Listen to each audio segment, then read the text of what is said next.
Hello. How you doing? It looks like it's already broken. It already doesn't want to work.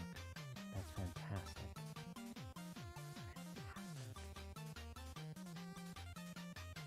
Amazing.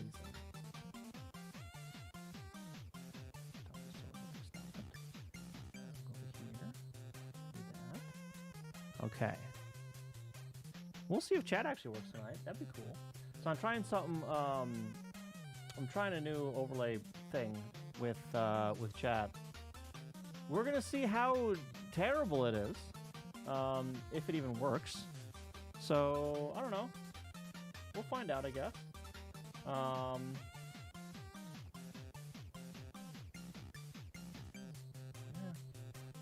It should be working, but I don't know. We'll see. Anyway, how you guys doing? Welcome. How's your weekend so far? Hopefully it was good. So I changed some stuff yesterday and broke things, which is cool. So let me. I'm gonna 2x on this. So I found out earlier today, apparently. Oh, it's just that screen. Okay. That broke, which is not good. All right, so we're gonna have to try to. That's step one. Is figuring out why that broke. Because I don't remember it being broken yesterday. So cool, I guess. So what I've done, by the way, since yesterday, is I have added in the Family Studio sound engine, sound driver. And to do that, I had to free up some RAM space. So on the high score screen, I had to move some stuff around a little bit. And I put some of that stuff into save RAM from main RAM.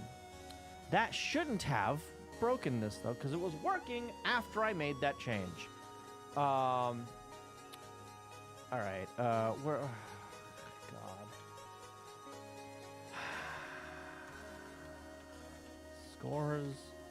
I assume it's just on the init of the scores. Probably. Init RAM, init scores. Probably there. Probably.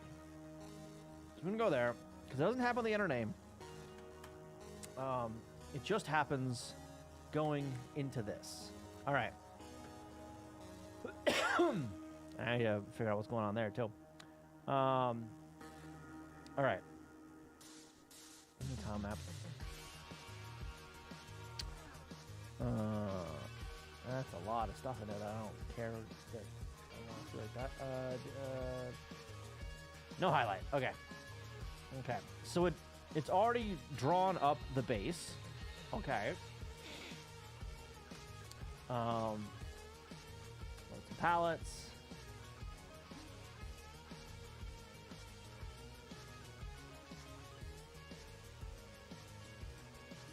Oh, right. Oh yeah, and the palettes I put into stack space as well. Well, I put them at hex 100. I shouldn't have to worry about that for now anyway. X10, 11, 12, 13, 14, F. 1T. Time colors, okay. Do all this. Now that all worked before. I'm gonna jump past it, right there. I don't like that it's still doing stuff up there like that, though. I don't like that. Where in the frame are we? Oh, we're in the middle of the frame here. Alright, let's put that over there for now.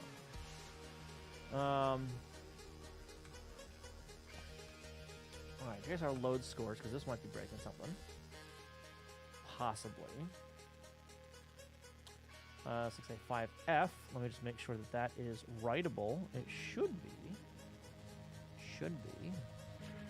Let's see. Memory viewer. And does that actually show up in the registers for this? Write protect. Write protected false. Okay, so all right, so write protection is off. Okay, so it should actually write that. Dennis, how you doing? Welcome, welcome. How was stream? I am just getting started. So about, I don't know, I want to say an hour before stream, give or take. Was it an hour before stream? I don't know. No, about 2 hours ago, I discovered a brand new bug that didn't exist yesterday. So I am tracking it down. Of course, it's still okay. What the hell? My chat don't want to work on the screen. Without God. Like if I send a text message, it'll work, right? Okay, the test message works. What the shit? God damn it. Whatever. I might have to go back to the other one. My audio is super low. Is it? Oh, I can turn it up just a little bit like that. How's that? That a little bit better? Maybe? Maybe? Better? All right! Chat's working now. Cool. Okay, cool. We'll see how well this works. I kind of want to move that up a little bit, though. Move it up just a little bit, like up there. All right. I can curse at full volume. All right. All right. So this should be putting it. I think right here. Right? Maybe? What is this? Yeah, score screen. Right. So these are the screen tiles that were originally in main RAM, but I moved them. Not check file, save check file, save check.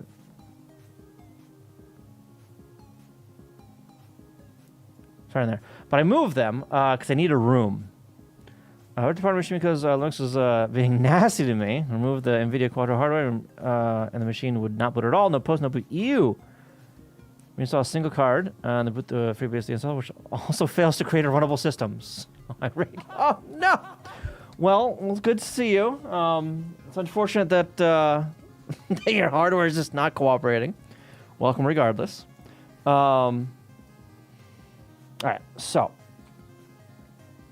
load up save type. What the save type tiles? What? Yes. What the hell? Let me look at the code here. Hang on. Load scores. Yeah. Save type. Okay. What the fuck? What is this? Titles. Titles, not tiles. Titles. I swear I can read. Am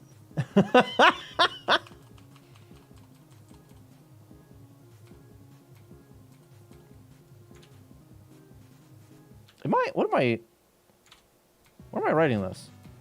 Title screen +3. Way at the bottom. Okay. Why? All right. This bug's causing issues.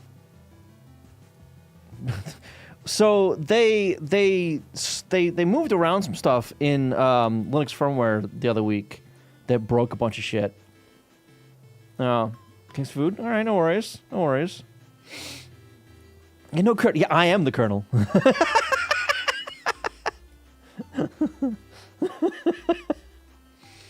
Theo, how you doing?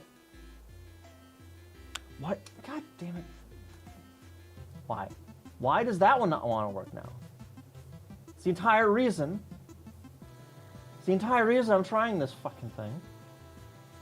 God damn it. God damn it.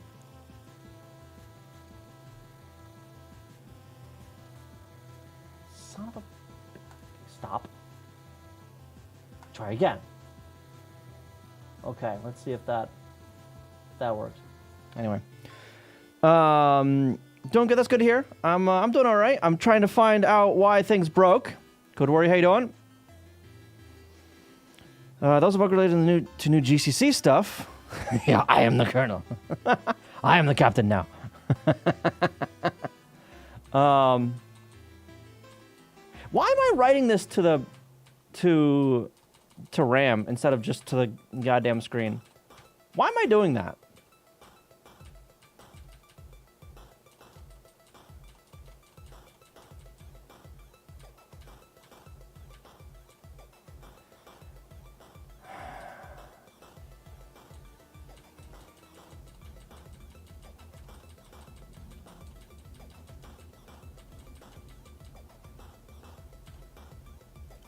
What is... Okay, so it's got the first one. It's copying that from way up here, right? Yeah, okay, it's copying it from way up there. Did I really go from top to bottom?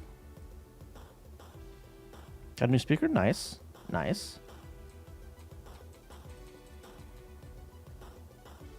Okay, that does a bunch of this shit. Okay, sure. BCD crap. Yup. Seconds. Yeah, sure. Uh-huh. Lines? What lines?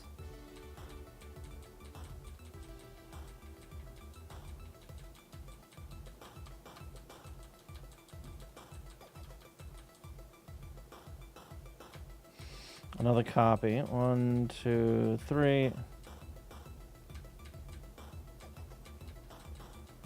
That's a score entry. Okay, so I think this still works fine. This should still work fine.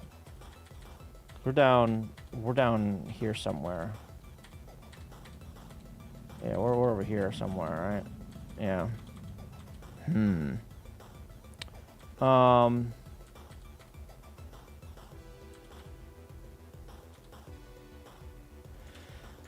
Okay, so we're gonna jump out of that. Okay. We haven't drawn anything to the screen yet. That's fine.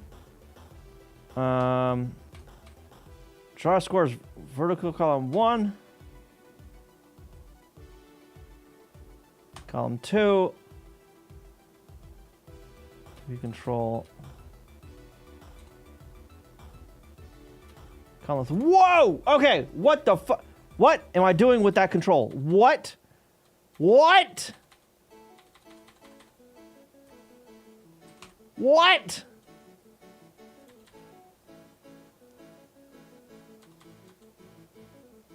How?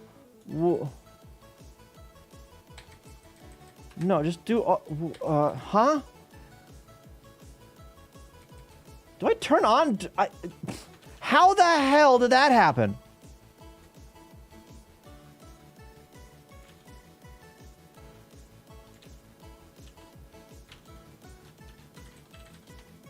The shit?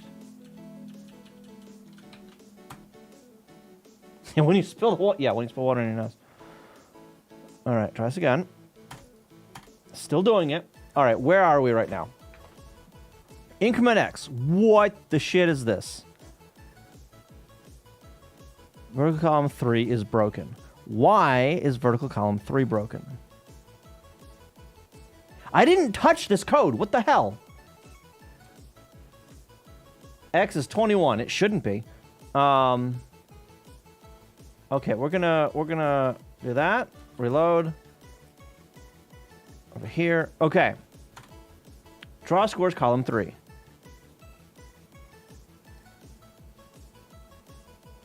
All right. Bit the status. Load control and 1. What am I doing here? What? Why? Branch equal.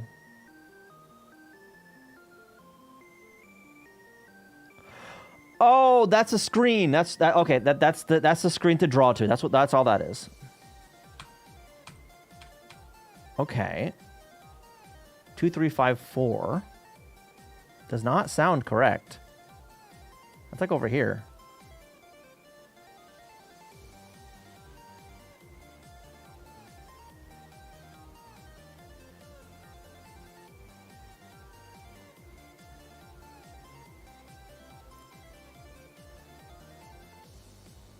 It's right there. Why the fuck is it right there? Oh, that's the okay. Yeah, that actually, yeah. 2066 sounds more correct.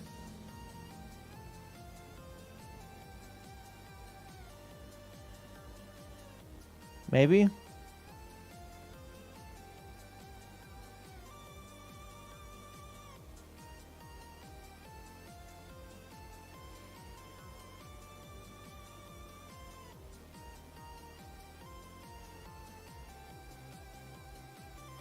No. Oh, title. Title. That's fine. Yep. Okay. Title screen. Okay, fine.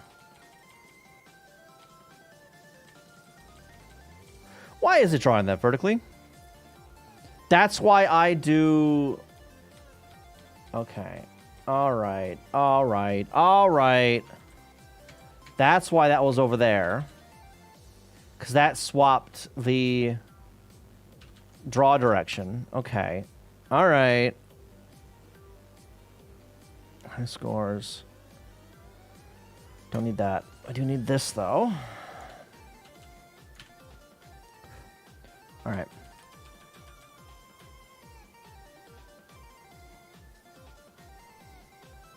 It's still wrong. It's still... Because I didn't... Fucking... Sandy dear, how you doing? Welcome. All right, let's try this again.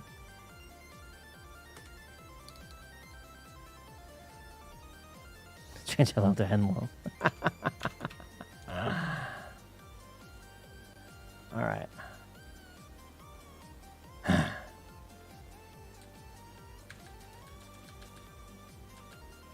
There we go. Standard. And now, it's gonna load control.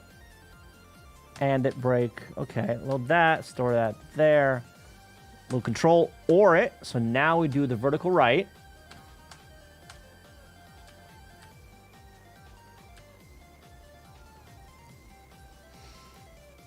$20D6 sounds about right. Yeah. Okay.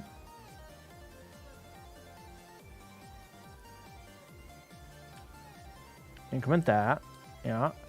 Increment X, 3.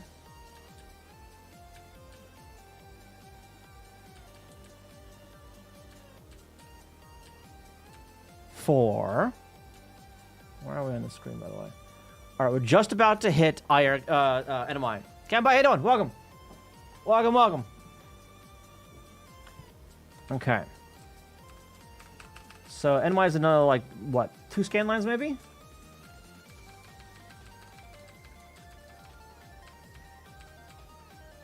Five. It's getting close. I'm looking at it's over here, by the way. We are very close to that next scan line, or next NMI. I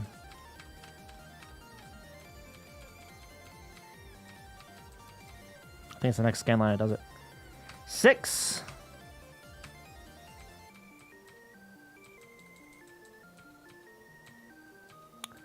Oh.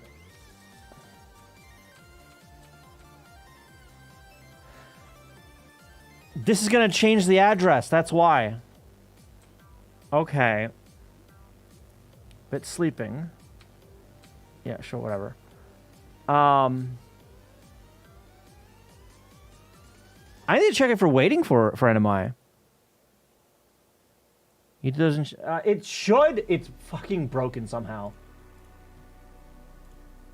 Like, even if I... Yeah, okay, so select type sources. Already added. Yeah, okay. I for whatever reason, it doesn't want to actually fucking activate on for the YouTube source. Which is cool. Wait, do I actually need to sign in for this? Yeah, that one. There. Is that one? Because I told it no before. Or maybe now it'll work.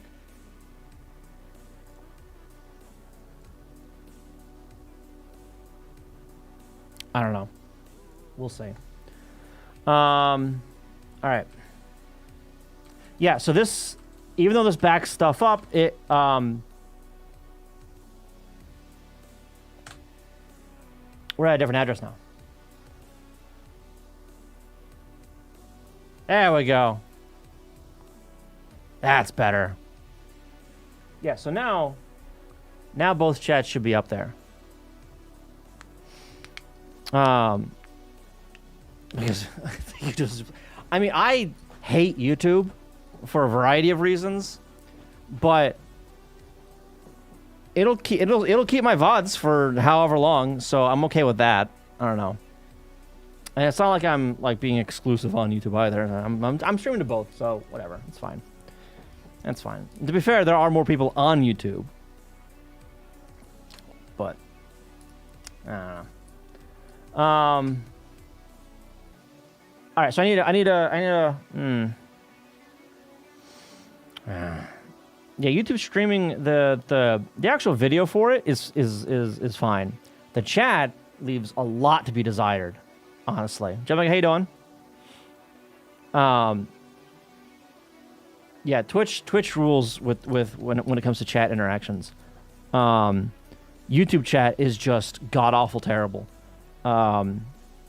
In a variety of ways.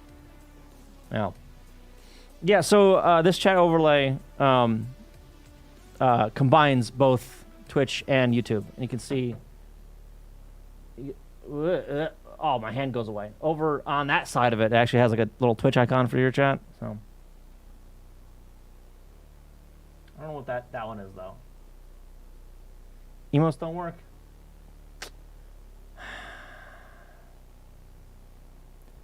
We're trying it. We're trying it, seeing how it works. It's gonna be scuff. So I'll have to fuck with it later. Is a profile image on Twitch? I need to turn that off. Wander's way in the kitchen.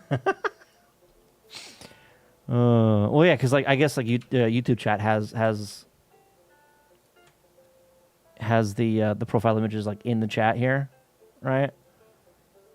Twitch doesn't, but so I guess that's why it's in there. I don't know. And fucking with the settings on this one's kind of a royal pain in the ass. So I need to, I don't know, figure out a better way to do that. Okay, so oh, I can't do that. Fuck. No, yes, I can actually. Hang on. So I have two wait for whatevers. So this was Social Stream Ninja. That's what I'm trying. It's the one that works. So, well, you know, it doesn't crash immediately, I guess. Just applicants pretty much everything. I mean, yeah. No. Okay, so I've got some wait for whatevers, right? Wait for NMI and wait for IRQ. I've got these two. Both of them use a different sleeping whatever the hell, right? For this one, I'm gonna set that, right? I'm gonna clear out that in IRQ. So this is the NMI sleeping flag, right? Oops, main.asm.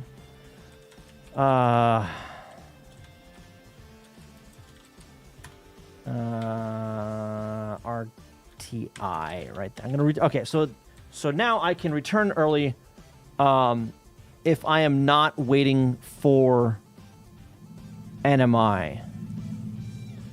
Right? Because if I'm waiting for NMI, that's going to be 0. Right? It's not going to be FF, which this sets it to. Even if it's waiting for IRQ, it's going to be FF. Or it's going to be 0. Okay, so let's try that. Okay. I don't know why that was working before. Like, I guess it just the timing I had in there was okay enough. I don't know. Oh, maybe. Oh, yeah, because I'm doing sound engine stuff now. Yeah. Wouldn't be surprised if YouTube just isn't allowed to use IRC as a basis due to Twitch patents licensing BS. They have to homebrew it. I don't think that's the case. I don't think so. Because they do some really weird shit with their chat. And it's not... like, for every single chat message, it's like a fucking book of JSON, right? That has all kinds of fucking information thrown into it, which, all right, I mean, can be useful, but come on, you don't need that, a lot of that for, like, chat, you know? Also, IRC, like, I don't think Twitch would be able to patent that. Christoph, how you doing? Welcome. Because IRC's been around since fucking forever. I think it's just YouTube. It's just Google doing Google shit. Yeah. All you need for a message. You'd be surprised, actually. So even on Twitch, there's more than just that. For emotes and stuff. 1988, according to the wiki. Wow, it's as old as I am. God damn. All right, we're going to actually go to the NMI. Okay, so we're in NMI now. We're going to bit that. It is not positive, so we're going to increase the lag counter, whatever. That's just a debugging thing. And RTI immediately, so we don't screw up what we're doing. Okay. I don't know why X would have been weird, though. Because that should have, like, backed that up, you know? RTS. Oh, I never changed the handler either. Ooh. That might have been part of it. Remember more like the use in a video streaming website? I don't know. Because we patent laws in the US where you can seemingly patent everything. I wouldn't be surprised at all. Yeah, but I'm not sure. I don't know. Okay, so now we can wait for NMI, which this will set sleeping to 0. And now wait a full frame, basically. Get NMI again, F11, and we do the NMI.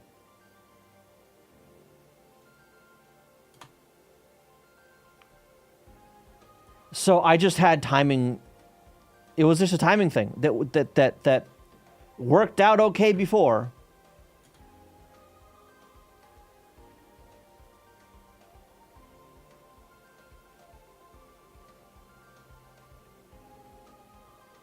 Yeah. All right. So let's go ahead and commit that real quick. Can I get here? I don't think so. I'm not clicking that. Oh,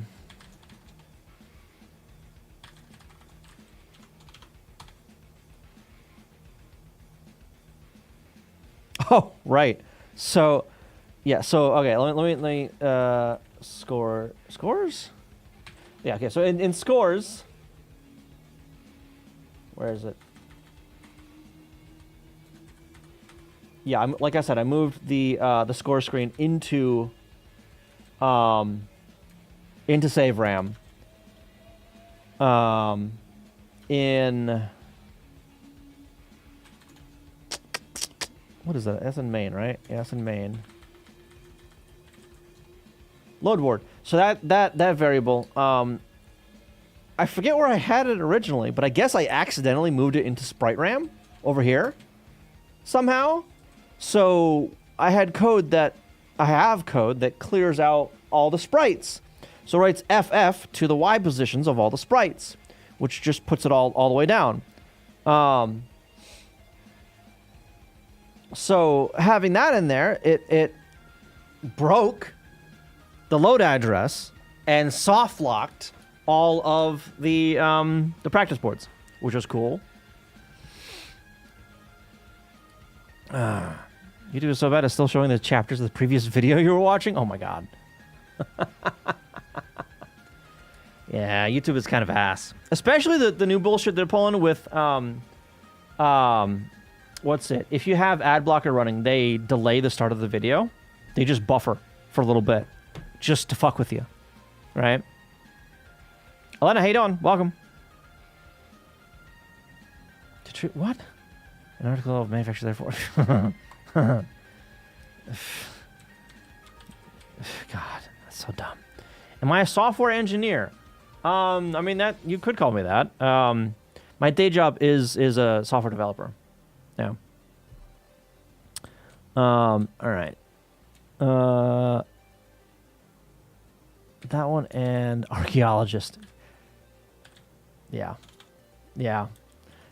So that's one I've actually said in front of my boss, and he got a good chuckle out of it. So okay, yeah. So this past week, isn't that old? Yeah. So this past week, my company was acquired, right? The one my day job was acquired, and a few months back, which is when like some of the pieces started falling together, because they hadn't told me fucking anything, right? Yes, acquired. They hadn't told me anything about this. They've been planning it since fucking January. I think it was in like February or something like that. I'm in a meeting with my boss and this other guy from another company that we were kind of a customer of. They were a vendor, right? So we're a print and mail company, right? So we print stuff and mail it out. But we're only on the East Coast, so to mail something to California from where we are, it mails across the entire fucking continental U.S.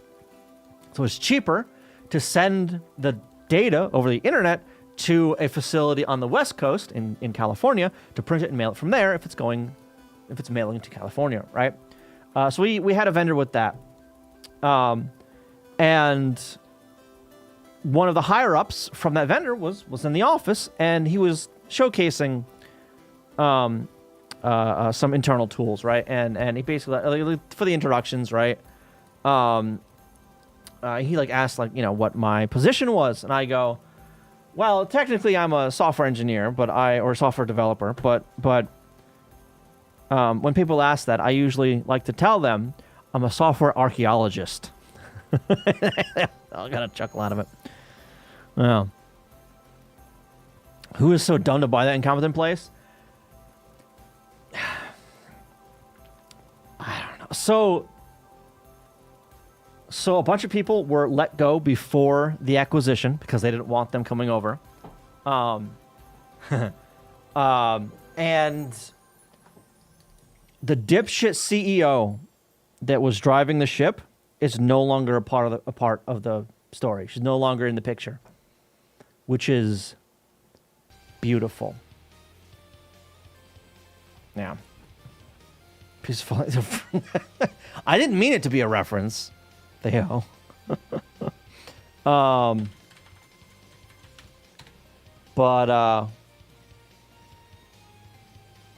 Yeah, so far, I mean, it's only been a few days, but I think things are going to change for the better. Because that other company, believe it or not, is competent.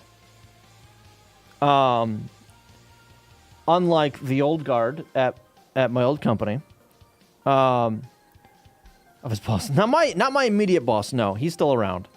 But the CEO is no more. She's gone. She's retiring and in her words, on the board. She's not. They're giving her money to fuck off. Hey, by the way, Python, welcome. But yeah, so I've already met some of the people over there. I mean, there's ones that like came and introduced themselves with a bunch of presentations and whatever.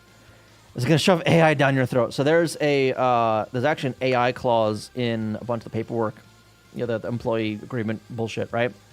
It basically boils down to, hey, don't fucking put personal data in this shit. Don't put sensitive data into any AI thing.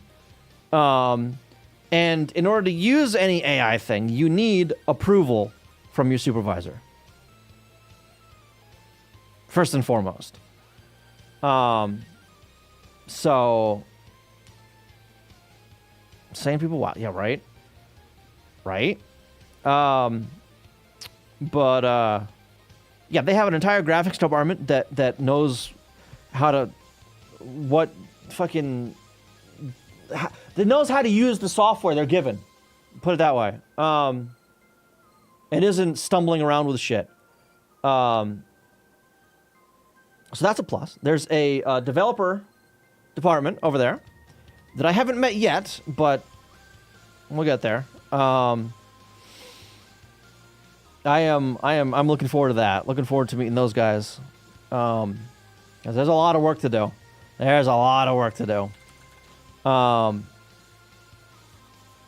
Yeah. I think it's everything. Yeah, everything in that. Add that. What else changed? I don't think anything else changed. All right. Tolsto? How do you say your name? Hello, welcome.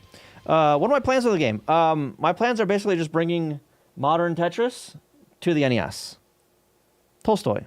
Got it. Thank you. Yeah, and don't trigger epilepsy anymore. Yeah, that's a big one. Don't flash all the colors on the screen, because that's bad. That makes 3. Well, I think there's probably more homebrew ones out there. Yeah. You're a classic NES player. All right, nice. Classic NES Tetris player. Yeah. Yeah. So the major additions that I have in this version. Let me unpause and go back. Are the rotation system. So it's using the SRS rotation system, which means wall kicks are a thing. The colors, right? Every piece has the proper colors. A hold piece, which I've realized that the initial hold piece is just wrong for whatever reason. A proper bag system, right? So the RNG on OG Tetris on the NES is atrocious. It's horrible. So I wanted to change that, so I did. So now every 7 pieces you're guaranteed to get one of every piece, right? That was one of the things I needed. Oh, okay, well. So there's that. Reload. I'm gonna go over here, and this, and this is this is a test thing, test board, so I could demonstrate T-spins. So T-spins all work. Auto shift is there. Yep. So if I press and hold, and that is configurable from the start and the repeat for that.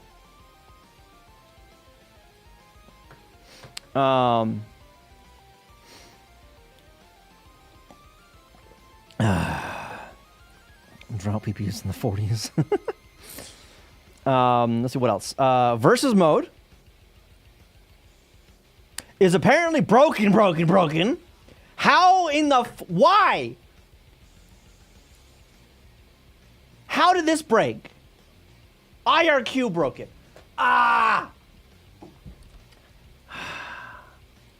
IRQ call. So that happened basically before it was called. It was set.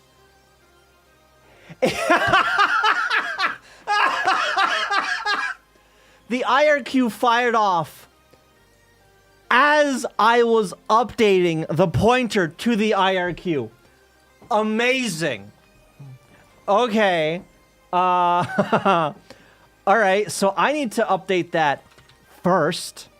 God damn it. God damn it.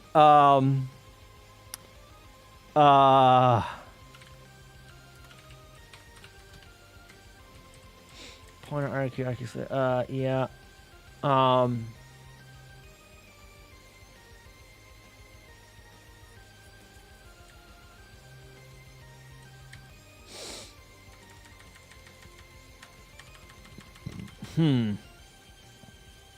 Yeah, a bit of hacking to get the the colors working. With the power of race conditions. Yeah, you didn't think you had those on the NES, did you? So the reason that these are starting to happen now, by the way, is because I am doing more in NMI, because I've added in the Family Studio sound audio driver, which triggers on NMI, so it's doing more shit there. Where? Oh, set IRQ. This, we're gonna set this. Actually, first we're gonna disable IRQ, because that's a thing, right? What is it? Macro? Yeah, we're gonna disable IRQ in the init. You know what? No, we're gonna do that actually in utils. Go to, and then disable IRQ, disable RAM. Disable the IRQ right off the bat. Do I have like a disable NMI? So I've got like a bare NMI handler, right? Yeah, let's actually get a one of those as well. Not enum, it's macro. Enable RAM, disable RAM. Macro, disable, reset NMI. Now, I have another disable, a little lower. Ah, let's do that first. Why isn't that working? Do I set that somewhere?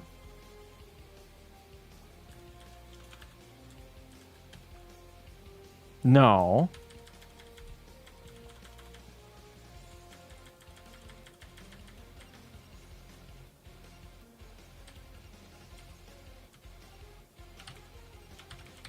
I don't know. We'll see. We'll see here in a little bit. All right, reset NMI is basically going to be doing one of these. Yoink. Paste. But this is going to be using... nope.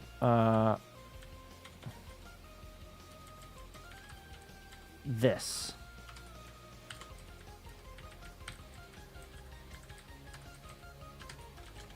And, into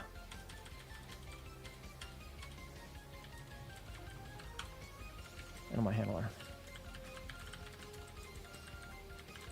Like that. Okay. Correct. Non-maskable interrupt. Yep.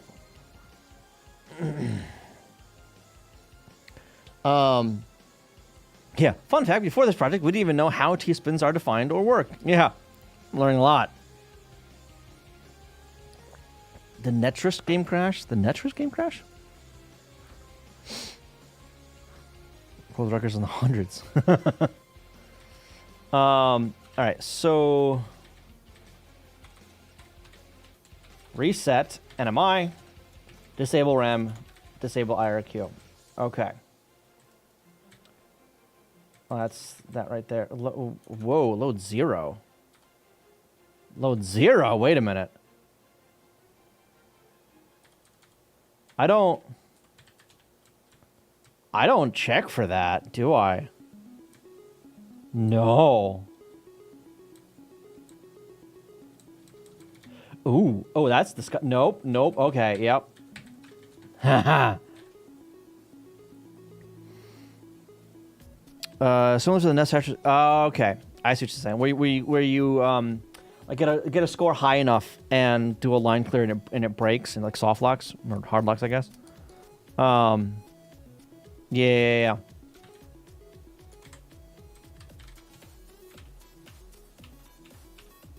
All right. Reload that. And we are going to look for. Go to it. This guy here. All right, there. All right. 2-player. All right. Reset all that crap.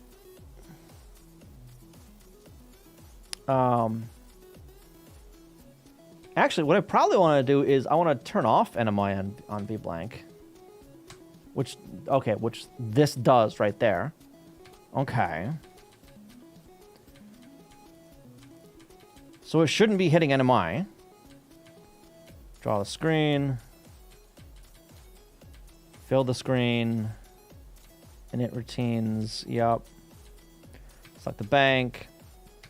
Init versus mode. Where are we on the frame here? All right, we're at the top of the screen.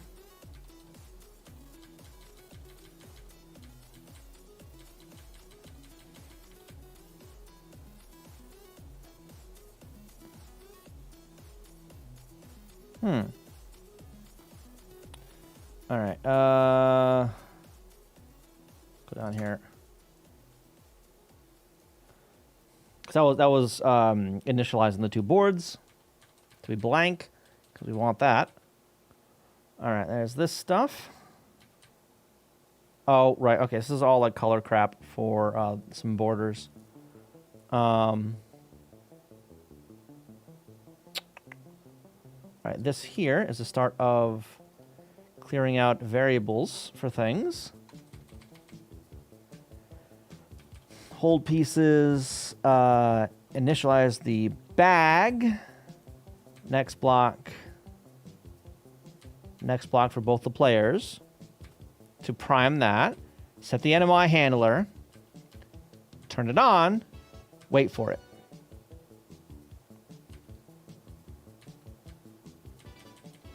Set the scroll. Should probably do that first, but whatever. Wait for it again. Set the IRQ. Hi. Oh my god. What's scaling on? Scaling 19. So it immediately fired off the IRQ. I need to set it before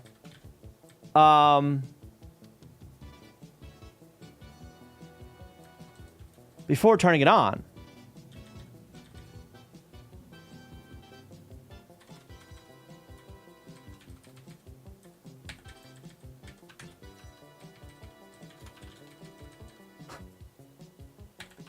Okay.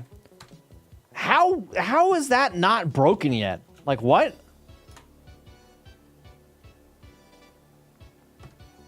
Okay.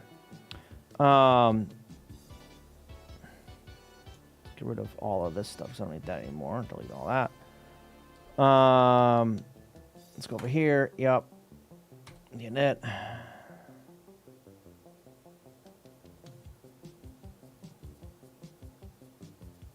Down here.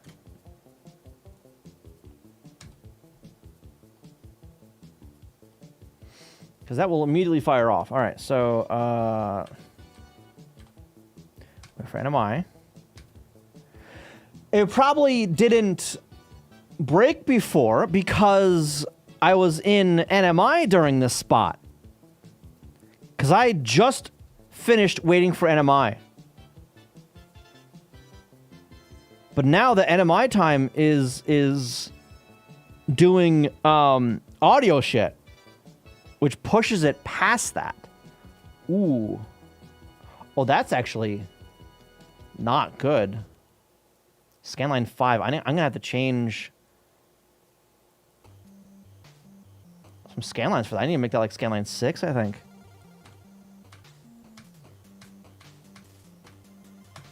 It immediately fires off. Yep.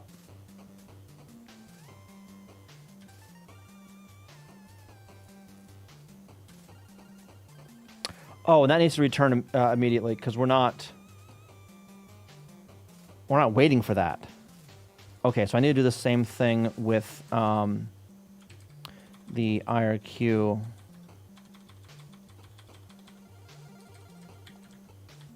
RTI right there.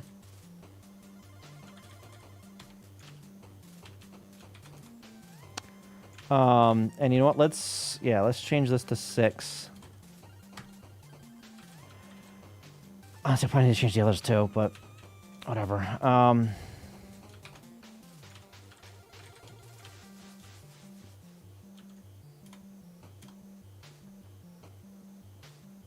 Okay. At high levels, the score takes so long to calculate that an attempt overrides the pointers for a routine causing the CPU to jump into RAM. Yeah. Can I try to make a really tedious programming language where a single NAND operator runs everything? Oh my god.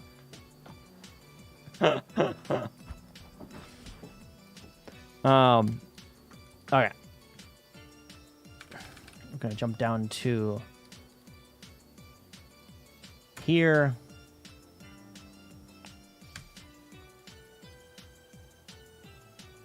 Then we're gonna jump down to here. Don't actually need that up anymore.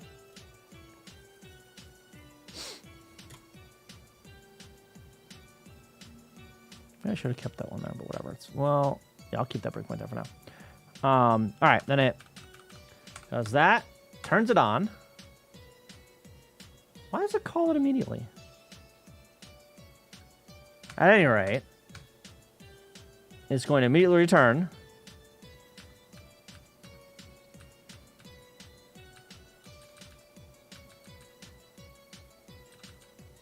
What? What?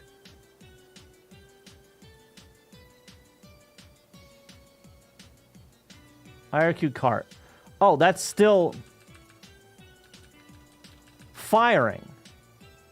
That's why. Maybe?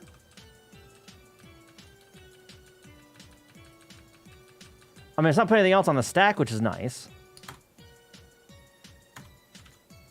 That just happens for... How long does that happen for?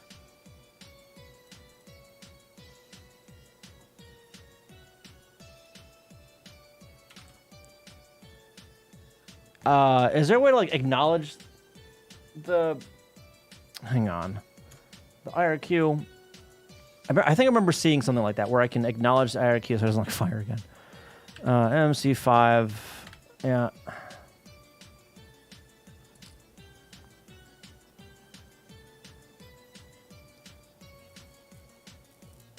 In-frame flag.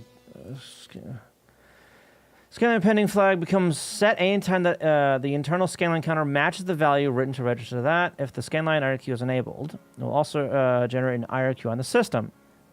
Okay. So that's going to fire until the end of that scan line. The in-frame flag is set when the PPU is actively rendering the visible scan lines and is cleared when not rendering, for example, vertical blank scan lines. This flag does not clear for the short horizontal blink period. Okay. Anytime this register is read, the scanline IRQ pending flag is automatically cleared, acknowledging the IRQ. Acknowledging the IRQ does not clear the scanline counter. You may write a larger value there within the scanline ISR or generate another IRQ and additional scanline within the same frame. Okay, so it's going to no matter what. Okay, which is fine, I think. Maybe.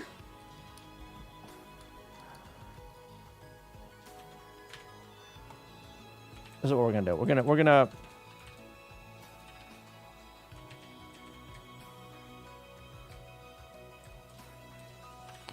bit. What was it again?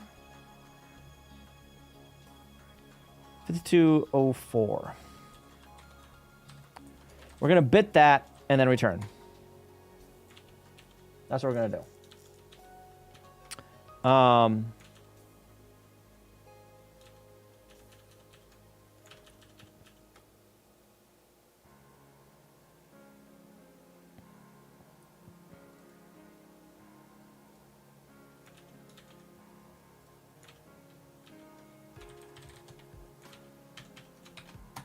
Okay.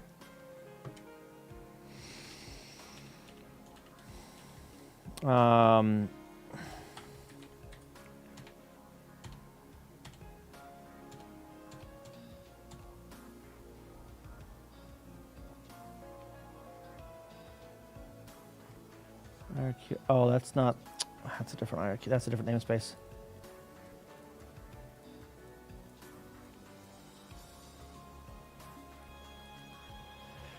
Fine. Go to IRQ. All right. We're at the IRQ. Right there. Increment that. Bit it. Oh, and it will return immediately. Okay, that works fine. That'll work. Okay.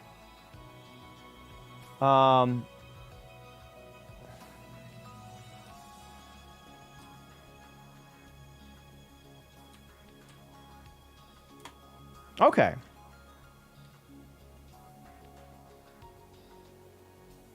All right. Oh, I've already screwed this up. All right, cool.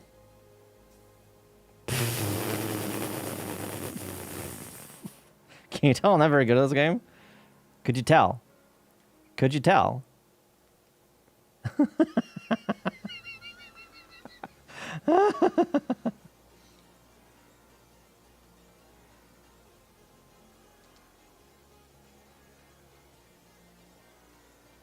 Very much. Thanks. All right. But it's working. We're good. We're back now. We're back in business. All right. Okay.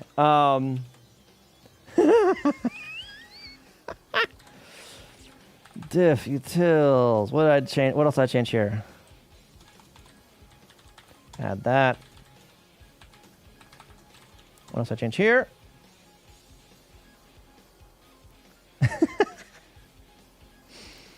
Oh. Okay. Add that. I don't think anything changed in here. Yeah, still crap that I haven't done yet. As well as in VS mode. Still crap I haven't done yet. Oh, no. Nope. There's stuff okay, I need to add that. I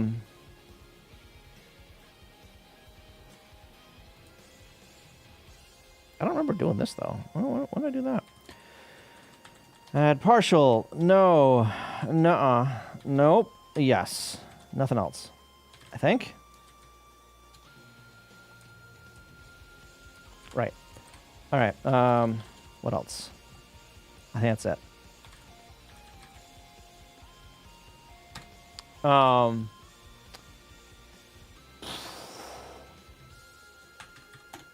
Fix some crashes due to adding the sound driver. All right. Fixed crash on the high scores screen.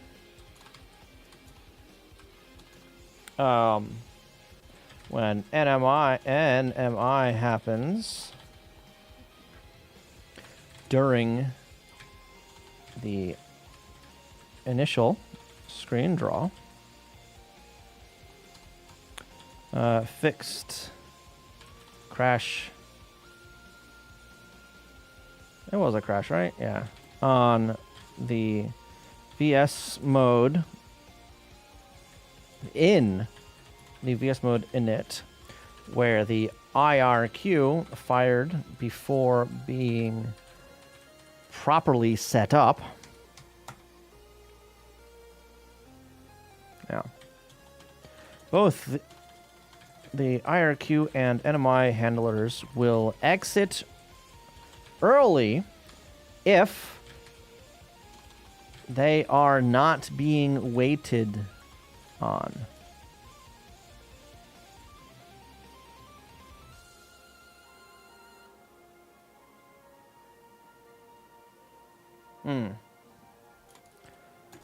The wait for IRQ routine will set the flag to properly properly execute the NMI. The wait for NMI routine will not do the same for the IRQ.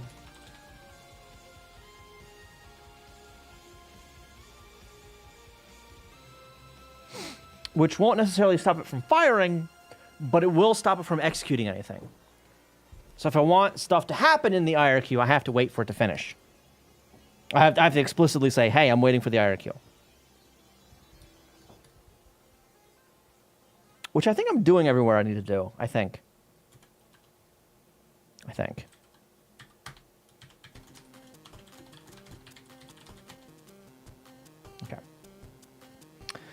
All right. Man, I wasn't expecting to have to try and have to fix that crap first thing. I wasn't expecting that. All right. My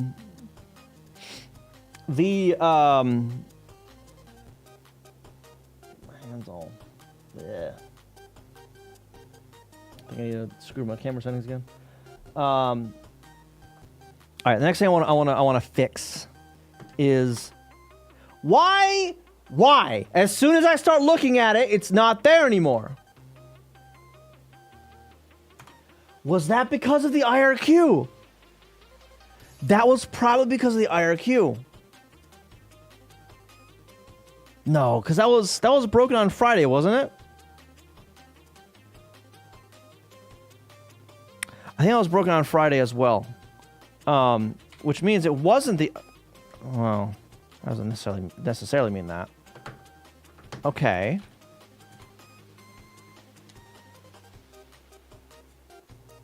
Oh, this one's broken. Because I'm not waiting for IRQ or some shit, right?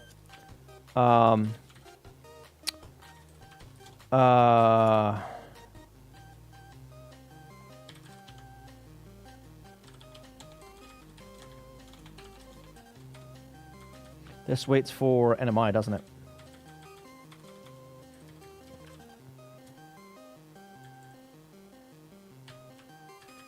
Wait for the IRQ instead. Not commit. Fake. There we go. Okay, we fixed it. Oh, because I moved some stuff around and I didn't change the color stuff. All right, single block. All right, doesn't have any hold on that.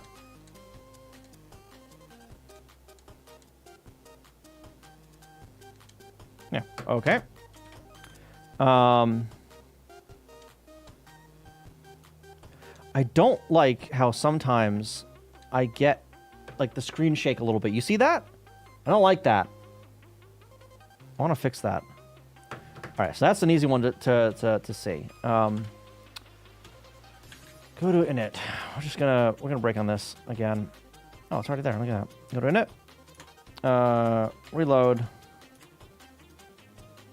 High scores. Okay. We're just gonna take this one. Settings. Video size 2x.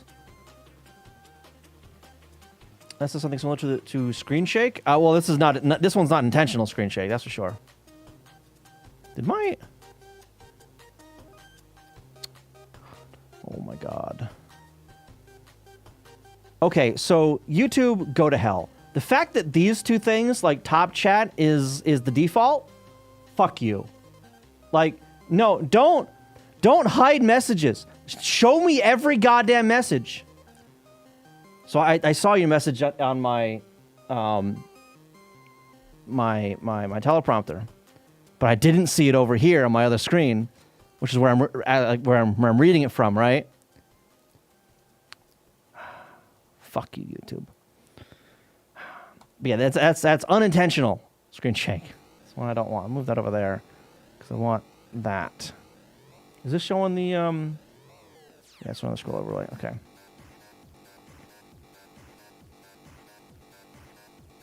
All right. Yeah, YouTube really is terrible. It's like I said, the chat on YouTube is dog shit. It's terrible. It makes the worst choices every time. I hate it. All right. Wait for NMI. So it's down there now. Let me show this view. I need to like submit a bug report for that. So when you toggle that, it doesn't actually like hide the list view at all. It just like hides a little part of the UI. All right. Clear sprites. Send the cleared sprites.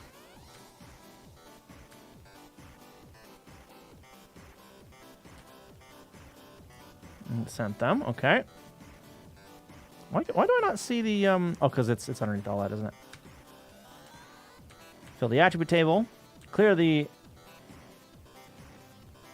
extended attribute. Clear that. Right. Okay.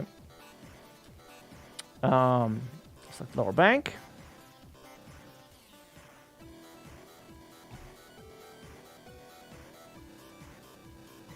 That's it right there. Wait a minute.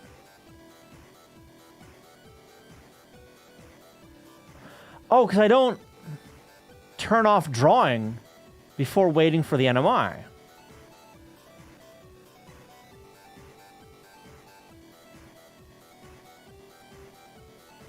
So I need to clear the mask, then wait for the NMI, and then turn off NMI. Okay. Again, more crap that yoink, paste. More crap that is an issue now because I've changed how all the timing works essentially. That, go over to high scores, hit that. Okay. So now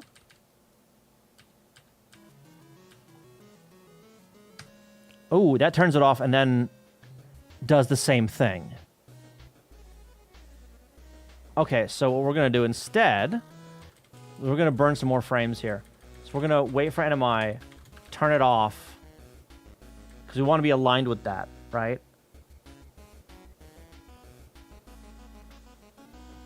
Reset NMI, wait for it, turn off drawing, and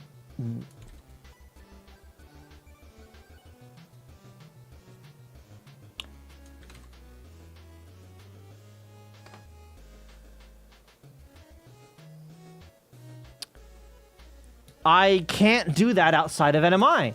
I need to do that inside of NMI because NMI goes into the draw time.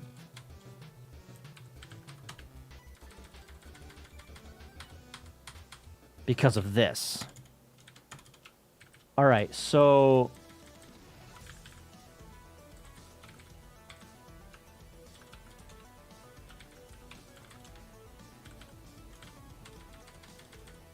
all right, so before I start restoring things, right here, load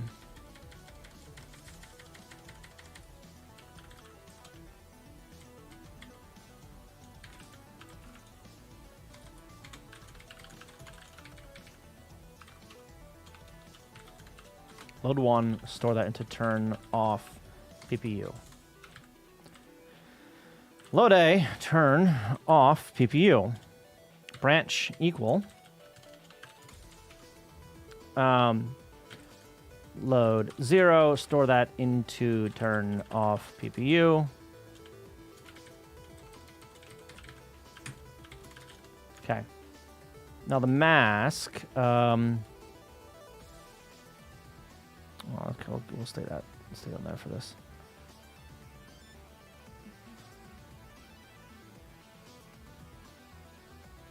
Oh, I don't even know where I was just now, though. Whatever.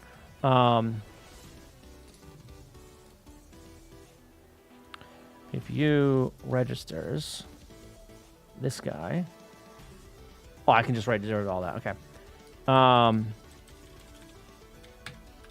Okay. So that's going to turn that off before it restores out all the registers, and before it does the audio stuff.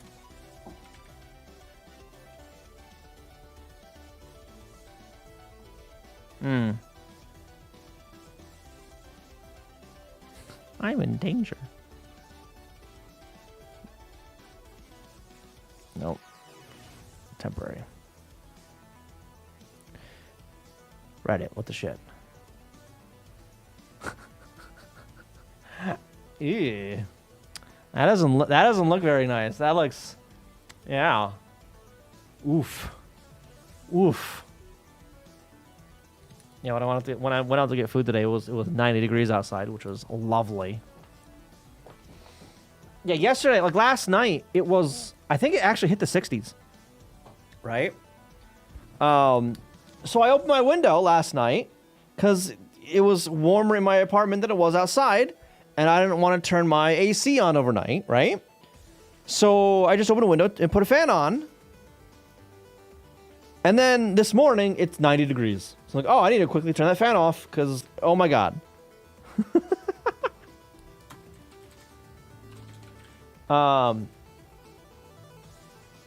Okay.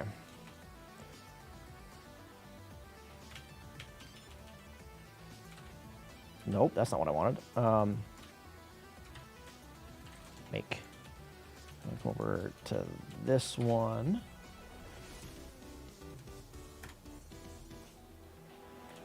Okay.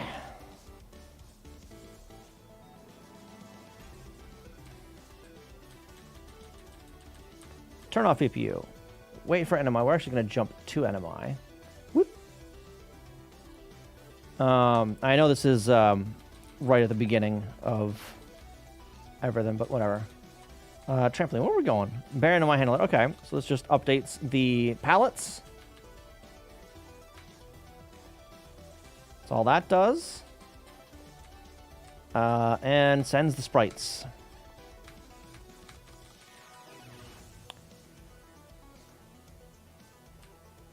Turn up here. Okay, well, it's already off, so I don't have to worry about that.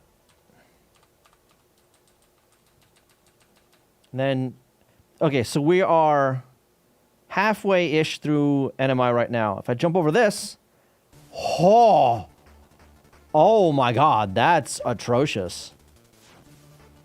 That's disgusting. I might need to move that somewhere else. Hey, doing look.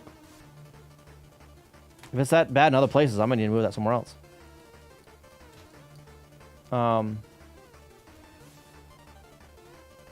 Where's it hitting here?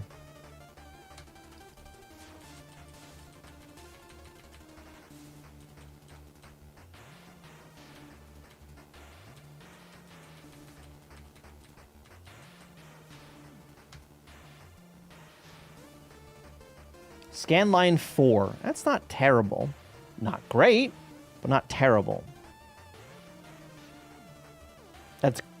That's going to bite me in the ass later. Almost certainly. I'm doing all right. Can't complain too much.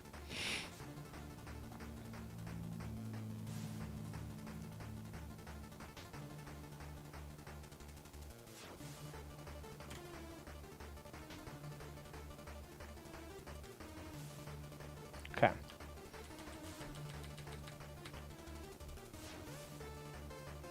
Turn off CPU. Wait for NMI. All right. Good. So now It doesn't have the little crap at the top. Fantastic. And then doing all this crap. Yep. Banks, jump over there. Oh yeah, it's the event viewer. Yeah, I'm trying out a new overlay here that joins both YouTube and Twitch chat. All right. Set up that. Wait for NMI.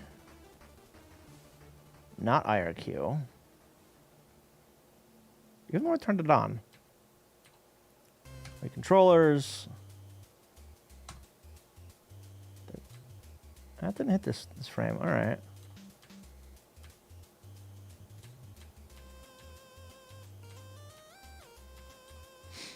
Oh, so you can hit buttons before you even see the screen.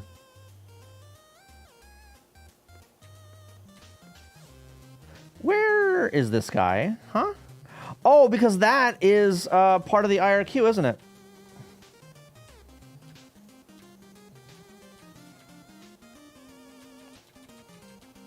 Isn't it? No, not scanline. Go to IRQ. Or is that a sprite? I forget. Is that a sprite? Yeah, it's a sprite. Never mind. Huh. Harshlunks Penguin, how you doing? Welcome.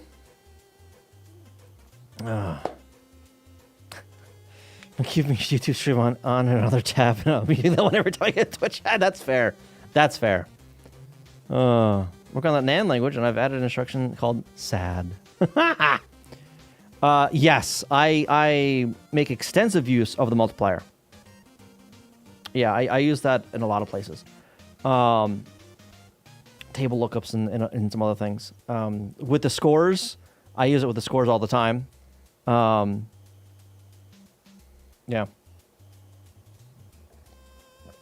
Yeah.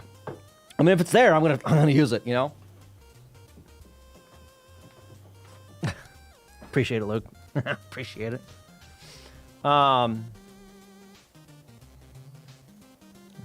Wait until you use an FMAT instruction. I'm fucking mad. All right.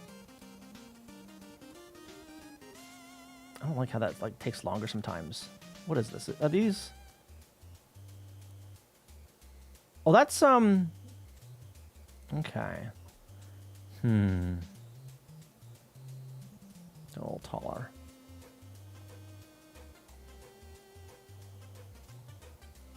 Where I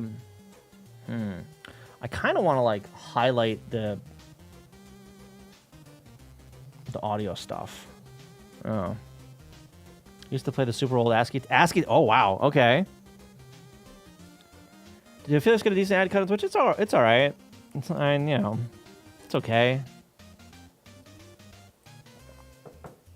I don't think I make very much with ads though. Oh, I'm not gonna check now because it's gonna screw with my dashboard. All right, so let's go back. I don't need to go to it. I don't need that turned on. I hit A instead of B. What is going on there? Okay, you see that, right? Okay, go to init. Hit that. One frame. One frame.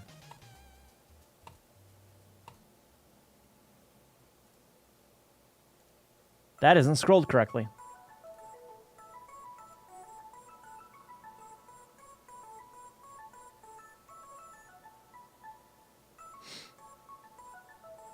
I mean, the scroll's correct now, but it wasn't when I turned it on.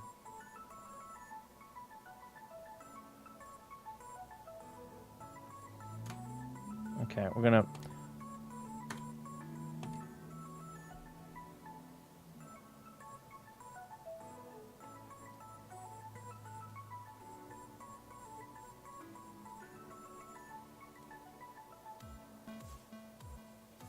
See? This frame right here. When we're waiting for IRQ. 8788. All right, where's that? Go to 8788.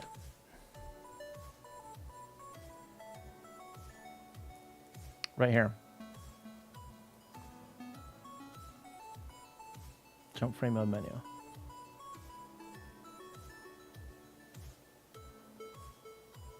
Oh, it's because I just don't update the scroll before the frame? I think that's it. I just don't update the scroll before the frame. All right, so let's go ahead and scores. Thank you for the follow. Appreciate that. No, it's not scores. It's mode menu. Is there any pixels in the Mario view? The top and bottom all of the unpressed. No. That's those are just events that happen. They're the different events over here that are checked off. PPU writes, PPU reads, like that. That red there is data write to the PPU, right? There's controller stuff right there. Controller writes, so that's like latching the controller. Mapper writes, so this is bank switching stuff. APU, which is audio stuff. And some reads. Reading mapper, reading controller. Right? That one down at the bottom is the scroll.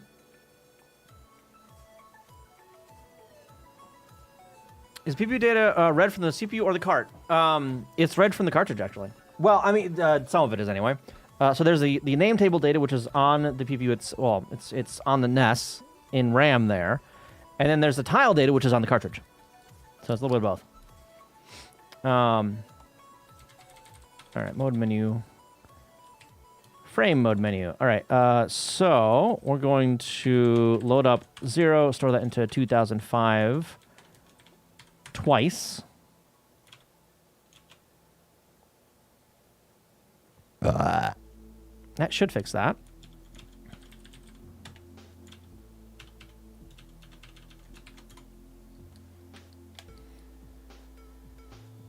Will you just stop liking messages? I mean, I see it. I don't. Did it stop showing up there? God damn it! Is that because? Hang on. There's a setting in there that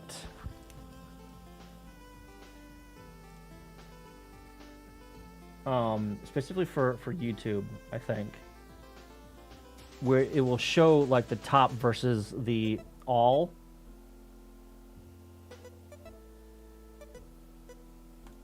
I remember seeing it, but I don't remember where the hell it was. Can I search this? No, of course I can't. Well, yes I can. It's just dark. That is the wrong keyboard to be typing with. All right. So you only load new tiles from the cart when you need to save the RAM? No. The tiles are read from the cartridge every single time a tile is needed.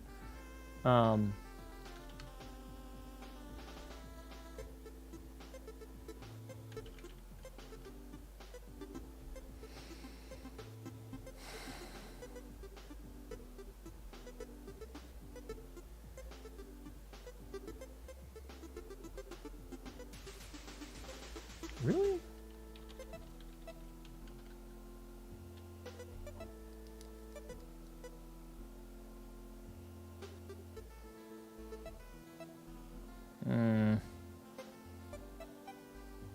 I've got to go through this a little bit more, I think, in depth off stream. Yeah, auto select live chat. Yeah, okay. Auto select the live chat. Need to pop out. Right, so it should show all of it.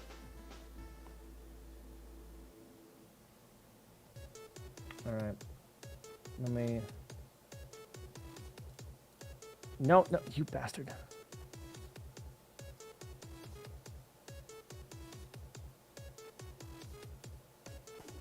Hang on. This UI isn't very good. Give me a sec. All right, Control A. That wasn't Control. Control A. V. Okay. All right. That chat's reloaded, so let's see what happens. There's a program that you can stream your keyboard over the internet so you can use just one key. I'm not doing that. I'm not doing that. Yeah, PPU gets almost all of its data from the cartridge. Right, right. The name table data. There's 2 name tables worth. It didn't fuck. God damn it.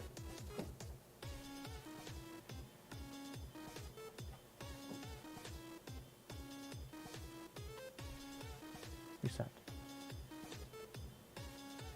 What the hell? No target. Connect. You bastard. Hang on. Hang on. This is annoying as shit.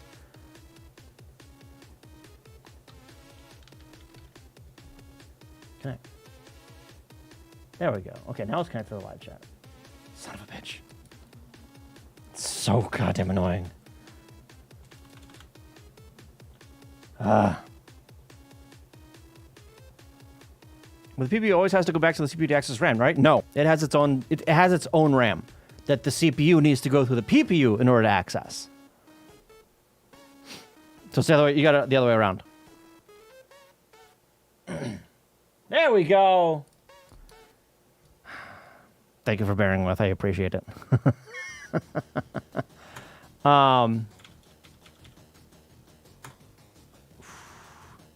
So I'm not too worried about that first one. Let's also speed, quarter speed. No.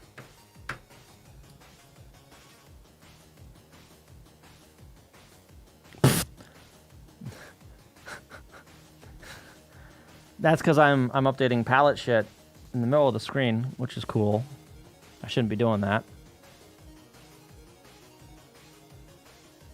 Ooh. Okay, so I don't do that there either. I need to.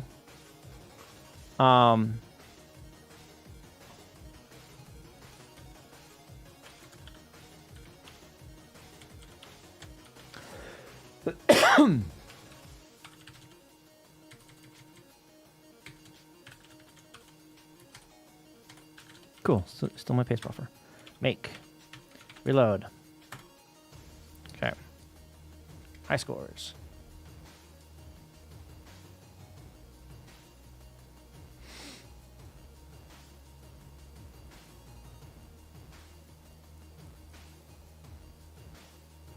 Still not right. Why? Probably because I did that down there, not up there. Okay, let's move that to above the. Wait, friend of mine. Make that again. You've raised the beam.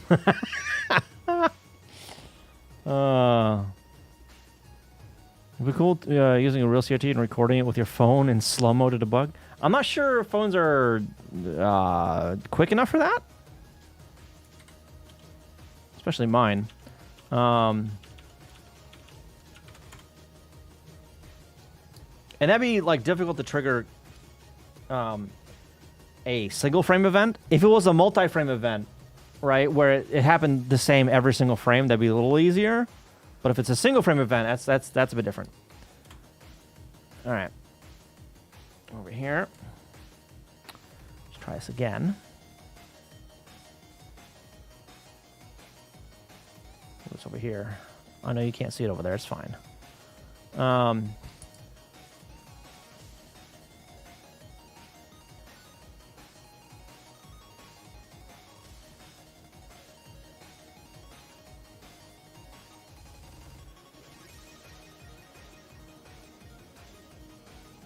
Okay.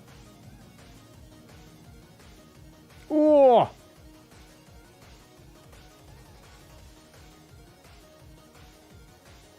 Where do I update the scroll in NMI? Do I update the scroll in NMI? Yeah, I updated it over here.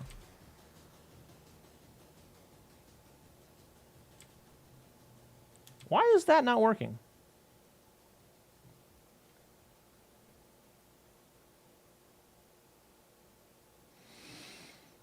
Rip iPhone X support. I have an iPhone X, and it's so good for me, I guess. Yeah, my phone is trash. And it's as far as phones go, it's getting old. But,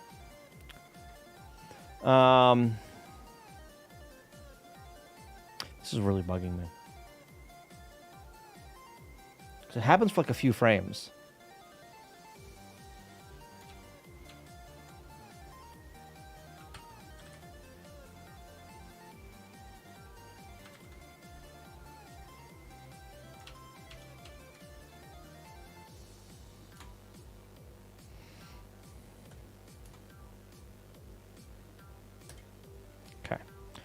Turn on the NMI one.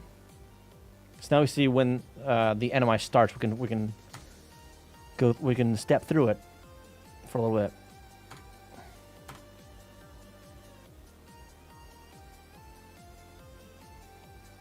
It's over here.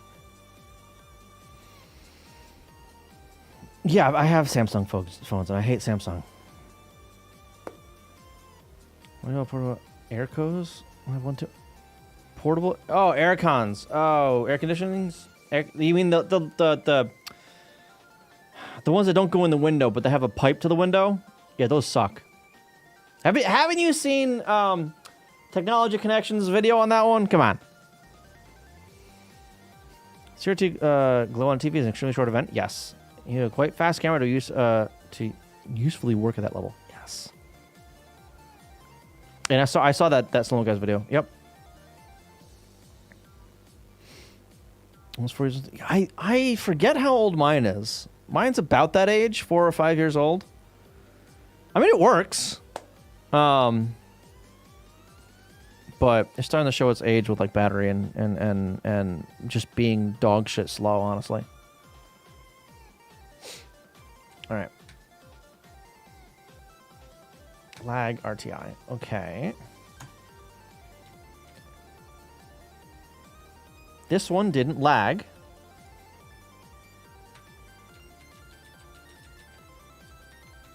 Trampoline. We're actually hitting the NMI for the scores. Okay.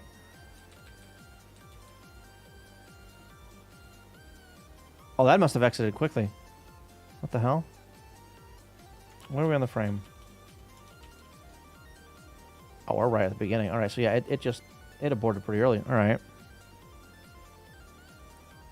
A Z fold? All right.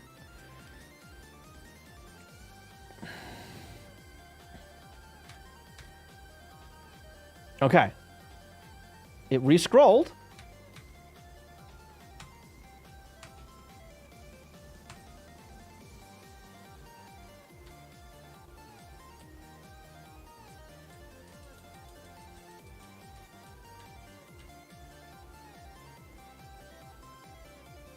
We're still even inside of NMI.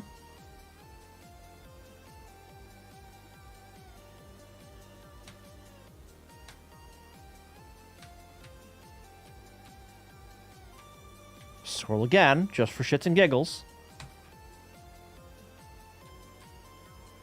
We're gonna wait for the next NMI.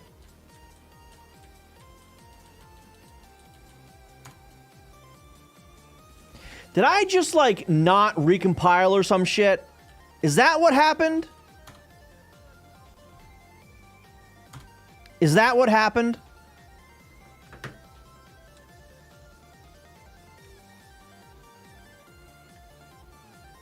I think so.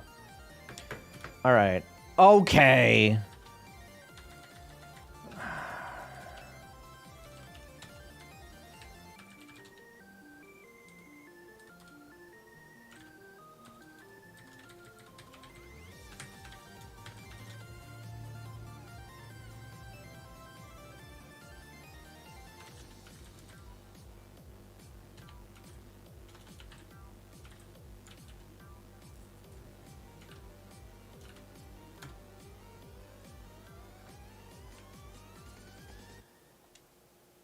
I don't need to go to... Oh, that's fine. Ooh, it happened again.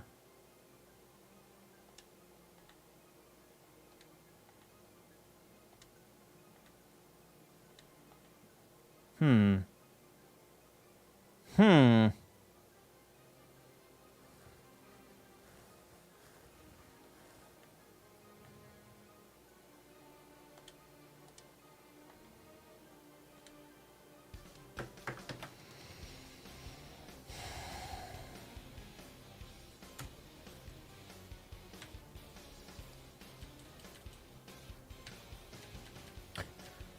Load the palette right in the middle of the frame. That's cool.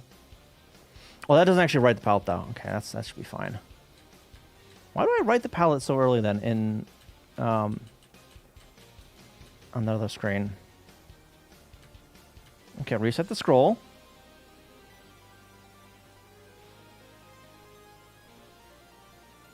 Scroll isn't actually reset though. What the hell?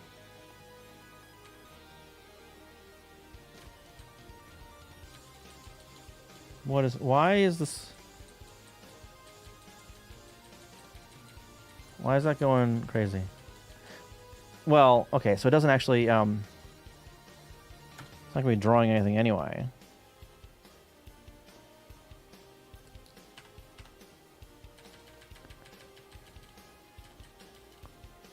Trampoline. Bear handler, okay, I didn't need to go into that. Jump out of. Right, that changed that. Change that.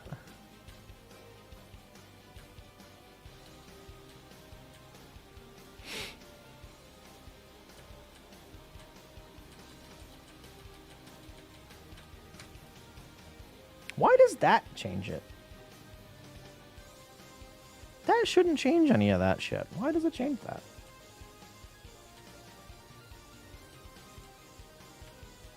Or is that changing because of the PPU reads? And it being off or whatever?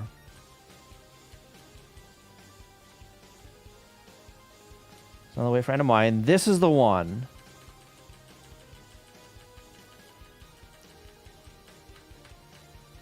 Why don't I just... No, I can't put the scroll there.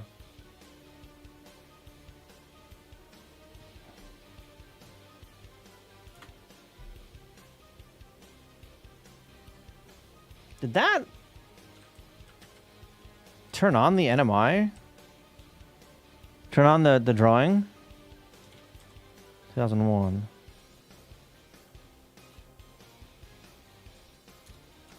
It did.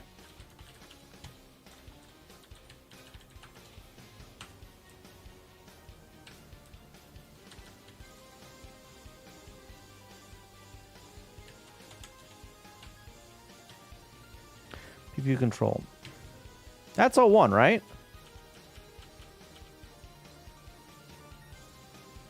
No, that's mask. Control is 2000. Okay.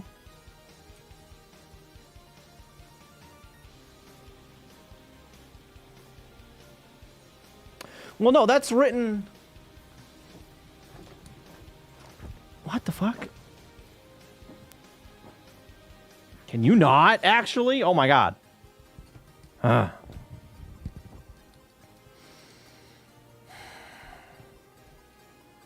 This is only a single bit.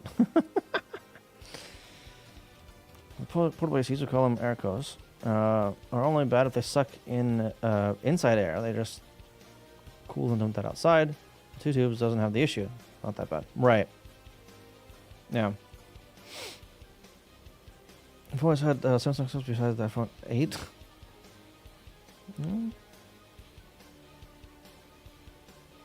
Yeah, I dislike Samsung. I dislike Samsung. They've gotten too big for their own fucking good. Yeah. So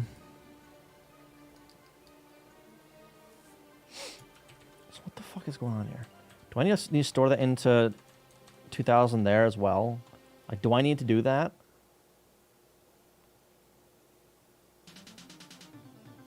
Because that should reset the scroll for that, right?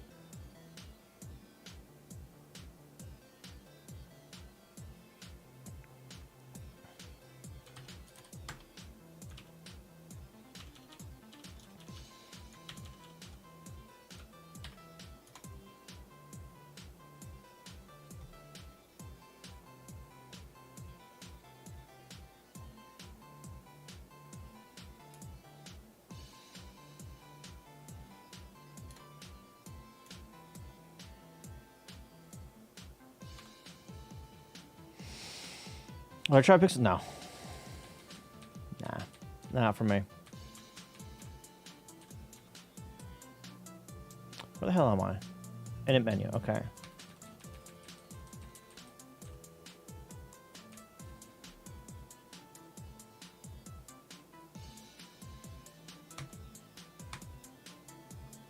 I reset the scroll, but it didn't do anything. Didn't do all of what I wanted anyway. Okay, NMI.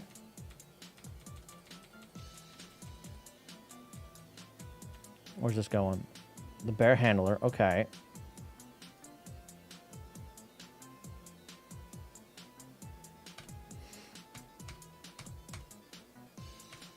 Reset the scroll.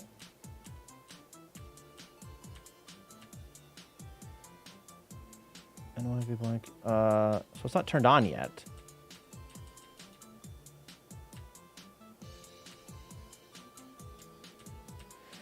So I need to turn that on in. I needed to turn that on inside of NMI, didn't I? Because now.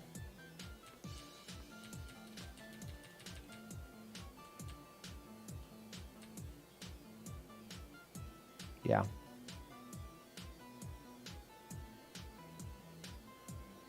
I need a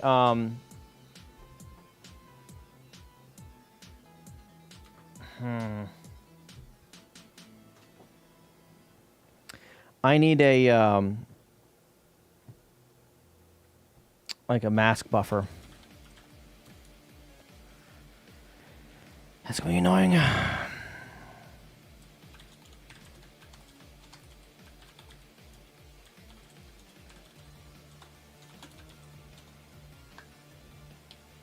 Instead of like turn off PPU or whatever, I just need to send that into the mask.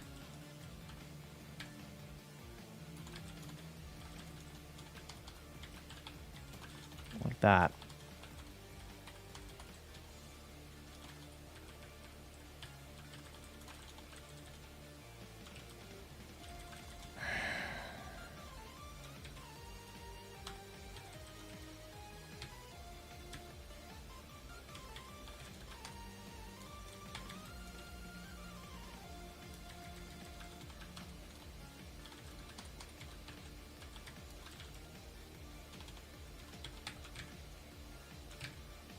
So here, I don't need to worry about this. I'm just going to use the mask. Rid of that.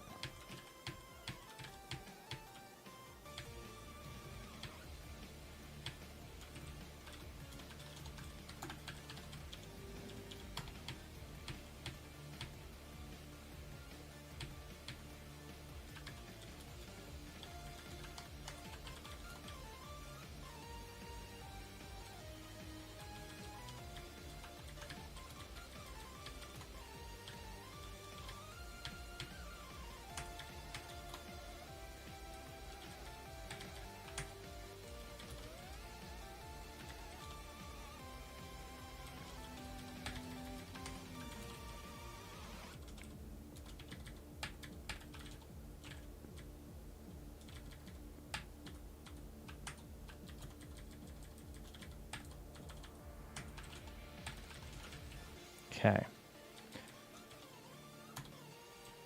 Send the scroll. Where else? Update block. Oh, okay. That's the bug colors. I'm leaving those alone, because that is some other nonsense. That's supposed to update it during the draw. So I'm not changing it there.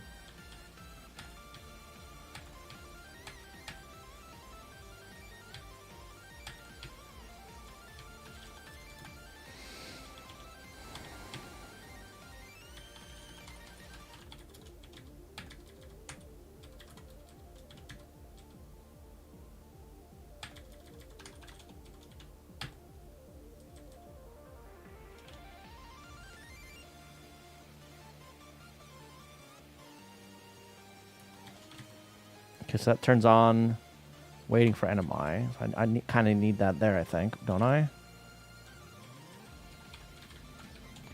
Wait for NMI.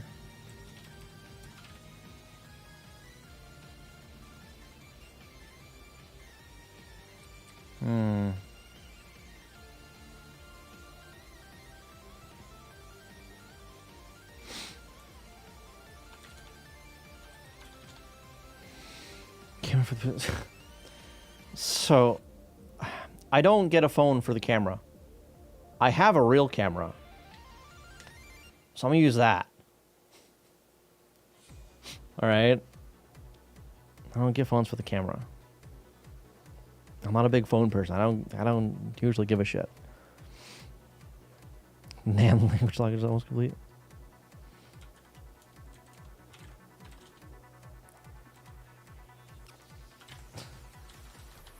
I feel like I'm forgetting more shit, honestly.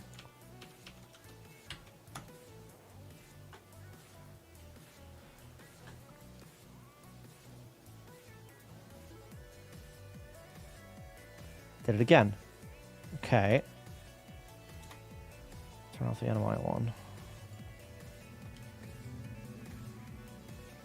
Now it's back there. Fucking God. I don't have a mirrorless. I've got an older Canon DSLR. Older because it was cheaper. Right? Erebus Scorn, hello. For some reason, we're still not sure if Luke is a fucking plant, a paid plant to fucking promote phones or not. I don't know, or if he's just high, because that could be it too.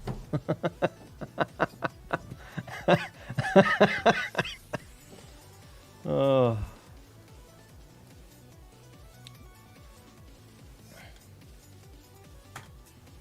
That's so frustrating.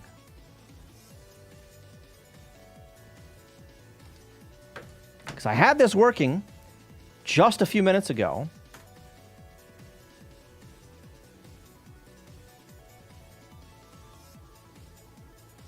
And then the first draw.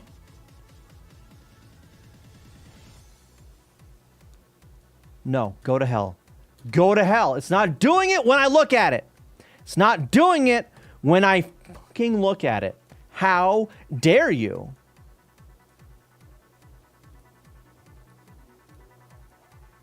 It does it there.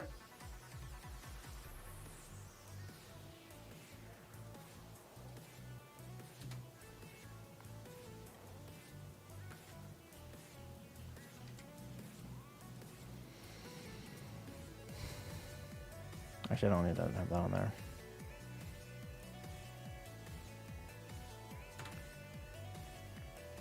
Okay, you know what? Hang on. Hang on.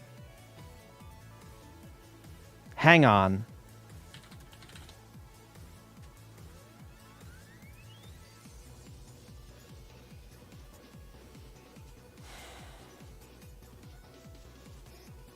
Why does it soft lock? Why does it soft lock? No! No! Shit! Oh, God. Ah! What the hell?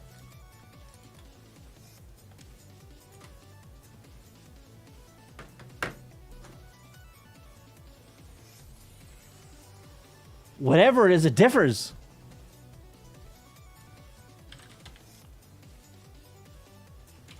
Oh, no.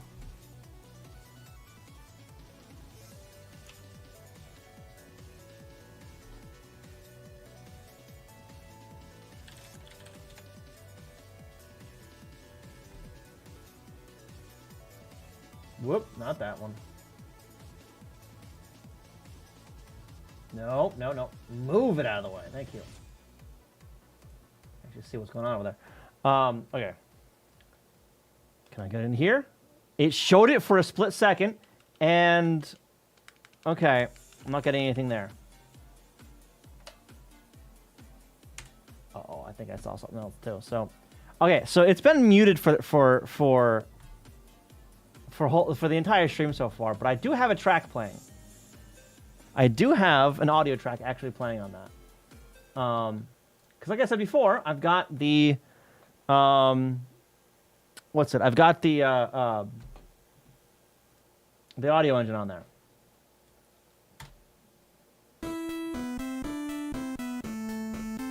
I don't actually, I can't hear that. Hang on. You guys can, but I can't.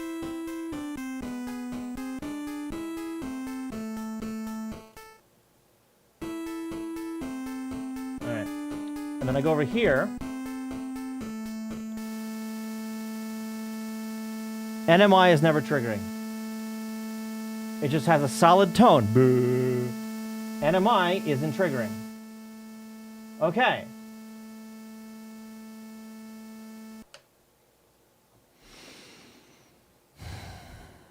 That one mistimed section in there, yeah.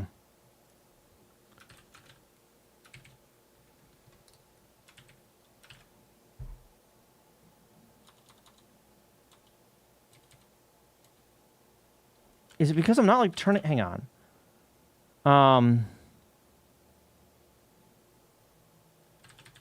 Let's go over to the basic menu because this is one. This it happens here too.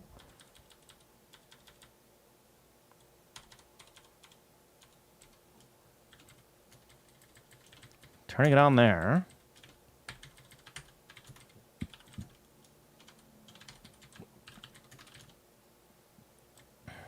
$5104. What is $5104 again?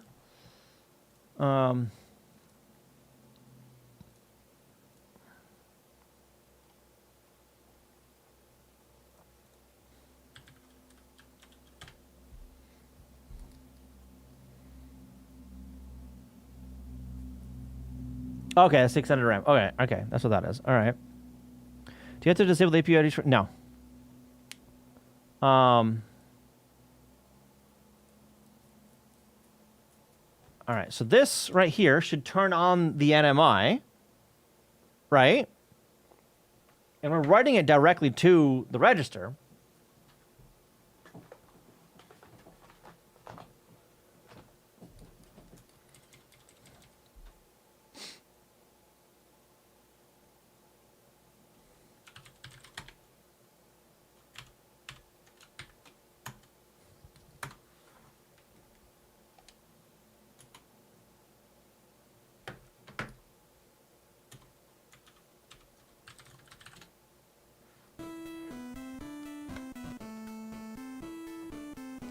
Okay. Okay, so it fixed one of them. Am I not scores.asm frame frame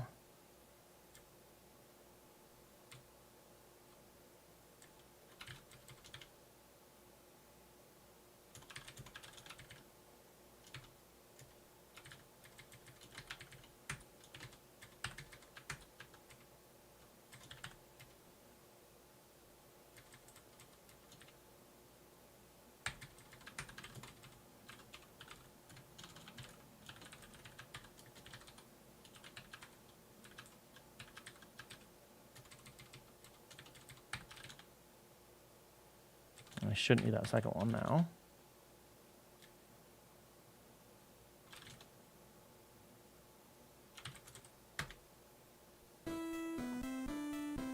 Okay. Oh, come on.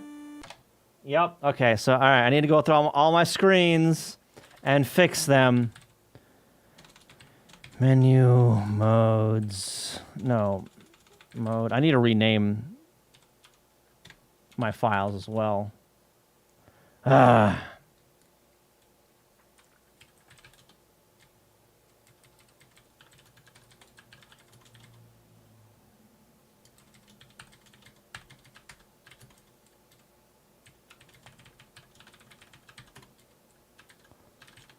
X and Y, so then control.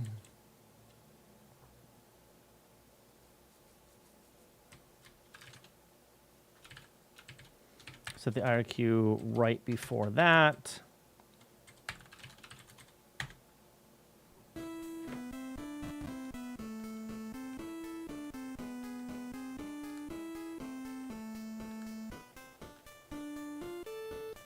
kind of hard seeing on this little screen.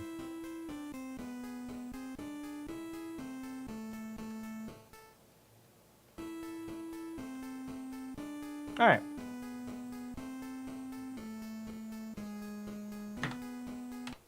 Okay.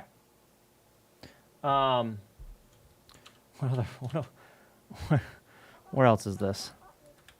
Thank you for the file. Appreciate that. Oh, the main game. Okay, so let's resend that again. Hang on. Main game. Okay, good. That works. That doesn't. Cool. That one, the NMI doesn't fire. Okay. All right. All right. God damn it. Is there rotation bias? I think. Yes. I think the way you're explaining, the way I think you mean anyway. It's using, like I said before, it's using the SRS system.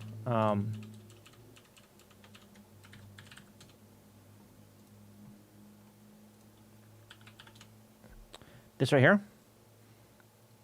So depending on what rotation it's currently at and what rotations in which direction you're rotating, it will check for different positions. Right? All right. Check for new high score. Wait for NMI. Wait a minute.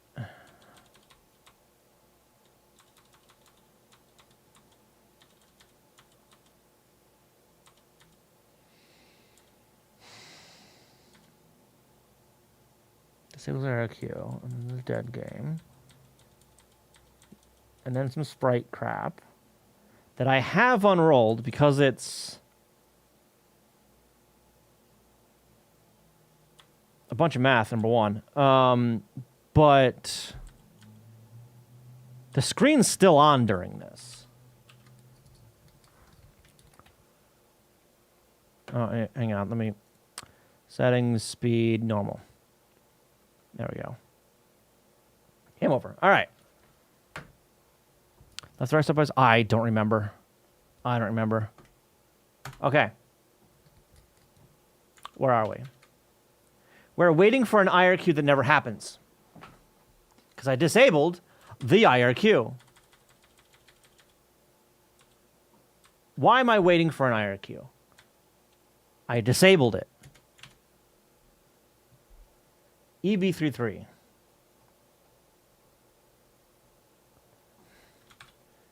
No, go to EB33.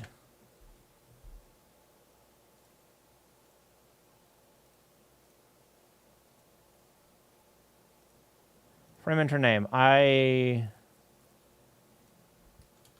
don't set up the IRQ for that.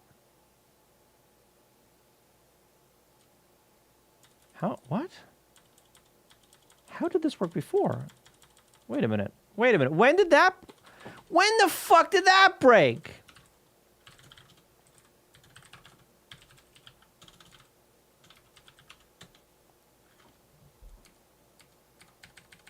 Whoa. No.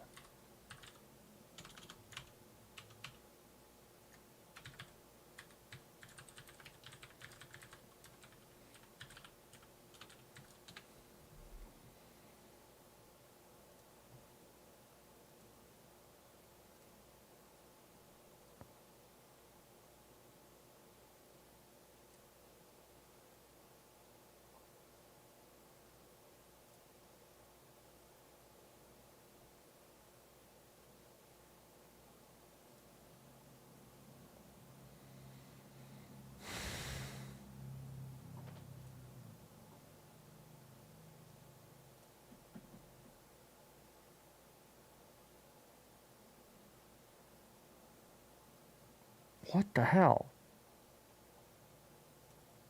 All right, Sandra, you have a good night. Thank you for stopping by. Appreciate it.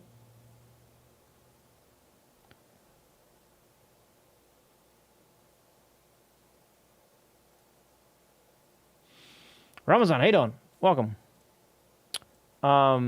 Okay, so The dead frame. Wait, no, the dead frame doesn't have any.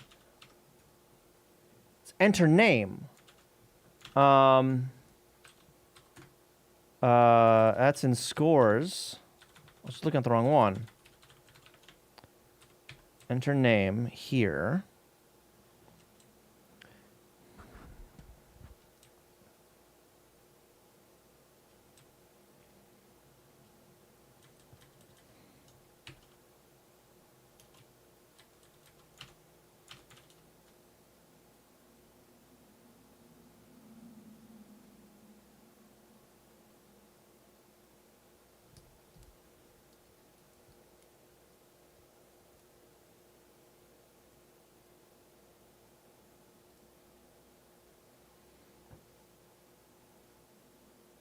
Wait, but it just set it up.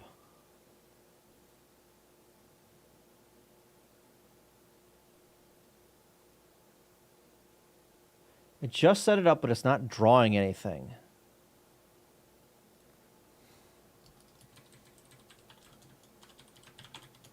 Because of that. 2001, I think. That is mask, right? 2001.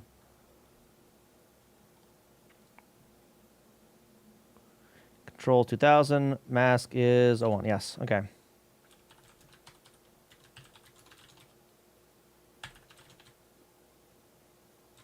Why?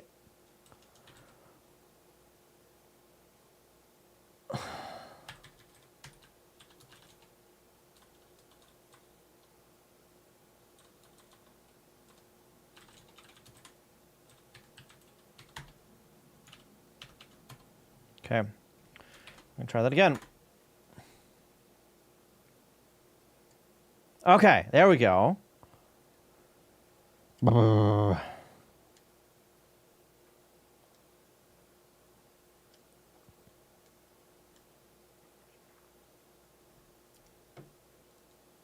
a breakpoint there.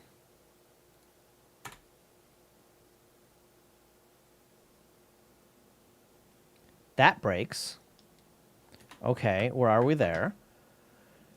Why? What? I'm in IRQ. I'm in the IRQ. Massive unrolled loops here in the IRQ. I could go there. RTS. All right, F11.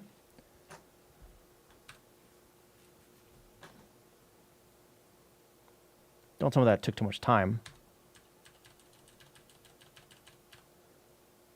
RTI.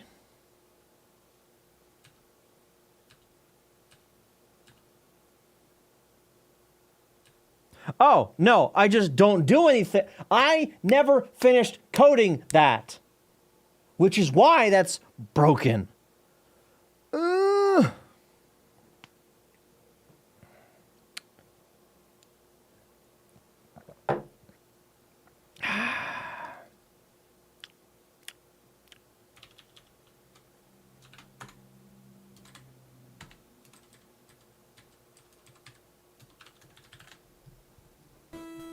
Okay, let's try again over here. There we go. There we go. Oh, I need to clear out. I need to clear out those scores because they are wrong now. Clear save data, yes.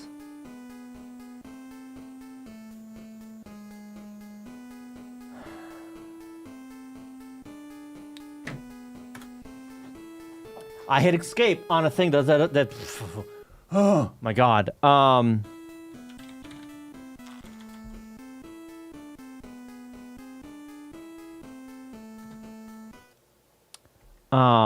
Okay. I know why that happened.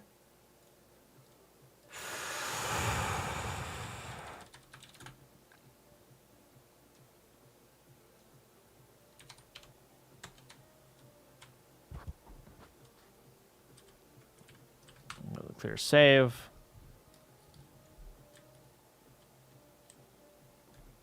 Confirm clear. That's down here, actually, isn't it?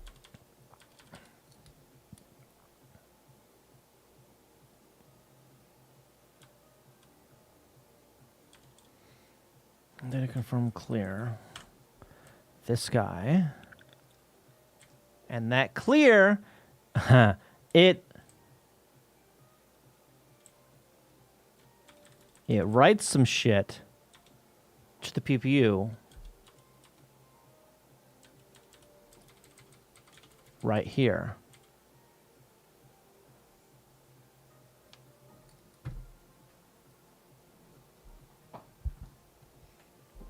And it's trying to...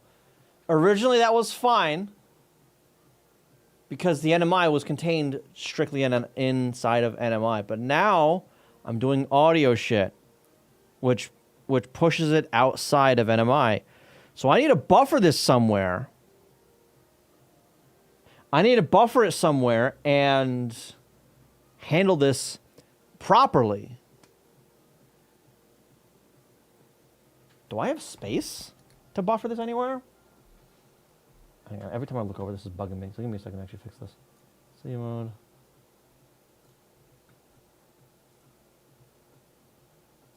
Too friggin' bright in here.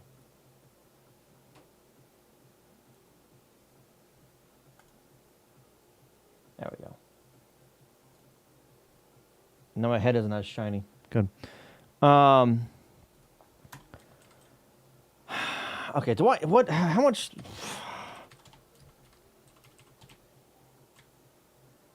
How much space do I have in OAM? No. BSS. Not a lot. I don't have that much left in RAM. I can use stack space, can't I?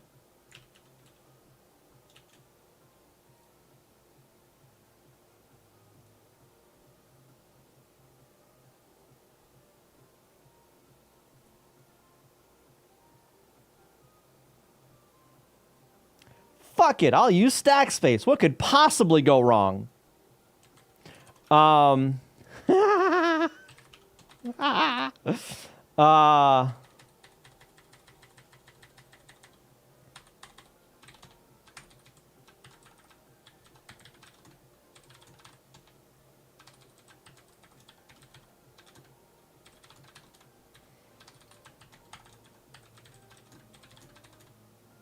Nope, res 64. Okay. Total of 64 bytes. So we're going to do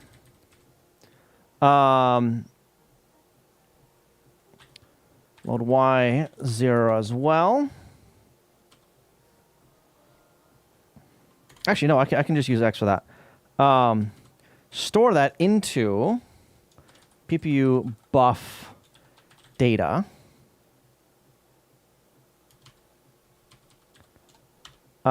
Store X, PPU buff length. Store a PPU buff adder +1 and +0. We're actually going to put this after that.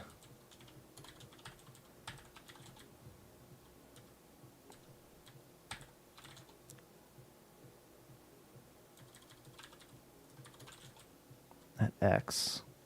Okay, then in NMI, after the trampoline, because I want to be able to use this everywhere. Load up PPU buff adder +1 branch equal over. Load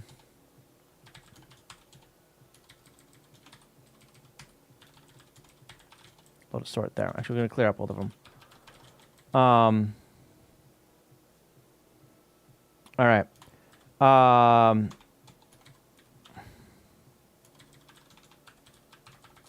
No buff.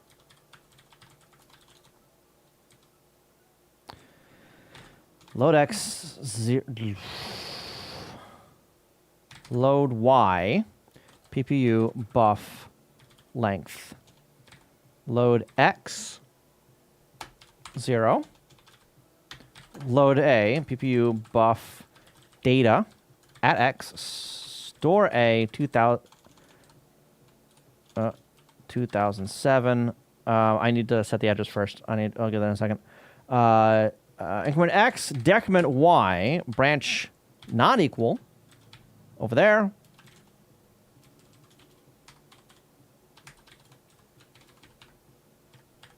Load A, store it into 2006 twice.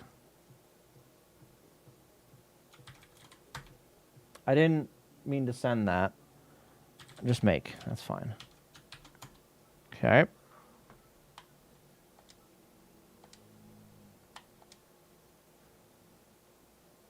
That just fucking worked. Okay. I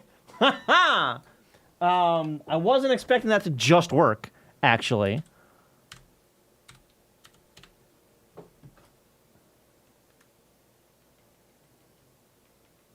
We'll change these so we know it actually changed. Clear save data, yes. Beautiful. Okay, cool. Again, I wasn't expecting that to just fucking work the first try. That's amazing. It's amazing. What else do I need to test to make sure it still works? All the high score stuff. Single block. Okay. That goes to the wrong spot. I need to turn that off for that, but that's no, that one doesn't go to the wrong spot. Whatever. These might. I don't know. Not a great spot for that.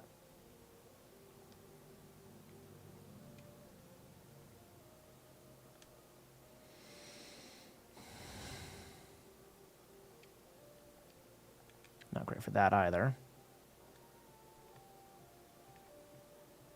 All right. That's fine. Actually, where does this go? D-I-R-T-Y.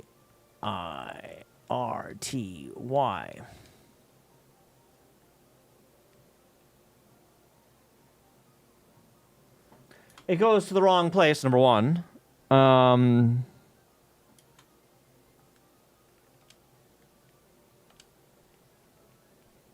Where's no hold go? H-O-L-D. Into classic. Off by 1. Okay.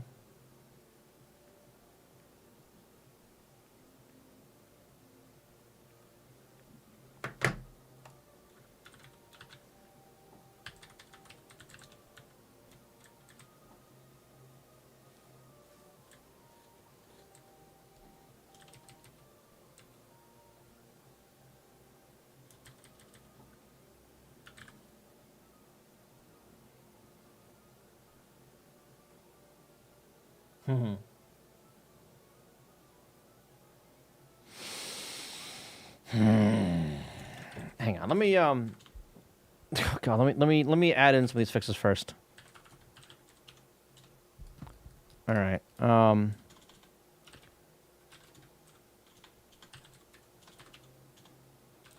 Where's this 228?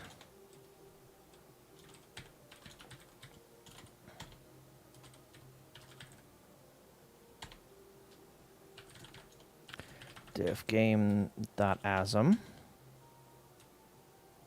Yeah, there's a few in there. Oh, everything in here.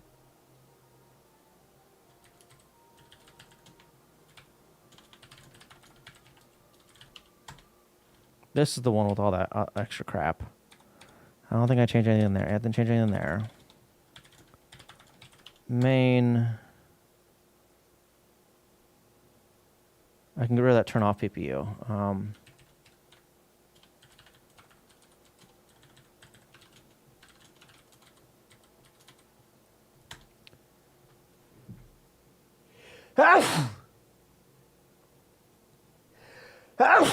Ah, fuck. Excuse me. Ah.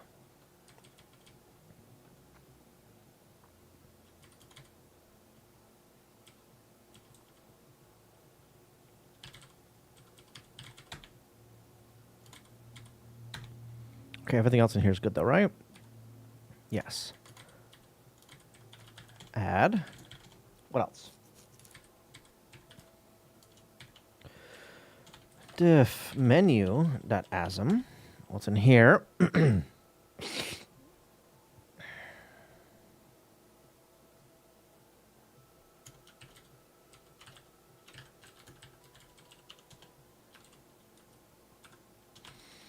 318.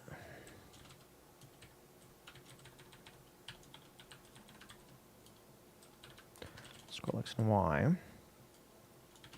Move that mask up there.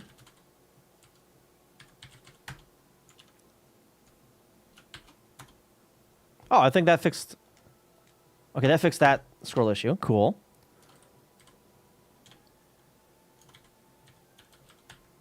Add that.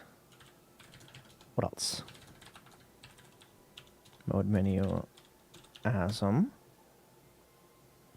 Same stuff in here.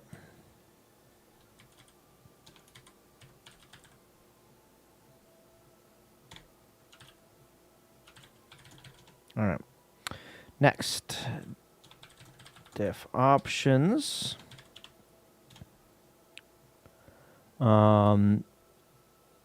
This is one where I do the buffer. Okay.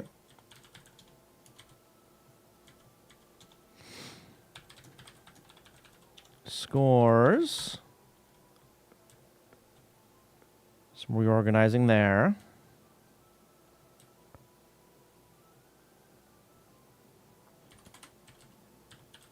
Add that. Utils. Go to init. Changes some things.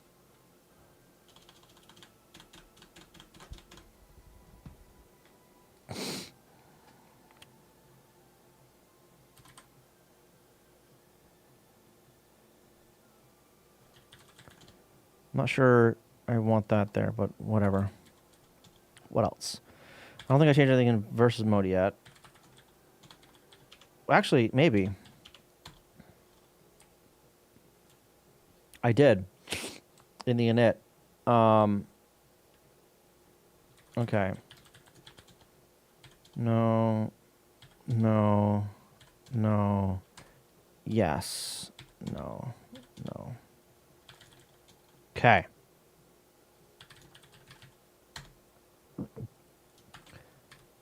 Fix a bunch of timing issues. All right. Fixed a lot of timing issues that arose once the audio driver was added to the NMI.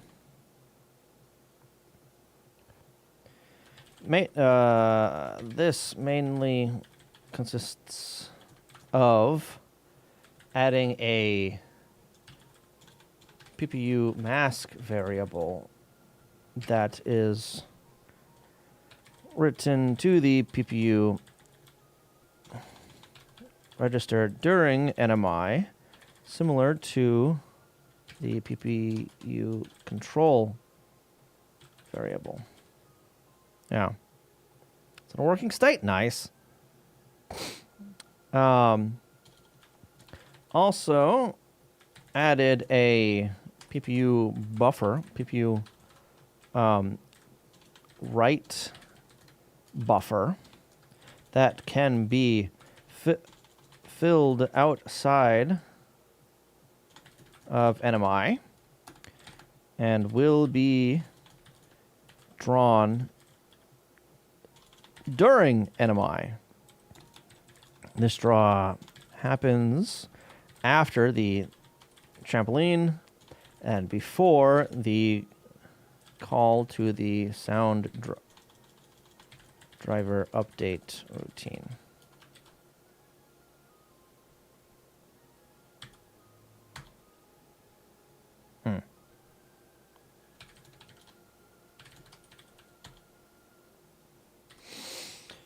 Okay.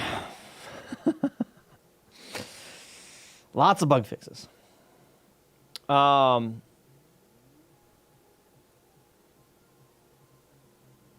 forget what I actually wanted to work on today that wasn't bug fixing stuff. I think it might have been starting with the actual garbage shit. I saw that, Gel Mega.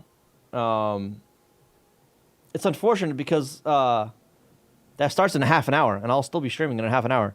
So I can't watch it live. It happens like every time he releases he releases videos on Sunday night while I'm live. So I never catch him. I never catch the premieres ever. So I'll watch that later tonight after stream sometime.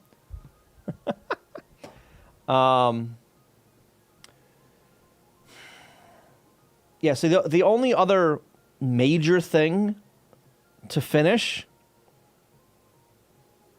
is versus mode with the garbage collection stuff. There's other polishing that needs to be done, and some other stuff that needs to be figured out, like the practice mode stuff. Again, I'm not really entirely sure what I want that practice mode to do and how I want it to work. So until I figure that shit out, I can't really flesh it out. So I can't implement something I don't know how I want implemented, right? It's a very bare bones kind of thing right now. Flakin', how you doing? And the only other thing right now is the garbage stuff. So I guess we can start with that. Start on that. We can start on that. Yeah.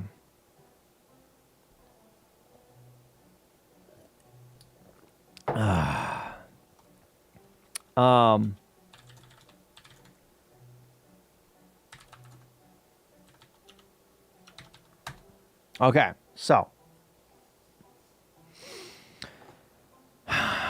the attack stuff. Before I get into the code, hang on. Let me back up just a sec. With the drawing, how I want that to actually update on screen. Because currently, I just have some static shit on the side there, right? That's using the incorrect palette for both of those.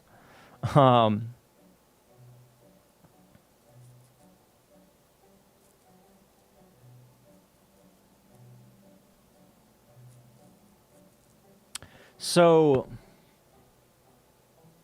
Bum,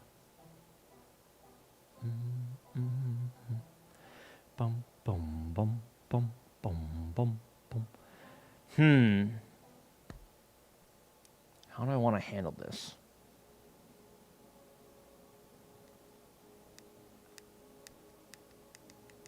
So I think I'll keep that gray there, and that will be the one with the like, hey, it's not happening yet, right? These guys up here, right? And then for the red, that's going to be, this is waiting to drop. I need to use yellow for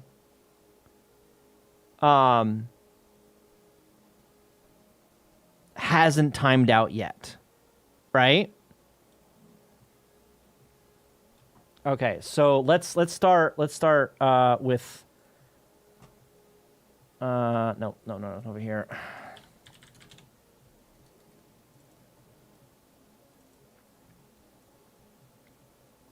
Start with the tiles and how I want to actually organize this specifically. Shit, which ones are they actually using?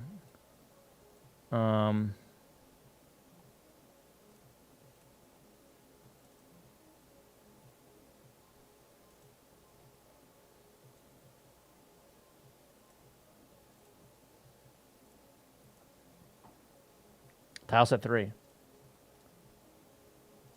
Ooh. Okay, so I need to... Yeah, I need to reorganize these.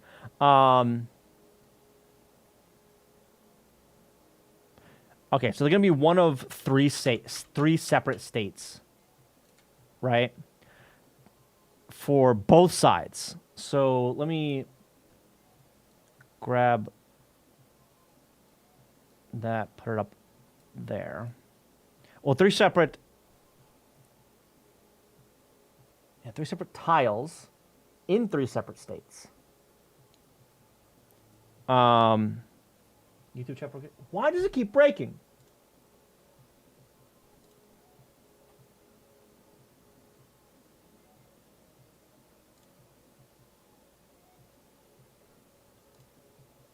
Why does that? Why? Why is YouTube chat such dog shit?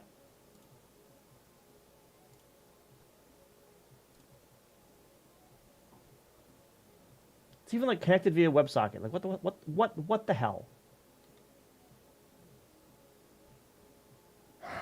Because it's YouTube. Yeah. Fucking YouTube.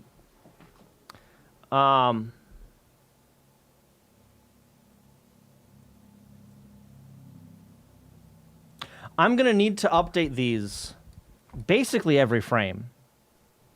I think. Right? How many is that? 1, 2, 3, 4, 5, 6, 7, 8, 9, 10, 11, 12, 24. Okay, that's not bad.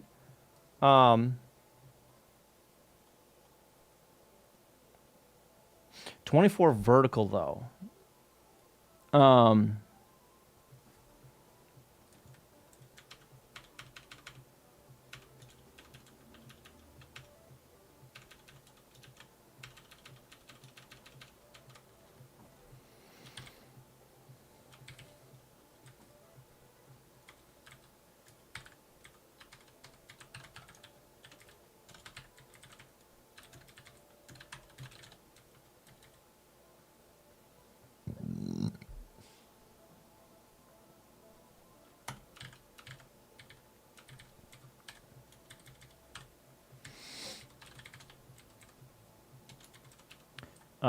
Load up PPU buff vertical. Branch equal. Load A.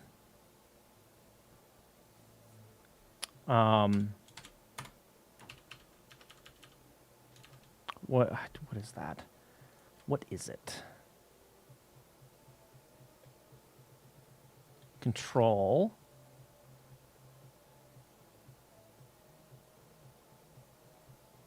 No.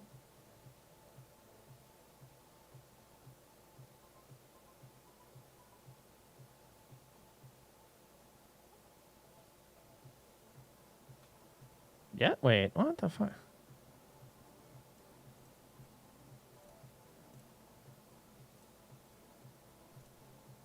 Name table. It was right there. They're there. Okay. All right, yes, we're gonna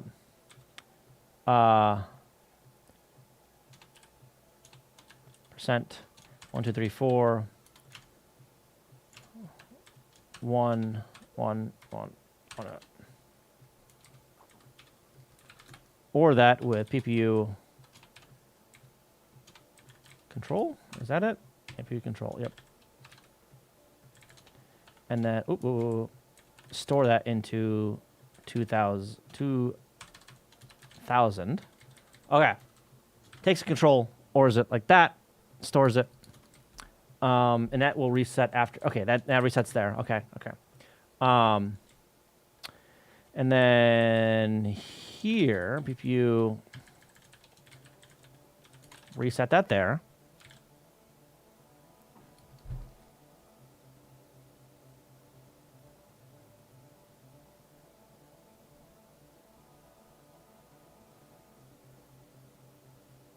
I think I want 2 buffers with this.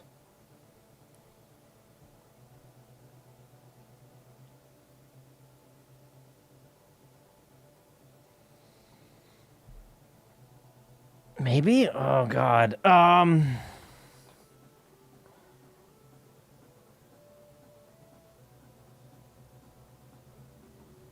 mean, or I could just handle the buffer a little bit differently, where I don't have dedicated variables for...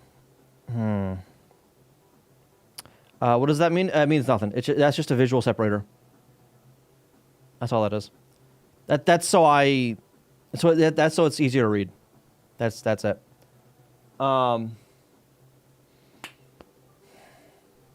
So, oh God.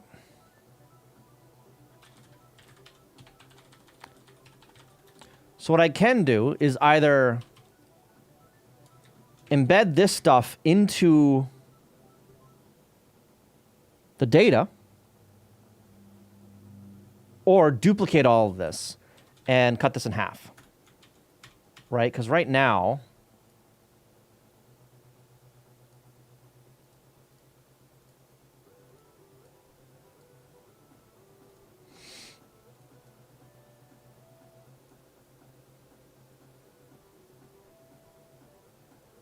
I'm using up that much of the stack, which actually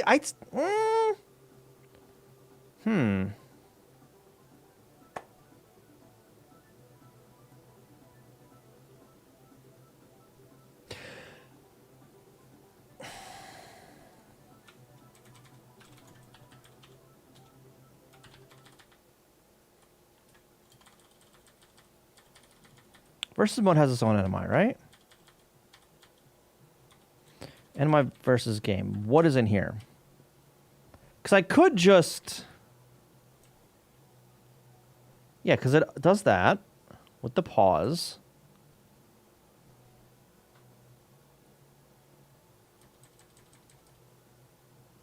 This may have broken, actually.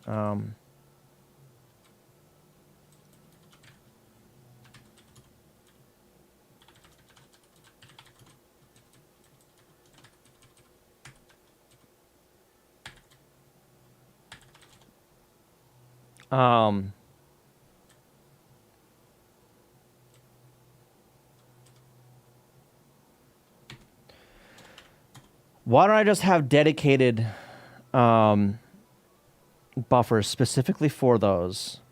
I've got room. Yeah, let's do that instead. Ooh.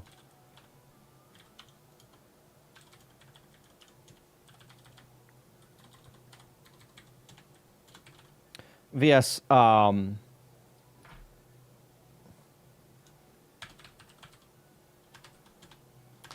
A. Res, is it 12? And garbage B.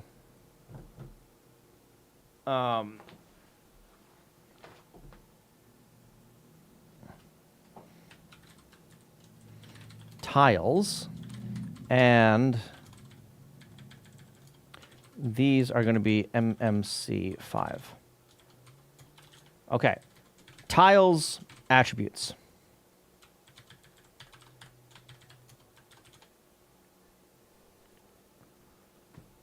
Okay. So now I can just repeat for 12 at I, load A,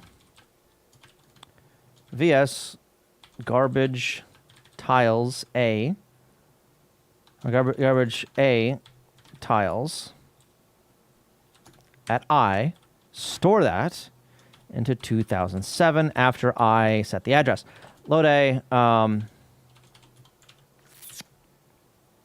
I don't have that up.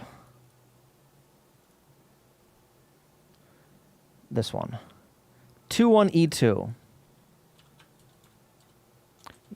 E2.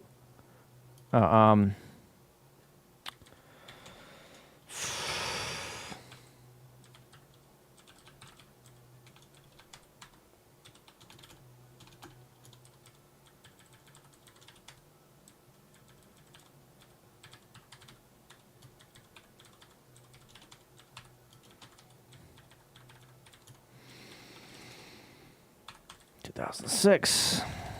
Paste. Load up.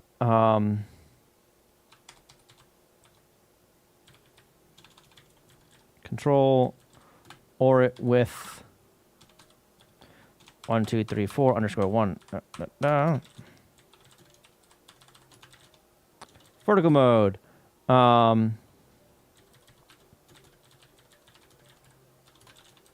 Okay. Then do that.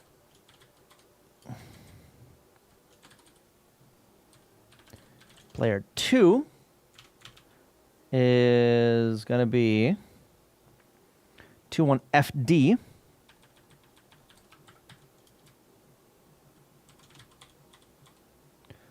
Like that, paste it there. We don't actually need that. So I can put this up there just to make it a little bit more obvious. It's kind of separate, I guess. Two. You know, let's P2. Let's do that. P1, just so it's a bit more obvious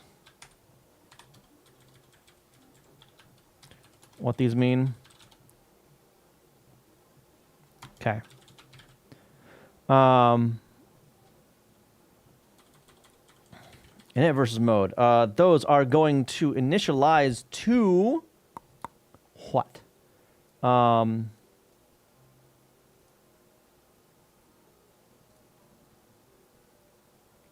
This guy's going to initialize to again Linux 7.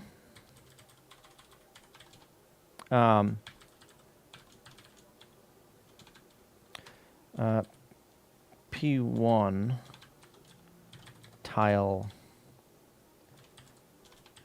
empty 7. P2 tile empty is 5. And for now, we're just going to fill that.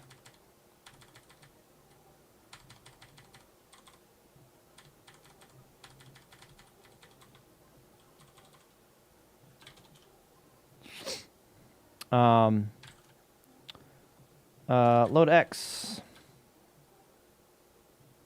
0. Load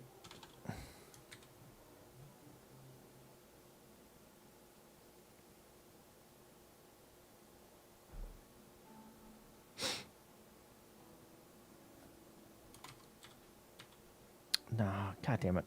I need like 2 loops for this shit. Cuz I don't want to what's it? Unwrap these. Load A. That. Store A into that at X. Increment X. Compare X to 12. Branch not equal. Over there. Yoink. Paste. Come on. F2. F1. 2 doesn't exist yet. There. And I need to do the same thing with the attribute stuff. But those I can... Can I make those 0? What is in...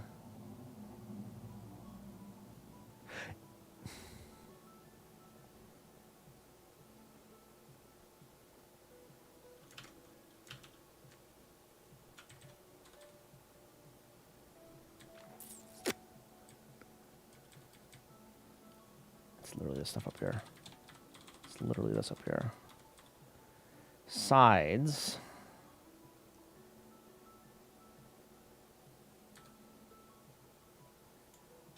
E2. E2. That's this guy here.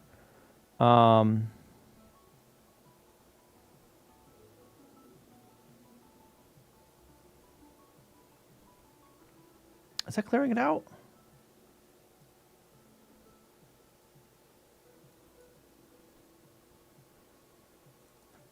No, it stores 2 into those.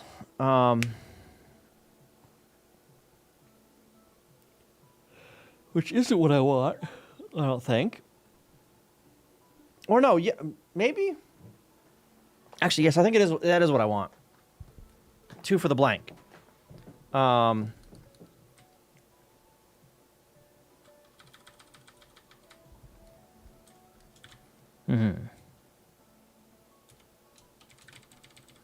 Yoink. Paste.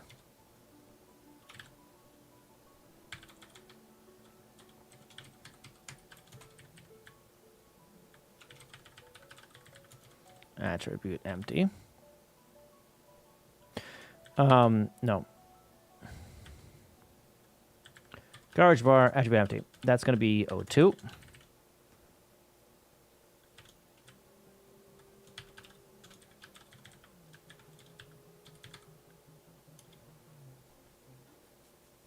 Which means I can actually, I can combine these actually.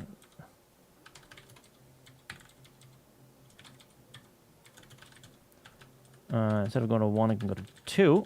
All right.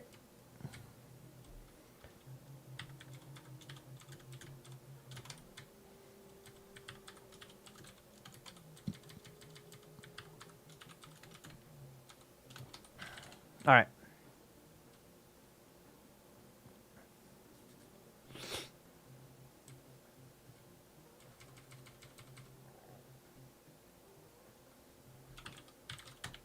Oh, unexpected trailing garbage. 4 4 4 4 4 9 3.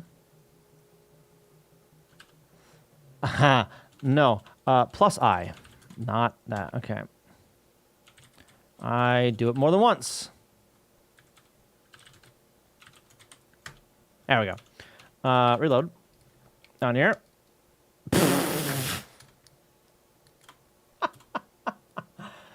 Not quite. Not quite. What tile is that?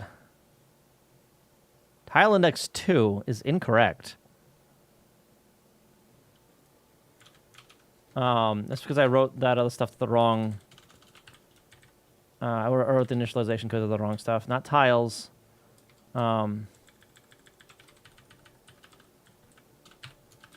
Attributes, make that. Let's try that again. There we go. Okay. And that last one needs to be something else. That last time needs to be something else. That bottom one. Which, you know what? We're going to handle... Well, oh, God.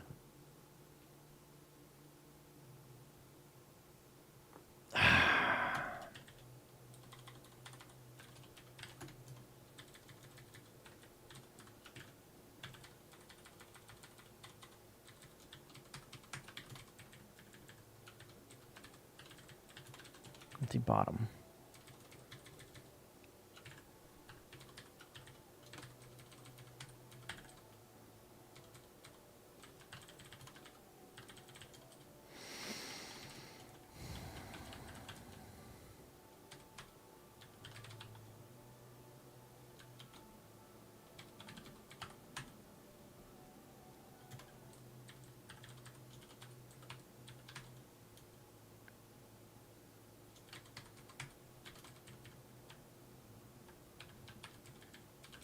This should work. Maybe. Maybe. 0,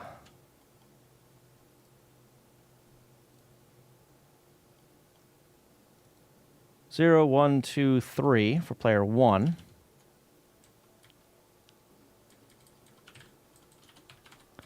And 4 for player 2.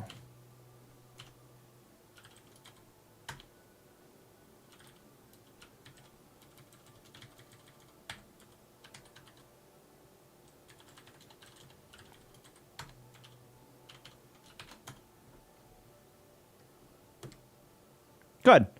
All right. Okay. All right.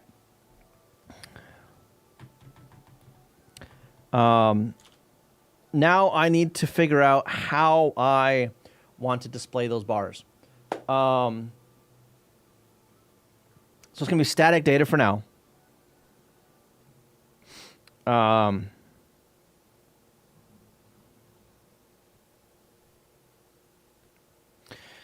so I think I want to act on the tiles directly. Have that be the data storage, right? Instead of having like a separate array or whatever of all the garbage shit.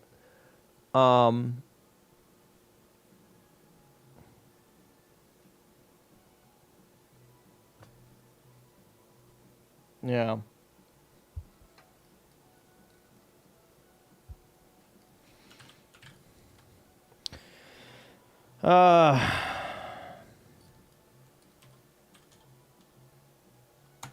But I won't be able to. No, I can't.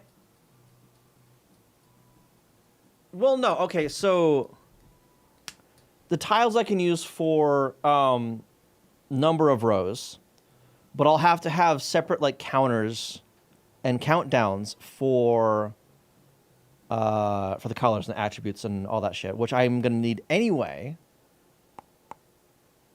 Okay.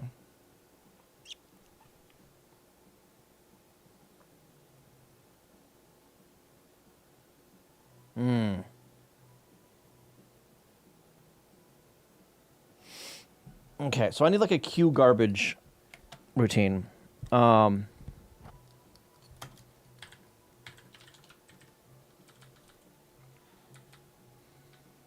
let's go down a little bit on the bottom.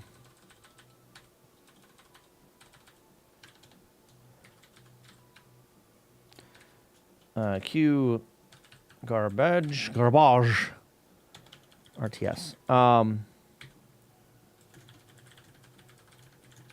Sending player in Y.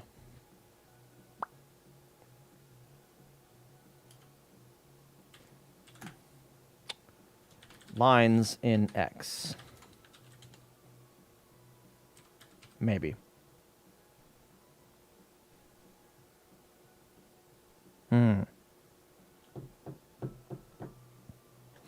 Let me hit the bathroom real quick and refill my water. I'll be right back.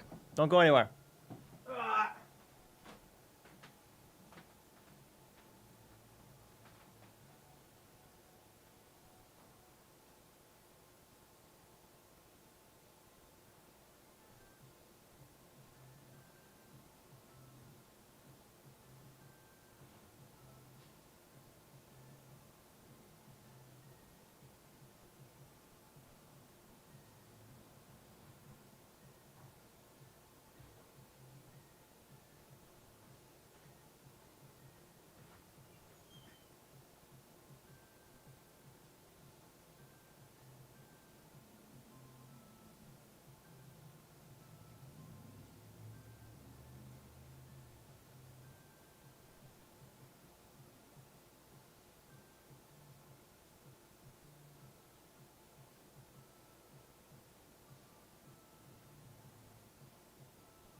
I forgot the water.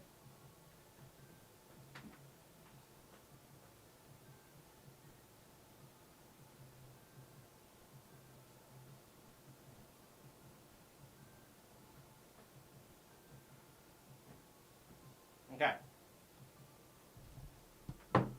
Back for real this time. Jojo, how you doing? Yeah, I'm trying a new chat overlay that is supposed to combine both Twitch and YouTube, but YouTube is being a piece of shit, and it breaks every once in a while. So that's cool. You know, by the way, welcome. Welcome. Yeah, it's supposed to work. I don't know if it really works I don't think it works very well, but. All right. So for starters, we are going to down here. Finally, the big screen. Yeah.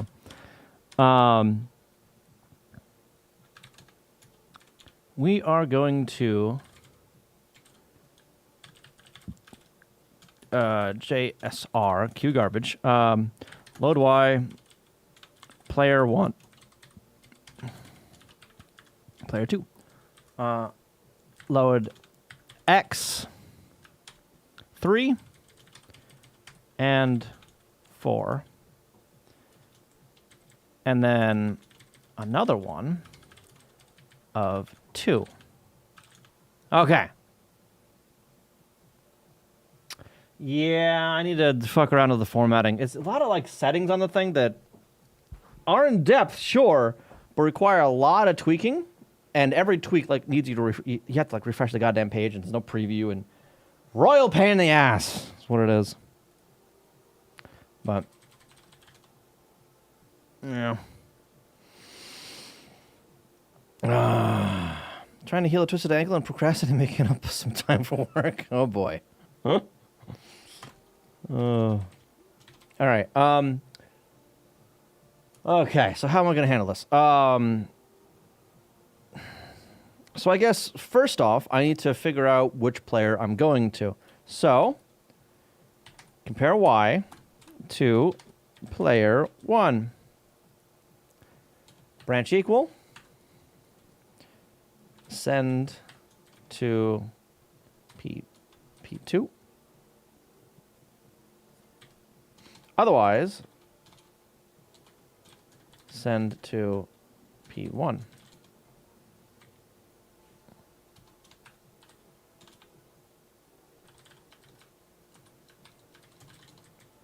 All right, so what we need to do first is find out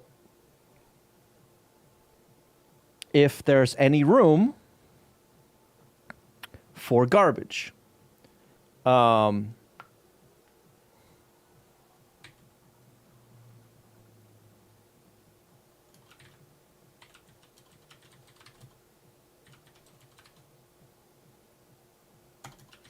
Whatever. This one's just going to RTS for now. That's fine. All right, so the first thing we need to do is load up X. And we're going to start at the bottom. Right, load up X 11.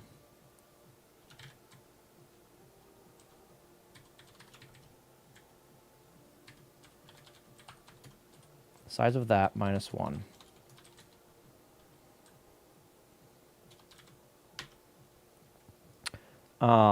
Load A. That at X. Compare that to that. Garbage tile P1 empty. Branch not equal around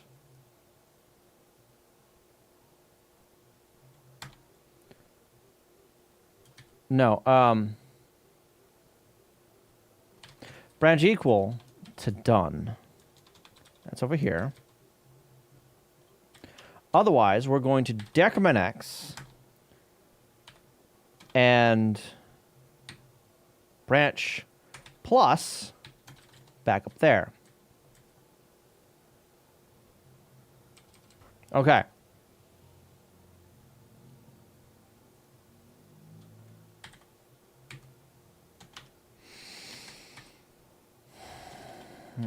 Compare X to FF.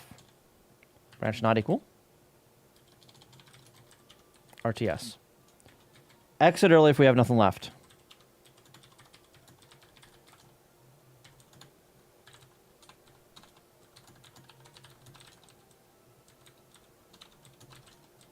Exit if we have no space.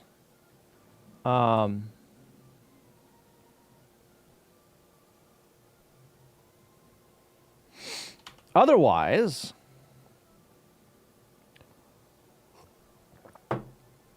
load A.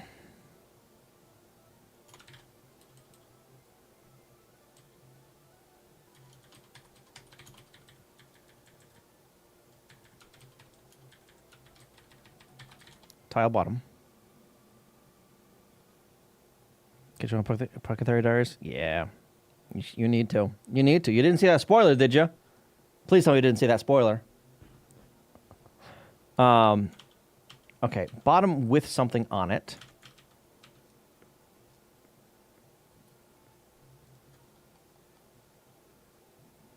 Over here.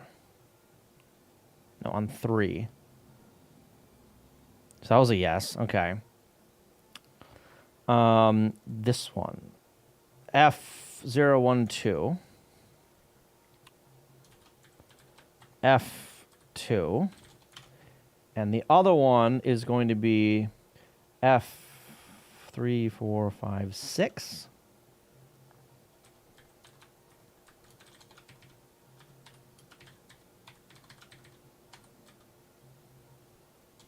Store that into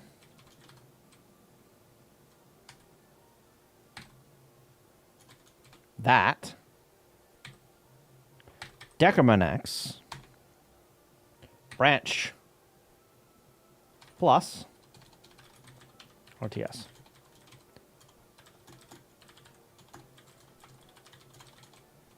Okay. If it's past 0, we run out of space and just trash the rest of it. Accidentally click the image spoiler before the text put.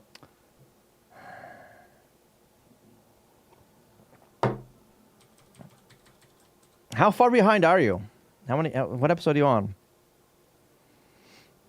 So if that image is what I think it is, they got me confused with the same looking characters. I was expecting this outcome for a while. What episode are you on? Where are you with that?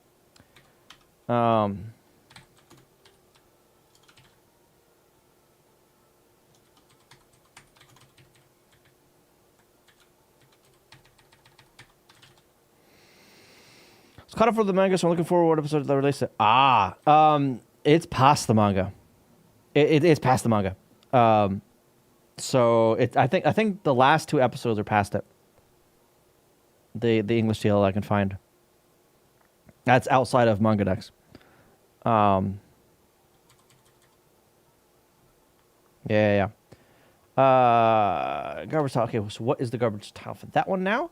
F0 and 0, 1, 2, 3, 4, and 4. 0 and 4. Paste.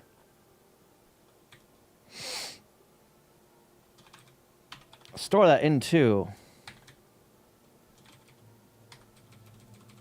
Store that.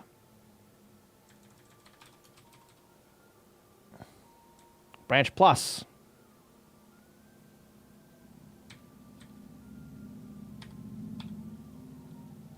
That way. And then just RTS. That should be correct, right? Maybe? I don't know. Let's see. So this one, okay, so we've got all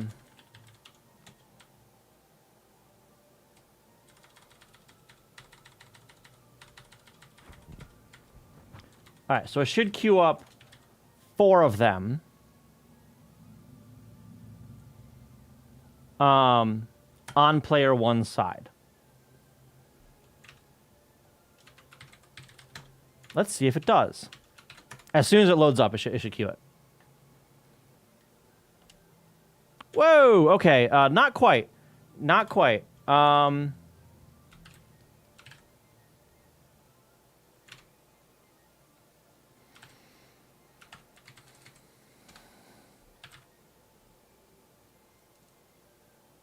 Queue coverage, all right. Reload. Down, A. Okay, so Y is 0. Send to player 2, we're not doing that yet. All right, send to player 1. Load X, B. Garbage tiles plus 11. Compared to 7, branch equal. Decrement, branch plus. Oh, balls. I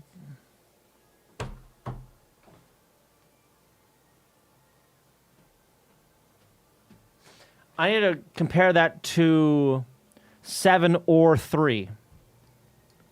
The bottom or... Oh, boy. Empty or the bottom. Branch equal there. Compare it to empty bottom. Make.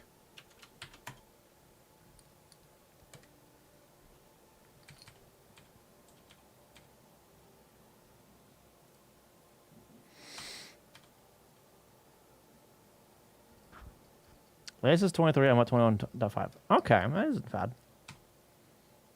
Oh, that compared to 7, compared to 3. Okay. Compare X to FF. X is not FF. X didn't change. Branch not equal. Okay. Load up that. Store it there. Let me actually have a look at this in memory. Whoa, whoa, whoa. God damn it. Okay, we're right there.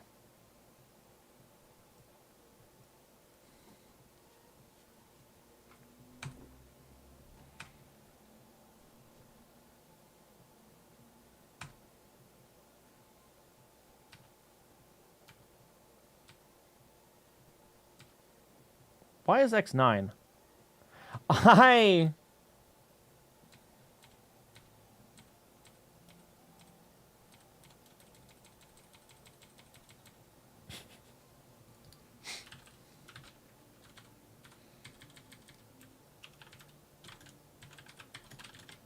Store that there.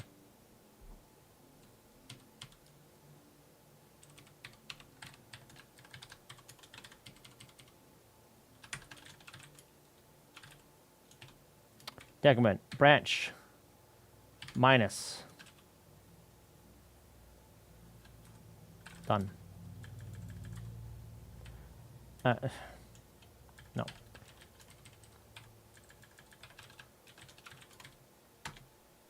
try that. It's ugly as sin, but, you know, it might work.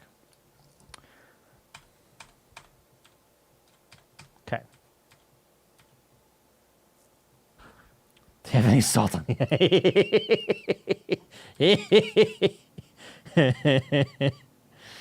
Oh.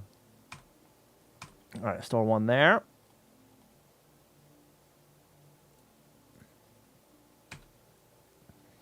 Decrement X. Decrement that.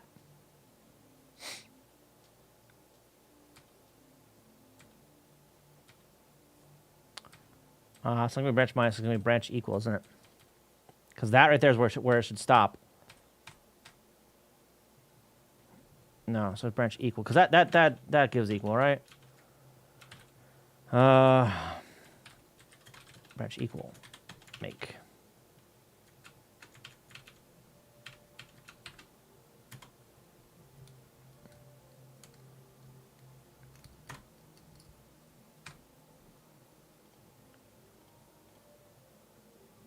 Refresh that.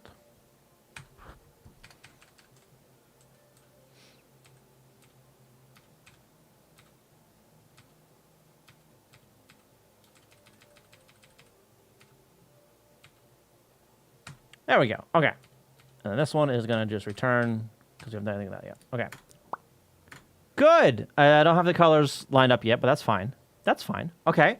So now I just need to do that same code for player 2. So we're just going to yoink all this and paste it there. And then just change all the player 1 to just player 2.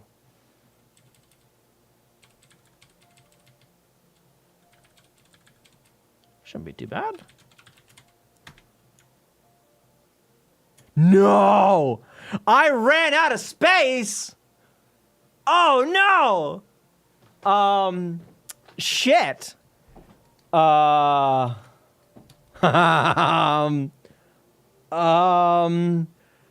can't have that one run out of space like that. I need all those in the same fucking bank. What is all this shit?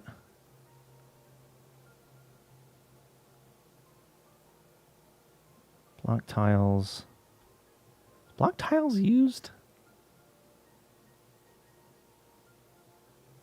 Is that used? Hang on. Game.inc.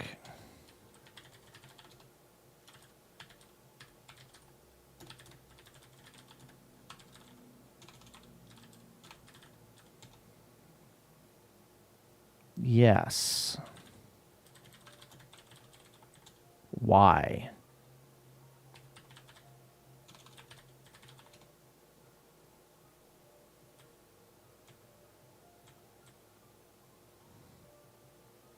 Locations for each time. No. No! I thought I got rid of this shit.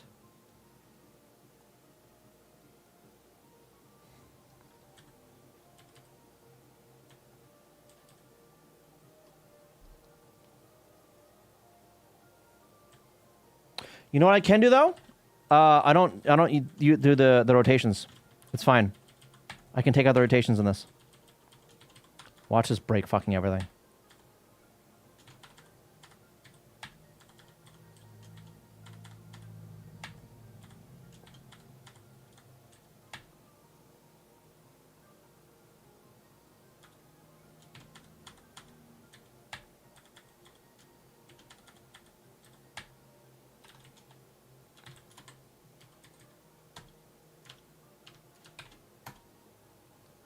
We're gonna go here. Oh, okay, good. Good.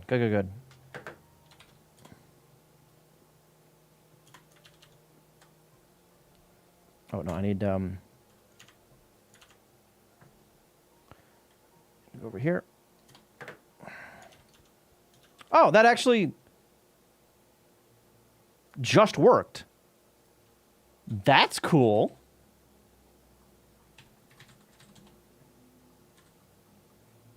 Three and two.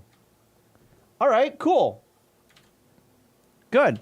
Where are we on memory? On space. C0 it is, right? Oh, we're cutting it close. Oh my God.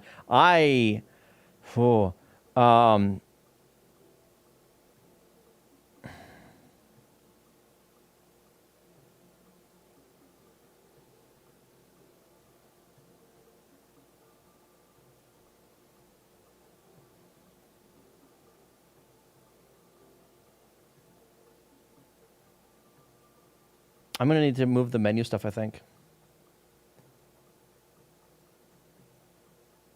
This is all menu crap here. This is all the basic menu crap.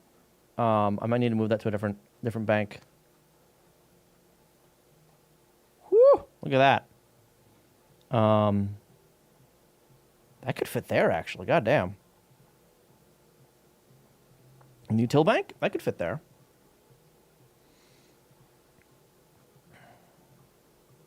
What else did I have there that I moved away? Because that bank was kind of full.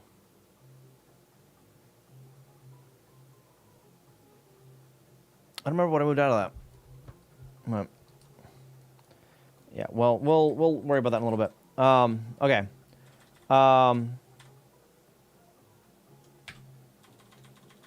Okay, so for these queues, I also need to update.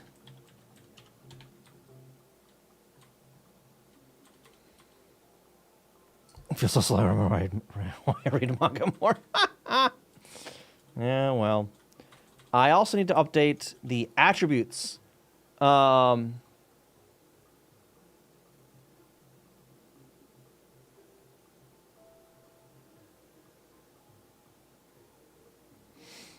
I...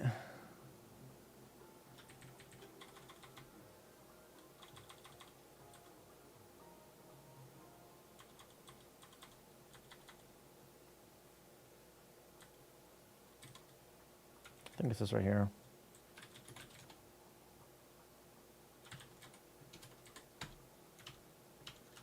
Because I had some debugging crap in there just to see like what it looked like. That was it. Okay.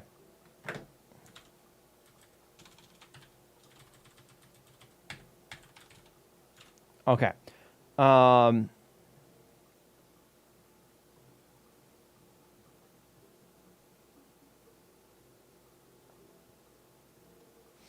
So with that,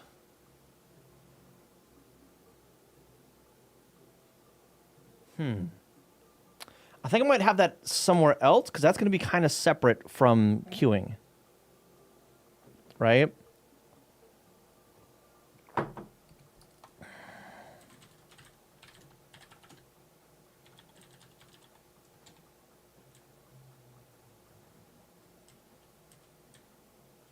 It's the attack stuff, the attack counter.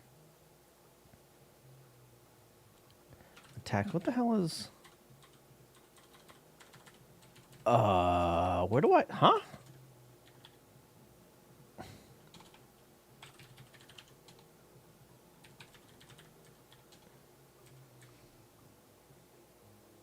Incoming attacks. Okay.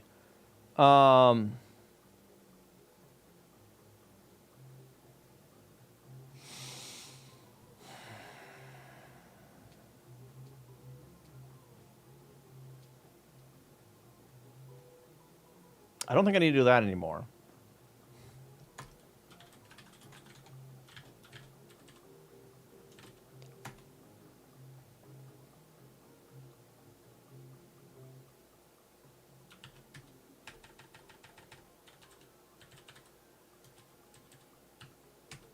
Do need to change that though.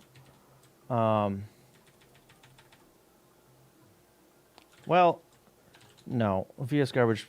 We'll keep it that. It's fine. Tech counter. Garbage counter.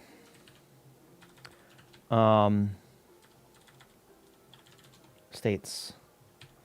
State garbage. All right.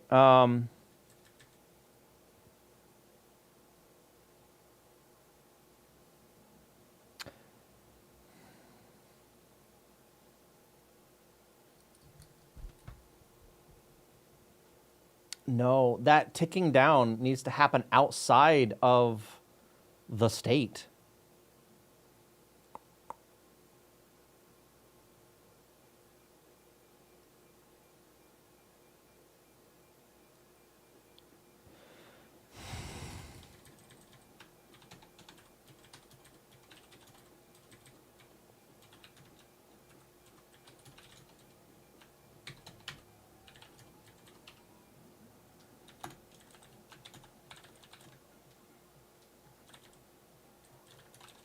Garbage counter.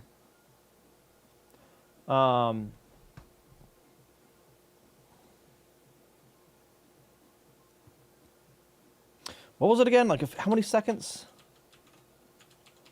There's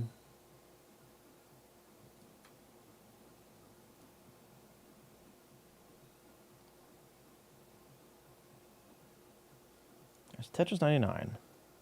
Garbage mechanics. Does it mean on the left side of the playfield show the impending incoming garbage lines sent my opponents were short? Inserted in a playfield. Yeah, if they're incoming garbage lines, your attacks will be used to counter them instead of before or sending lines to your opponents. I gotta figure that out.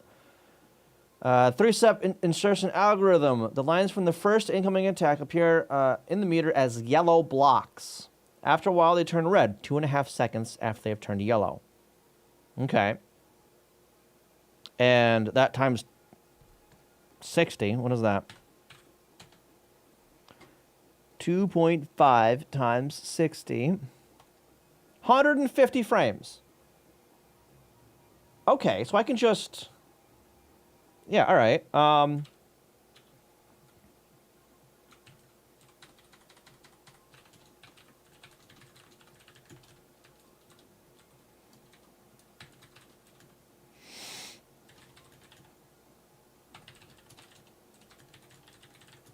Timer is frames, not seconds. Okay.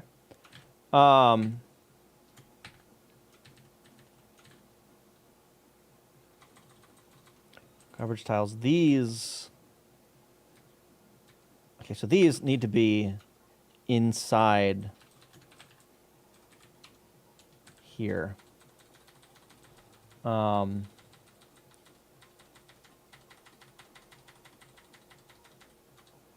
There. Like that. Garbage counter. Okay.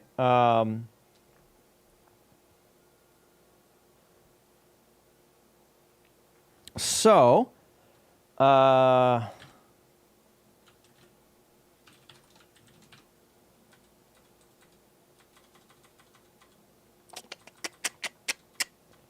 if x is 0,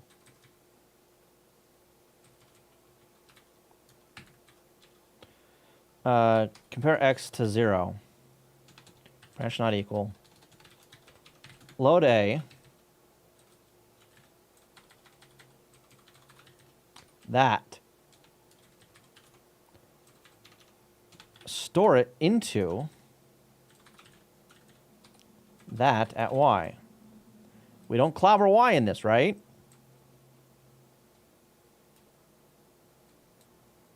Y is unclobbered.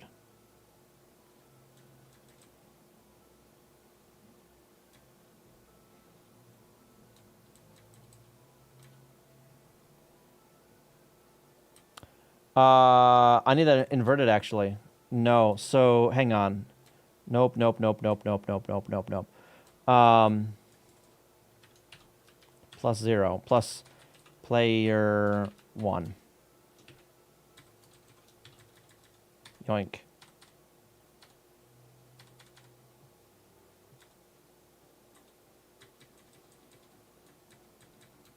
Paste. Player 2.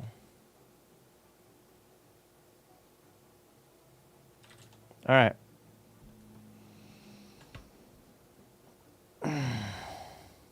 Special modern program. Yeah. Yeah, I haven't been on Reddit in years.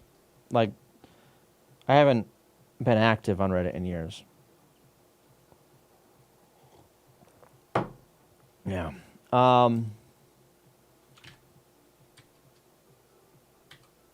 Okay. Load A.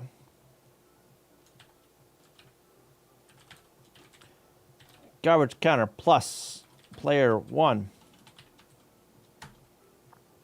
Compare that to FF. Branch equal over that. Otherwise, we're going to decrement this. Decrement. Yoink. Paste. Player 2.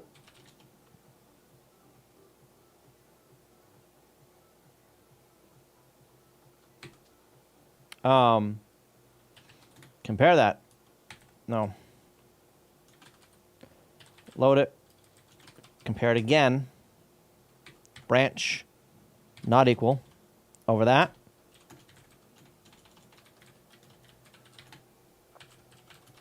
Trigger garbage.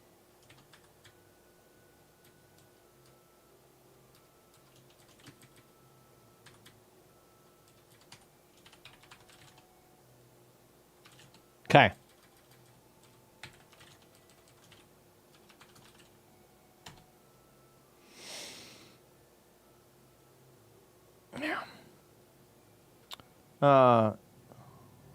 Juanma? What is the meaning of modern Tetris? Yes. So NES Tetris is very rudimentary with its rules. Like the RNG is piss poor terrible. You have a hold piece, sure. Actually, no, you don't have a hold piece. You have a next piece, no hold piece. The RNG is garbage. The rotation is garbage.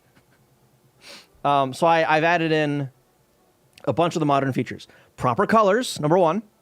So every piece is its own color, and it stays that way on the board, right? So if I just place a bunch of crap, it stays its color, right? I've got T-spins working. That comes with the rotation system with wall kicks, so T-spins are a thing now. I've got the bag system for pieces. This screen, it doesn't display them, but it's still using them. If I go over to here, you can see the next pieces on the side there. So the RNG is fixed. So every 7 pieces, you are guaranteed to get one of every piece, right? See, I've got a hold, so I can do that. Swap out the pieces like that. T-spins, let's see, what else? I've tweaked the scoring a little bit. One to add in T-spin stuff. Tweak the leveling a little bit. I still might tweak the leveling, honestly. And multiplayer. I am currently, right now, implementing garbage, where the garbage comes up from the bottom of the screen. Yeah. I'm honestly so glad that I don't partake in any social media, apart from consuming Twitch and YouTube. Yeah, so yeah, I'm not on a lot of social media stuff. Reddit nowadays is a decent source of information on niche topics, but as a social media platform, it's just a cesspool of echo chambers. Yeah. Yeah, no worries. No worries. Yeah, so I'm working on multiplayer. I don't plan on adding a computer player to play against, because that just sounds like a royal pain in the ass, and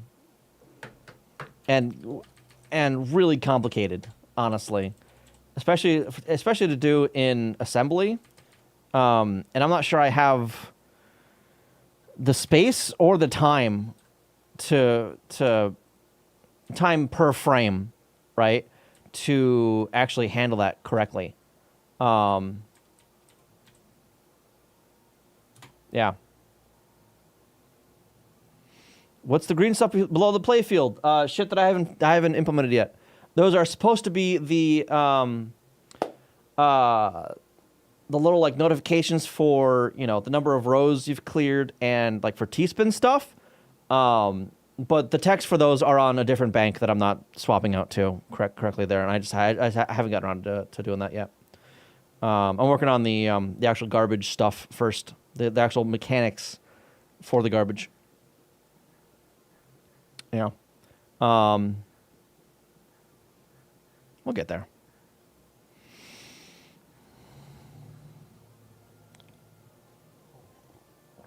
Is YouTube, Twitch really social media? Some kind of, I don't, yeah. YouTube would like to be, for sure, with all its, like, the community posts and all that kind of shit. But like I've mentioned before, like, YouTube chat and the comment system are dog shit. They're absolute trash. And dealing with them is such a painful experience, right? So no one really uses it as proper social media, if you want to call it that, right? And with Twitch, that's, I don't know, I feel like it's not structured in your typical social media way, right? Twitch is very like in the moment, right? Like VODs last a month, maybe 2, I don't remember. After that, they're fucking gone, right? Same with all the chats. The chats are all gone. Even on clips, chat will go away after the VOD's gone. I think, right? Yeah. The same vein, I don't see Discord as classical social media either. Many do put it in the same category. Yeah, I don't really see that as your traditional social media either. Because again, there's a lot of, sure, there's some public stuff out there, but it's a lot of less public things, which I guess you could argue with Facebook. I don't know. Well, with Facebook, you're like, it's a bespoke post, right? And then you like comment on said post or whatever. Whereas Discord is mainly a communication thing, right? Like an in the moment, like people talking, not someone dropping a blog post or whatever, and then comments on that blog post or that, yeah. Yeah, IRC 2.0. Yeah, exactly. That's how I see Discord is IRC 2.0. There are some things. Well, I think Discord is probably pushing a little bit, trying to make itself social media stuff, but I don't know. Like, it's got that forum thing, which is terrible. I've seen that a little bit, and the implementation for that is, I don't like it. I do miss IRC, but Discord's better. Yeah. IRC doesn't have any of the multimedia stuff, which is a lot of what I do on Discord, you know? Not just emotes, but like embedded images and video and all that kind of crap, and files and whatnot. Can you transfer files on IRC? Sure. Is it a pain in the ass because it was stapled on afterwards? 100% yes.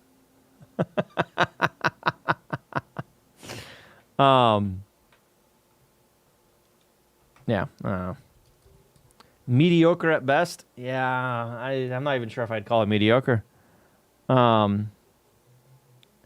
It feels like fucking Teams groups. And those are dog shit too. Teams, by the way, needs to fucking go to hell. The way that is organized is terrible. Like, it's like someone poorly described Discord to them, and then they implemented it badly.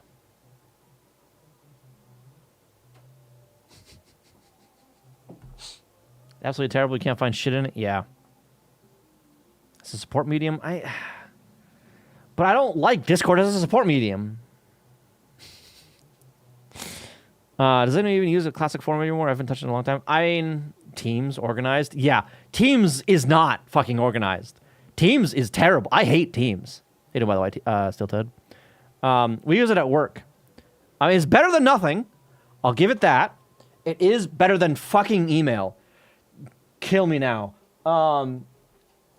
It's barely a step above email. Okay, all right, barely a step above email. Speaking of Skype, so this past week, like I mentioned before, my company was acquired. And with this, we got new accounts to Teams is worse than email. It depends on how you set up email. But I got a new login for the new company, right? So I have 2 emails and 2 Teams accounts. So, by the way, back when we first started using Teams in my company, there was a policy to delete messages after 30 days. And then I started bitching about that pretty loudly, being like, no, if you delete these messages, it makes Teams fucking useless. Stop it. And they're like, oh, fucking policy or whatever. But I bitched loud enough that they bumped that up to like 60 days or some shit, right?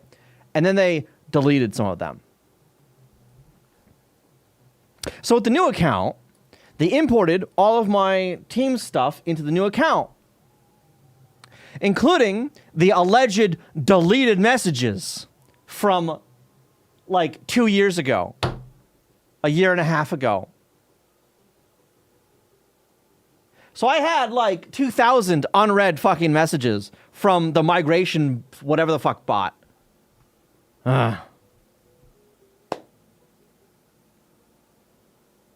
Teams formats conversations as intuitively as Word formats documents.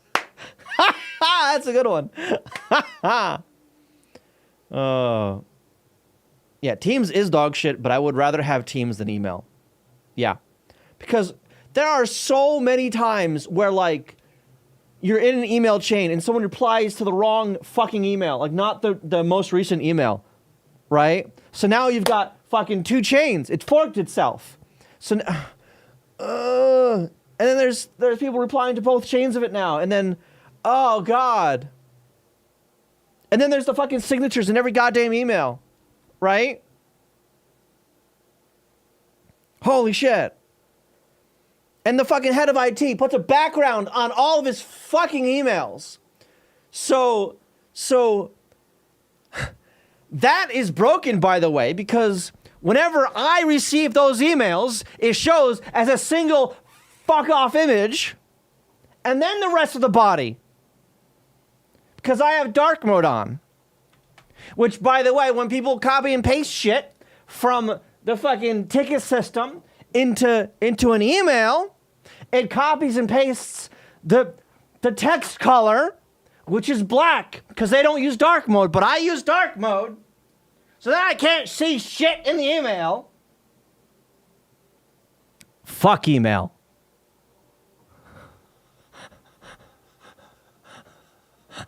Fuck email.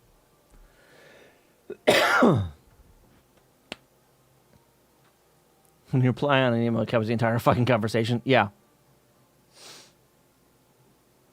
Slack, I think I've tried, and I'm not a fan of Slack either. I kind of get the reason, but for this semester's exercise, we moved into Markdown first and PDF second. Markdown is fine and all, but the stupid as fuck PDF conversion looks terrible. Oh no. Oh no. Fuck color text the name out. Right? Just let me text that shit.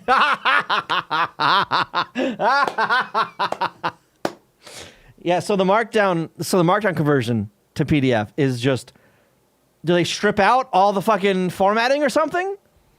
Do they use a dog shit based template and never bother trying to style it to make sense in a PDF? I hate when I go and reply and I see nothing because they format all text for dark mode.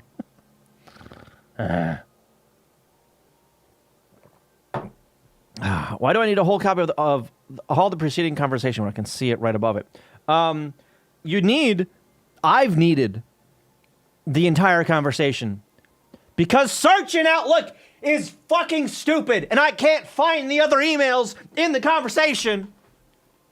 God forbid the search actually worked so I could find the email with the attachment that is mentioned 3 emails ago. Fuck.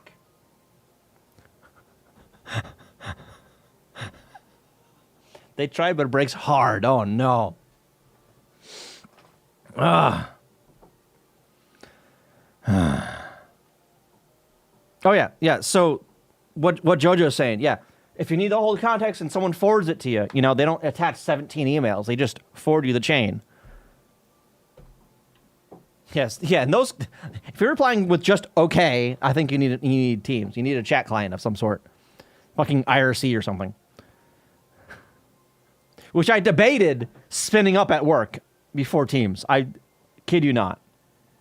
And then I decided against it, obviously.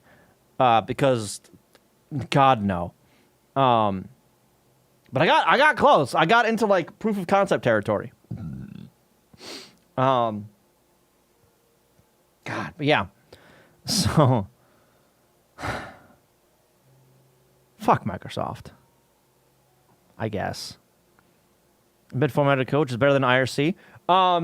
Okay, so I've got a fucking bone to pick with Teams about embedded goddamn code. Who in the fuck at Teams, at Microsoft, thought it was a good idea to replace every fucking space with the Unicode character of non-blanking space? Who the fuck did that? Who? Copy-paste code from Teams into a text editor, and then it won't compile because it doesn't know what the fuck kind of space that is. Fuck you.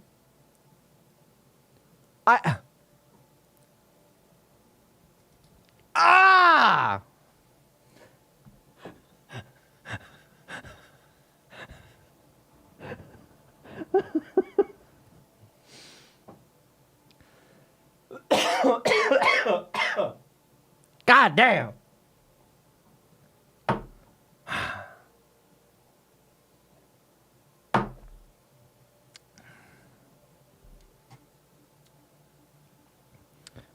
For a while, that wouldn't open multi-line code blocks. Oh my god, which was lovely. Yeah.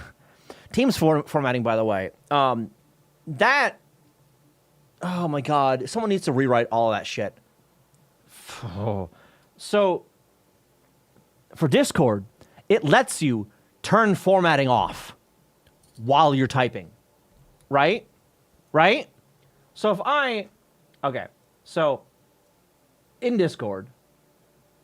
If I go, you know, that, some shit, and then that, it doesn't change that to the actual, like, formatted bullshit, right? In Teams, it does. It inlines the formatting in the input box. Which means, if you put in one of those, right? And you type something wrong or whatever after it in backspace, it backspaces into that formatting, and you can't get out of it.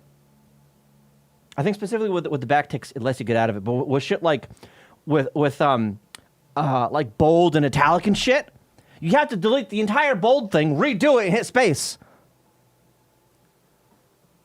It's dog shit. I've also heard. I haven't used Slang. I've also heard people cursing it. Yeah. It inlines the formatting until it doesn't inline it, and then I have to delete the last. Yes. Then there's that. Right. God, I've had that happen before too. What was it like? I think with the inline one, it's something like with a. If it begins with a space, it doesn't do the formatting. What? Huh? So if you do backtick space A, backtick, it doesn't format it correctly. At all. It shows the fucking backticks. Pisses me the fuck off. It's because that stuff is made for people that don't... Okay, let me turn off the auto whatever the fuck and just format shit correctly. The way I expect it to be formatted. All right?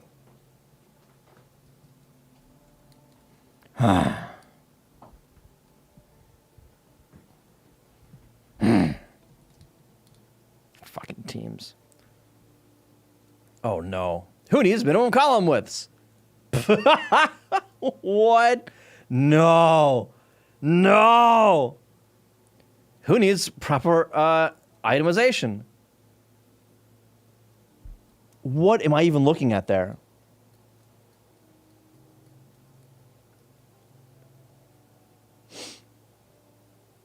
Who needs proper column? What's version 2? Oh my god. Oh my god. That install did you have to deal with this bullshit in my clean markdown to make the code block look fancy. This is a syntax no markdown editor understands, by the fucking way. No. What is this? What is this number lines bullshit? What is that? With plus instead of minus, which is valid markdown.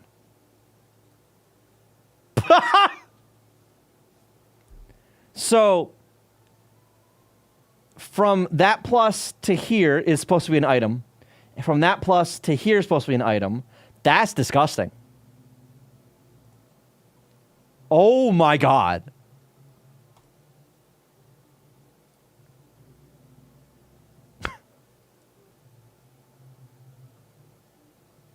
That's for one sheet. Oh my god. Oh yeah, I see. I even see it in the header there. The I and the S over on top of each other. Yeah, just use the raw markdown. Shit, that's better looking than whatever the fuck that other shit was. Like,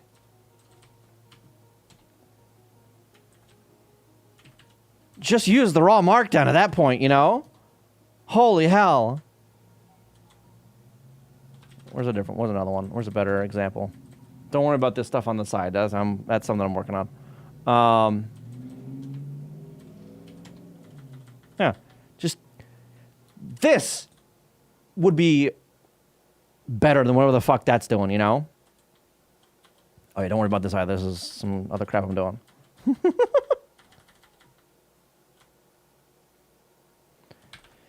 PDF can be useful, especially how I like to structure the exercises, but these sheets are unacceptable. Yeah. And I deal with PDF shit all day, every day at work. So I feel your pain. I feel your pain. So, oh my God. So I just... Okay, so a while back, we got a new printer, right? A big ass Canon roll-to-roll printer, right? And this printer has mica and color, so we can print checks on this fucking thing, right? So with that, we need to print the check background behind all the check data bullshit, right? Fine. I got that all figured out. We need customer approval to start using this shit for each customer, right? Fine. My boss goes, all right, send me a sample. I'll put the background on so we can send it to the customer. I'm like, okay, here's the sample. I don't hear anything about it. A few days later, I check in with the customer rep for that thing. She received the sample. I go, can I see it? She sends me what my dipshit boss produced. Fucking vomited out. Oh my God. So can I find a picture of this? Bank check.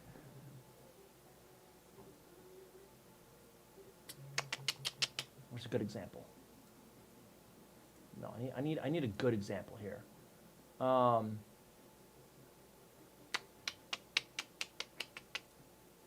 There, perfect.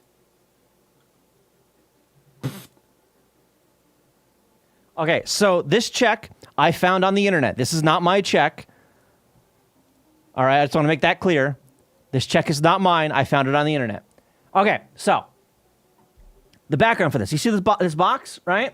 Box and a bunch of shit inside of it. And then underneath the box is the micro line right there, right? There's void all over it too. Good. They really just... Okay, they did actually blank it out in both spots. Good. But still, that's check. That's fucking routing, and that's more of it too. Like routing and account number. So like they didn't need the okay check number. Who gives a shit? They didn't blank out the routing or the account number. That's cool. Dipshits. Anyway, so this is vaguely the layout of what we got, right? For what he did is that background with all the patterns and shit was zoomed way the fuck in. So this bottom line was off the fucking page. The bottom line, which, by the way, has some of the security features that we're trying to show off to these fucking customers.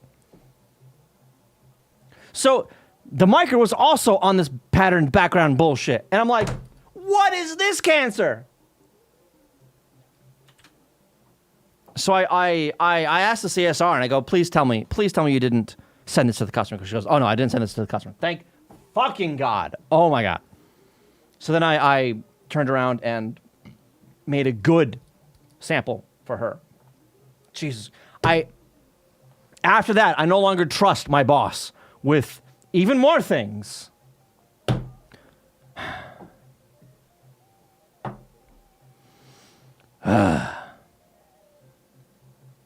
We have those sheets in perfectly fine latex, by the way. They are already existing. No. Typesetting PDFs, we don't do that here. Yeah. They moved the latex, the perfect latex into Markdown and put that. Oh, no. No. Seeing the sheet wanted to make me quit on the spot. I love my boss so much, and it's not his fault. But boy, we have a fun meeting on Thursday. Oof. Some of the people doing the latex course, he knows this. No. No. Oh, God, that's even worse. That's so bad.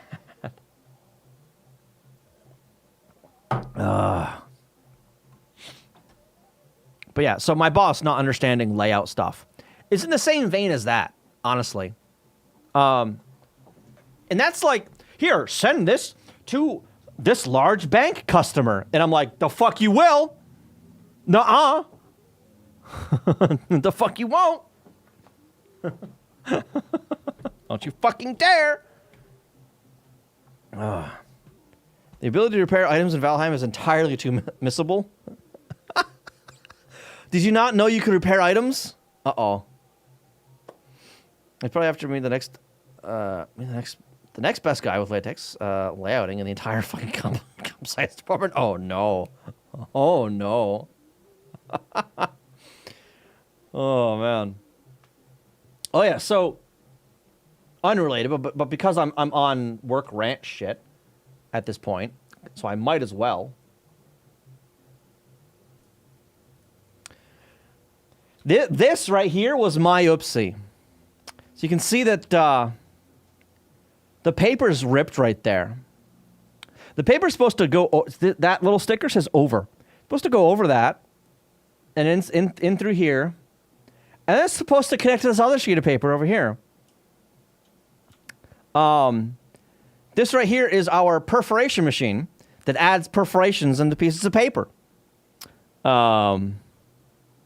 I made an oopsie. And I broke the paper web that took it half an hour to fix. I know it was going to be possible, but the implication from the game text was that it required a special station to be built and upgraded. Ooh. Another text from Hugin, mentioned repair. What exactly did I do? I'll get into that in just a second. Well, yeah, so I guess I can kind of see how, what they meant, Bridgewater, with that. So with certain things, you need a certain level of station to repair said thing, but you need that level to craft it in the first place. Right? Yeah, but the wording is a little strange. The only hit in the UI is very missable. Yeah. Yeah. Okay, no. Okay, so this feeds from the right side to the left. With Planet Press. Trying to figure out if it's bad software or that people just tell us dimwits. I haven't touched that one. Planet Press. What kind of software is it? Print workflow software. Uh-huh. Okay, so it's like page layout type stuff, right? I assume.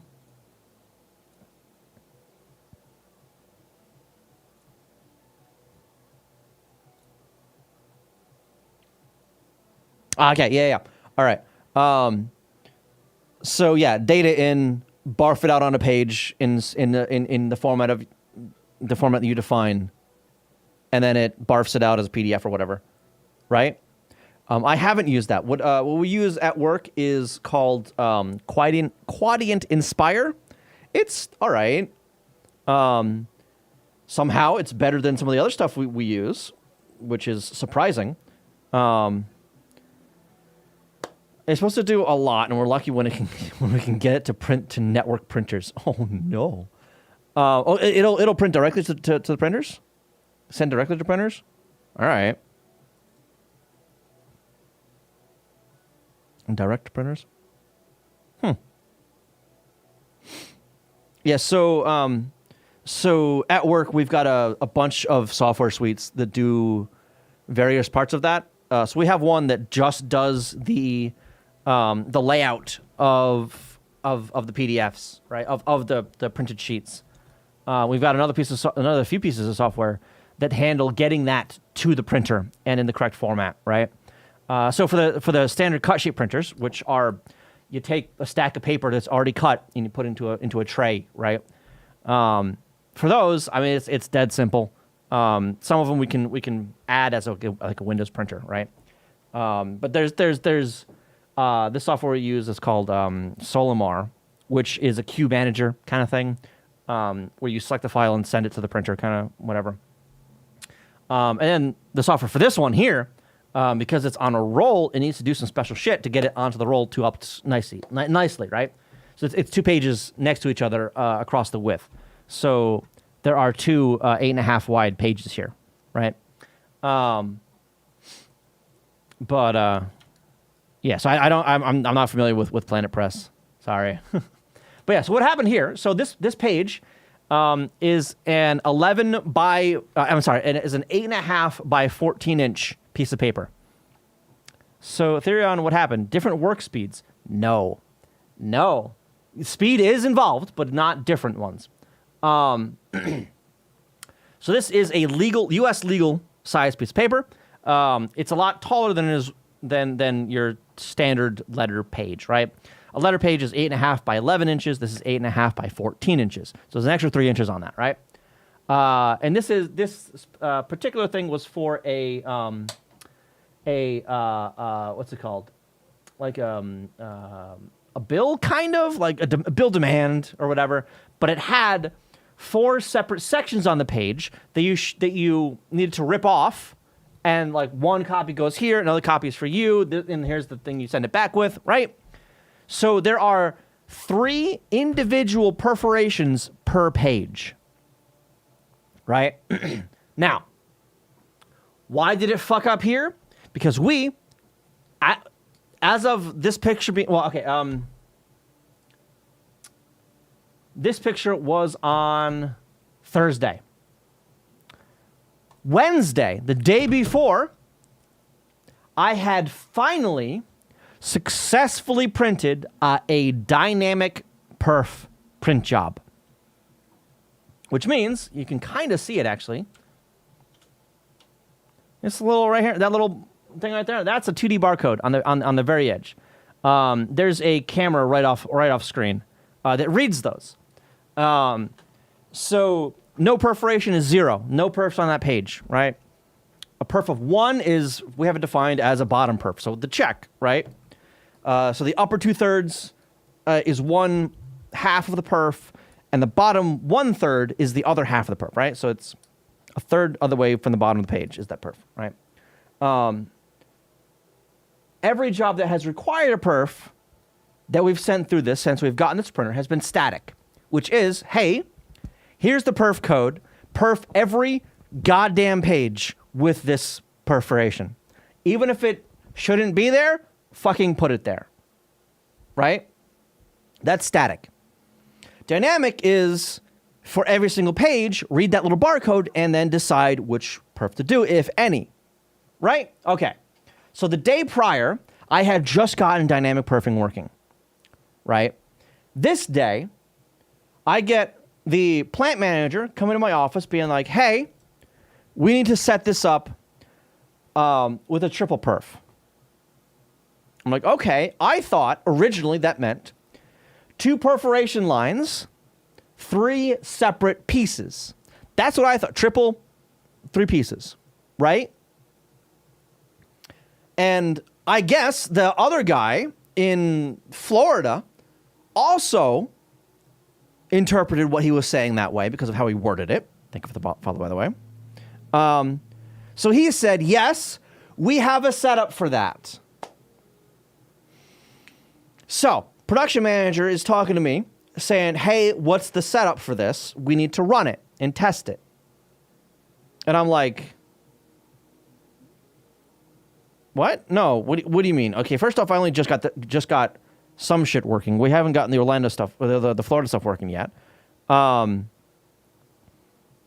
then as I'm talking to him, trying to figure out exactly what he wants, I find out, no, it's 3 individual perforations to split the page into 4. And I'm like, whoa, hang on, stop. That's not set up anywhere. Oh, no, Florida says they have it. I'm like, they're wrong. And I'm not even sure if our machine can do it. Because last time we tried importing their settings for their all of everything, right? It broke because this portion of the machine was running at 80 meters per minute, whereas the printer was throwing out paper at 160 meters a minute.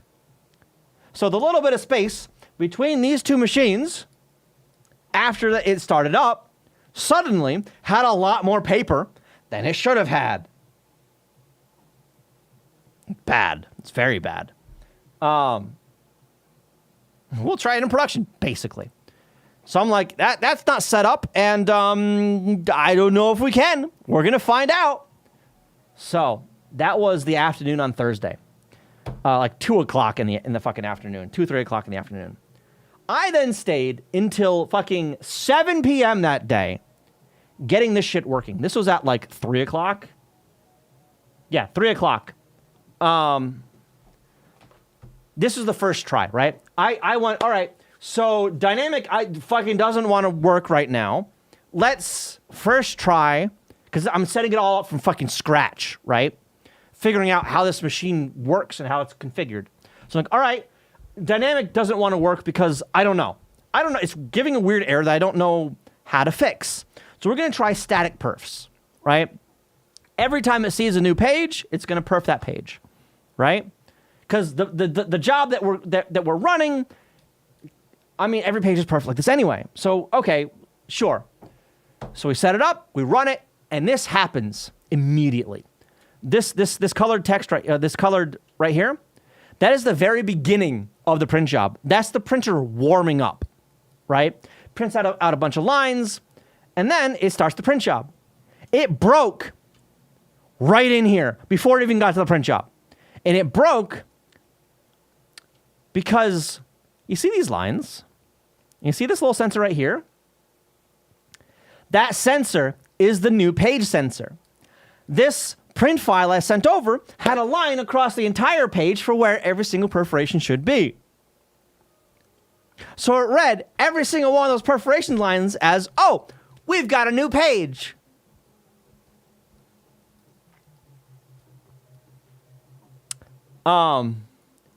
It didn't like that. It made a sound I didn't like and immediately broke the paper. Fucking immediately broke the paper. I'm like, oh, whoops. Sorry, man. Can you fix the paper web for me so we can try again?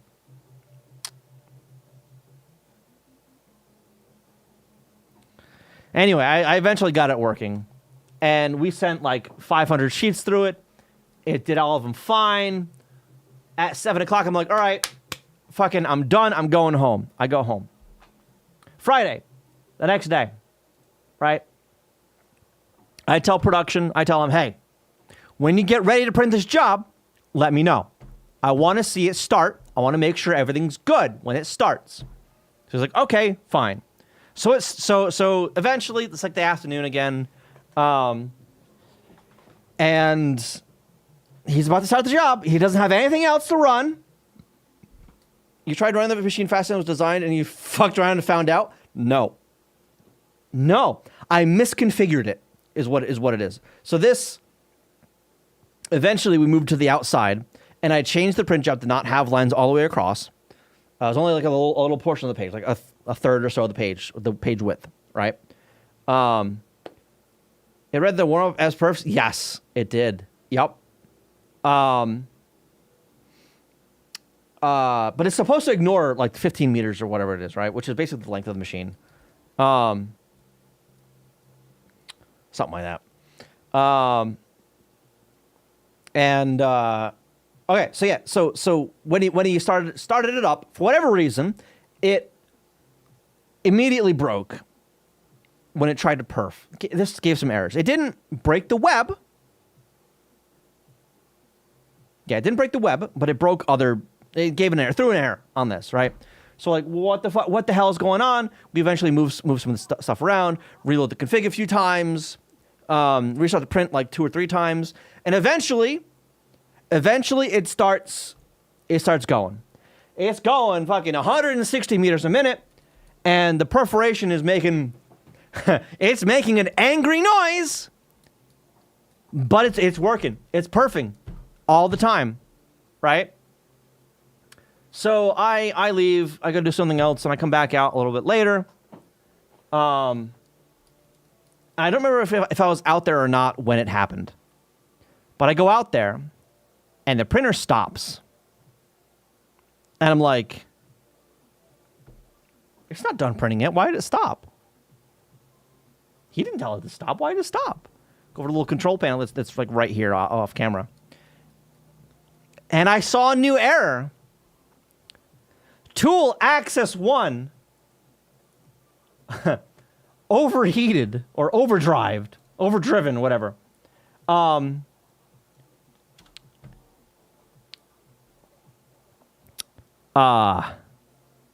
It was running too fast. And the tool was starting to get a little hot, I guess.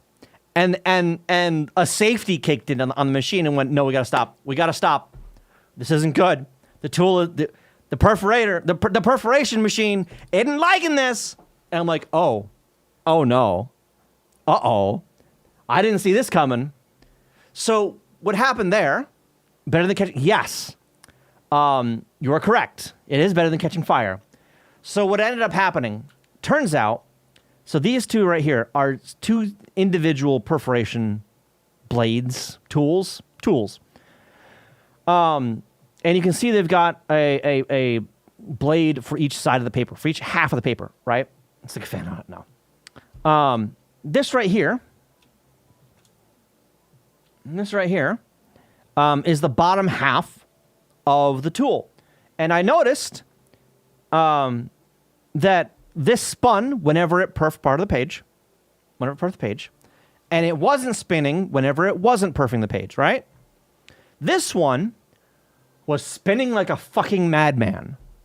This one was sitting still. And I'm like, oh, so it's only using one perfor, not two of them. So eventually, it wasn't glowing, thankfully. If it's glowing, it's far too gone. If it's glowing, the paper's on fire. So I had to go into the configuration and figure out how to set the middle perforation of the three to perf on the other machine, the other one. So only 80 meter per thing. No, the machine will run at 160. It was running at 160 meters a minute. But I just had to change I had to change the tool for one of the perforations manually. Be like, no, this other perf is this other tool here. And then when we started that back up again and got it running eventually, it didn't sound nearly as angry, and it finished to the end of the job at that point. So I learned a lot. Oh my God. 160 minutes is fine, but it only used half the capacity. Yeah. It only utilized half the capacity for the thing, basically. Yeah. So yeah, I know I can do 4 perforations per 14-inch page and be fine. I have discovered. Maybe. I'd have to. I don't know. I'd have to like measure it actually. So I don't know. Because I can't have it just like automatically alternate. I have to assign like per page which tool is used, right? So if you have an odd number of perforations, one tool is going to be used more than the other. Now, probably 4 a bit slower to be safe. Yeah. We can run the machine slower. I have to set it up for that, which is a lot of work. A lot of work to get it initially set up, right? Yeah. So there was a there's a setting in some of our bullshit, right? Fast or slow. Fast is 160. Slow is 133, which isn't much slower. And I remember a while back, another one of the devs asked, why would we ever run it slow? And the answer was, you won't. Okay. I have found out a reason to run it slower. If you've got too many goddamn perforations, print it fucking slower. Ain't nobody got time for that. No, this thing prints so much faster than the cut sheets. The cut sheets will print. I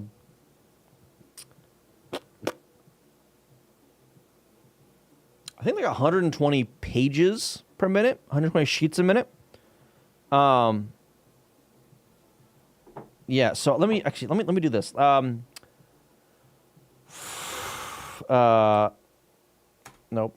11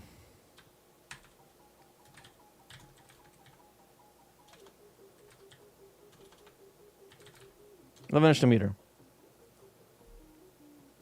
11.2. 11 and a quarter, because that's what the full page kind of is on the other thing. Okay. So that's one page. So 160 divided by that equals 560 sheets a minute.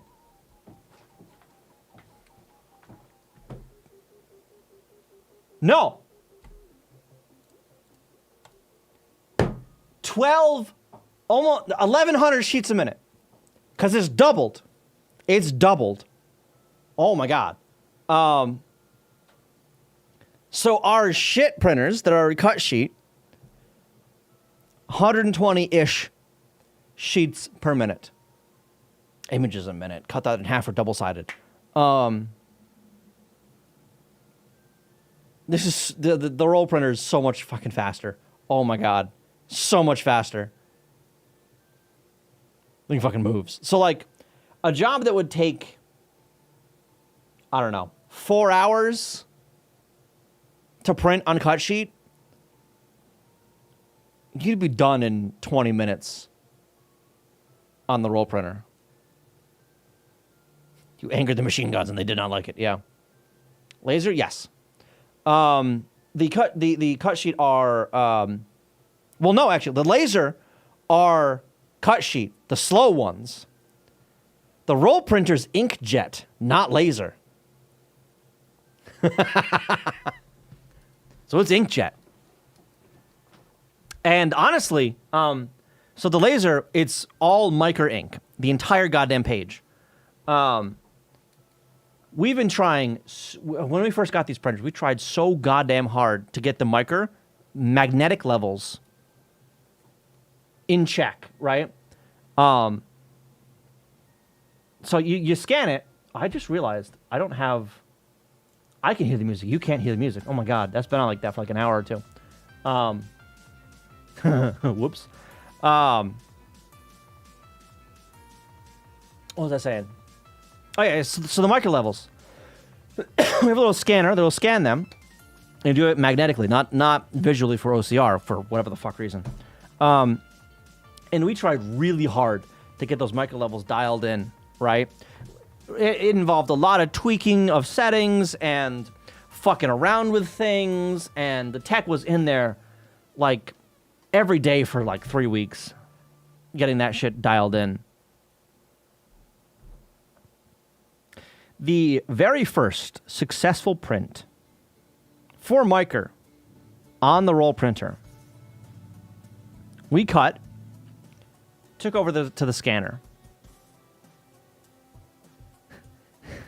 And my coworker was like, fuck off. This is the best scan I have ever seen. What? This is tighter than any other scan that I have ever seen working here. And I'm like, that's amazing. So here's that crumpled up piece of paper that was in the jam. We're going to scan that too. That one almost passed. What did read, the levels were beautiful. Because why ever? Well, the reason is easy. OCR is hard and slow. Measuring a magnetic field at speed is far easier to automate. Yes. But from what I'm told, I haven't confirmed this, but from what I'm told, OCR is more prevalent for actually using these damn things. Like, people will take a picture of the check and cash it that way. for instance, right? Banks still require the micro, though, so we still do the micro. But yeah, I don't know. At any rate, I'm not sure where I was really going with all that, but print your fast. I don't know. Anyway, this coming week, I've got to set up a bunch of the other perf shit and get that working. Now that I understand how to set everything up, which, by the way, the configuration UI for this is horse shit. It's terrible. It's some, like, web UI crap that was so thrown together last minute. Oh, my God. Prefer it goes crunch. So I found the export, right? And I figured out, I think, how to, like... So there's a like a configuration machine, and then there's actually this, right? And to load a perforation setting, you send it from the machine, and then you refresh on... You send it from the computer, refresh on the machine. Turns out... Yeah, perforation goes smoke, yeah. Turns out that the computer, like, FTPs into this fucking thing. So I got the export for all the settings or whatever the fuck, right? And all configuration stuff. And I've been going through it a bunch. And it's all in fucking German, because of course it is. All of it's German.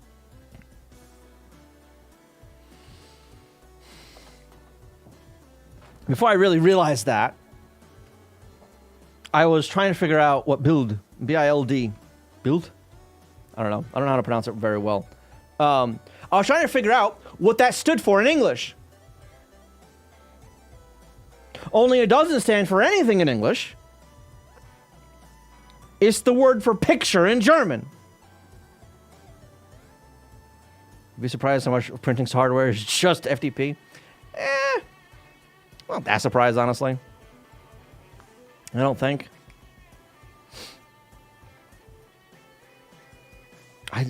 I'd be more surprised if it was fucking Samba or Windows shares. That I'd shoot somebody, I think. God, and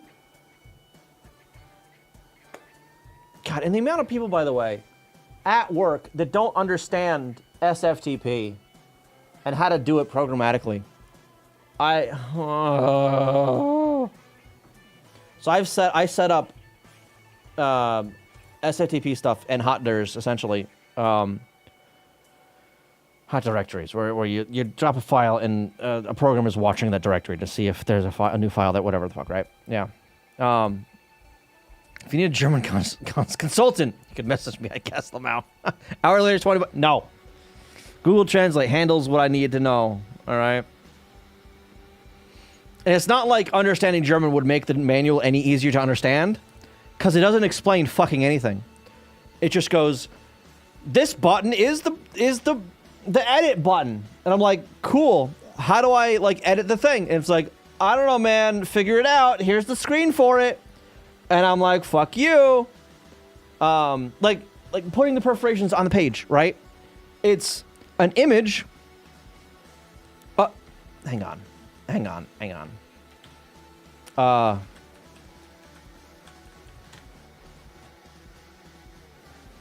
Okay, so.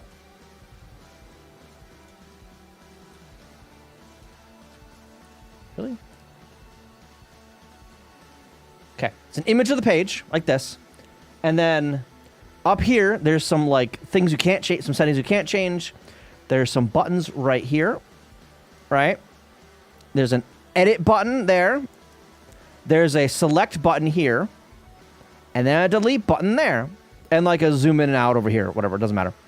So you hit the edit button. Nothing really changes. Other than you get some boxes to enter some shit into, right? X, Y, width, bullshit. Select, you can select the lines. But if there's no lines there, you can't select anything.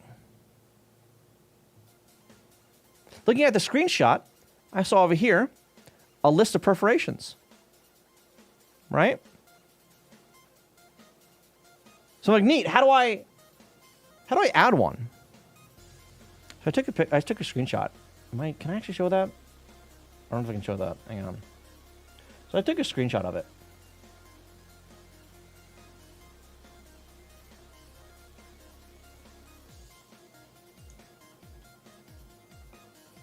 I can actually show this. Okay, there's no identifying information on this. So I don't actually need to draw it out. This is that screen. This is that stupid ass screen. By the way, this is where I still thought it was double perf, not triple. Don't worry about it. So I'm like, okay, this is the screen to add perforations and configure where they are. I know that because the ones that are set up have lines here. Then over here, there's supposed to be a list of the perforations. There's none here because this is a brand new image, right? Turns out, in order to add one, you click and drag on the fucking page.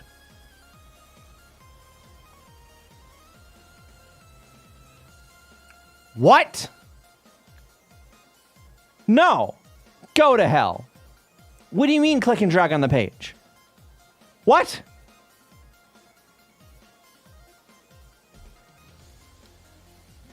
So you click and drag, and then you can edit the fucking things. It's terrible. I have no idea what that says. God.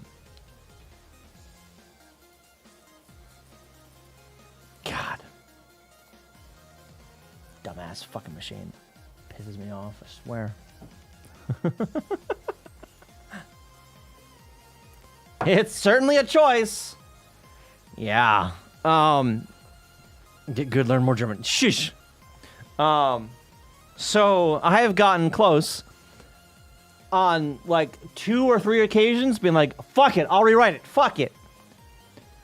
I have the FTP information. I'll just rewrite it in fucking C#. Fuck it. Wait, it's running Windows 7. Shit.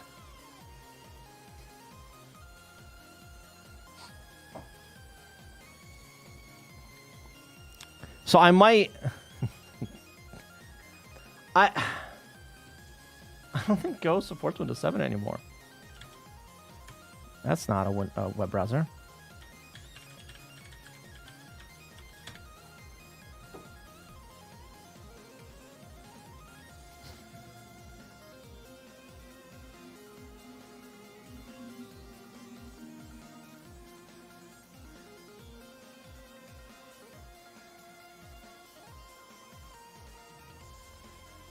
Oh, this doesn't say here.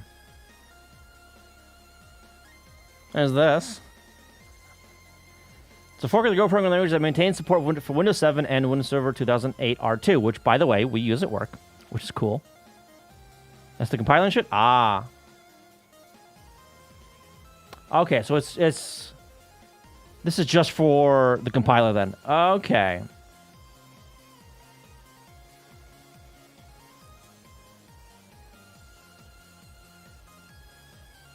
At any rate, so I started out doing C# stuff because UI things, right? Look about that's fair. Yeah. Because I wanted to okay, it's a fucking touchscreen. Let's design something for a touchscreen instead of a fucking web page. Right? Let's design something that makes sense.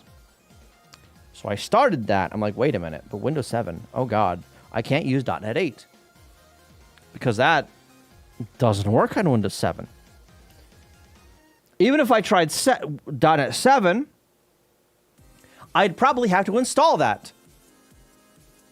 And I'm not going to do that on that machine. Oh, fuck. Only .NET 4, right? .NET Framework 4.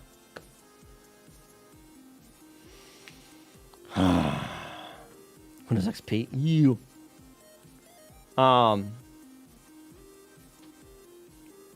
So yeah, that stopped all that. I might just make a utility that generates the perf stuff, the configurations, and like I can export that in a way that I can import into here. But even then, I'm not sure if I want to bother, you know? I don't know. I don't know. Anyway.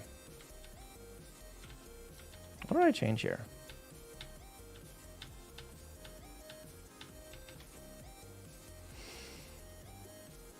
Alternatively, C98. Oh, fuck. No. No. Absolutely not. C98. Fuck off. Absolutely not. Don't want to do that. Don't want to do that. Even C11. To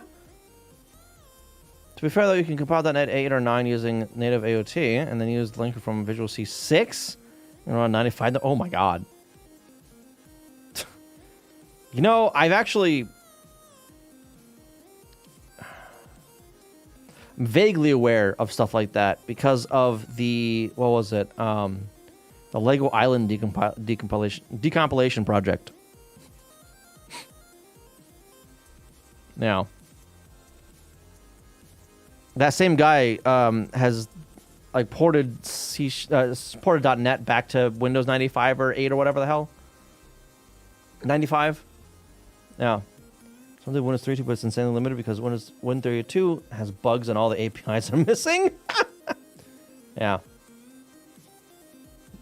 Do it in Java.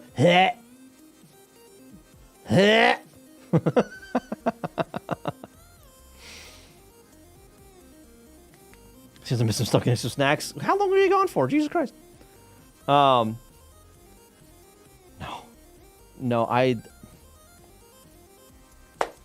would sooner learn Rust than do anything in Java.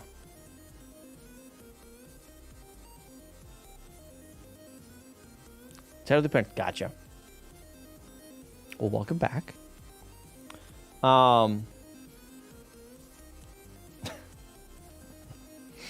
Anyway. But then I'm thinking, like, you know, how I would do UI or whatever for that kind of thing. And it's like, okay, touch UI. Can I use Godot for that? I wonder if I could use Godot for that. Maybe I should use Delphi? Oh my god. And the thing broke again. What the hell? This bullshit is really pissing me off. Delphi. God. I'm not using Delphi. I don't know Delphi. You know, by the way, Adrian. But that means ditching a little bit of respect I have for myself, right? Like net AOT more. AOT. What does that stand for? Tune in PLB. Fuck you. If the runtime works on Windows 7, yeah. Delphi and Pascal. I've seen some Pascal stuff. In fact, the last time I really touched Pascal, or tried to anyway, was when I was running i3. And the Pascal dev environment, the IDE, did not like i3 at all. At all. JavaScript. Okay. Honestly, ahead of time. Gotcha. Honestly, I might have to dig into some JavaScript bullshit for the chat UI crap. Honestly. Because this shit is pissing me off. Where it just doesn't work. It's a pain in the ass. So I might. I don't know. No dev environment likes i3? Yeah. Normally .NET is JIT. Oh, right. Yeah. Where it compiles as it's running or whatever. Yeah. Just CSS is turning complete. Why? i3 is so cool, but it never works with anything that has any UI. Yeah. Anything that expects a UI. Because anything that's written nowadays, UI or not, right? Even terminal shit, if it's got like any kind of terminal formatting. For the most part, it's designed for a default size for terminal stuff, right? A default dimension. And for Windows stuff, not Windows, but like windowed stuff, UI stuff, viewport stuff, yeah. It presumes you're only using a non-tileable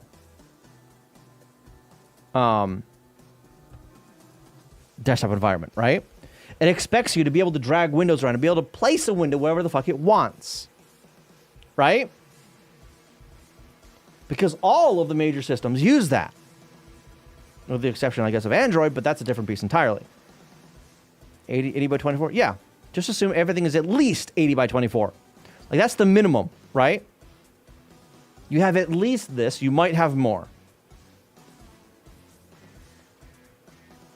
But i3 takes a shit all over that and goes, no, your window is this fucking skinny-ass column. Go to hell. What? Could I set it up so it laid everything out nicely? Yes. That is a configuration I could do. Do I want to do that for every goddamn program? Fuck you. Go to hell. Absolutely not. So, I don't know. i3 just feels like it's a terminal fucking layout engine with fancy graphics. And I'm like, I use Tmux. Fuck off. My terminal's fine with that. Once you get into like the graphical end of things, no. I need to be able to drag shit around. I have 3 monitors. I need to drag shit from one monitor to the next, right? Like that. I need to do that. Go to hell. Android supports really placing Windows, but most of the UIs that actually deal with apps on top of it don't. Let me see in Samsung. No, really. I believe that. So I kind of hope for Cosmic, switching tiling and floating on the fly on a desktop-by-desktop basis. Well, I don't think I'm familiar with that one.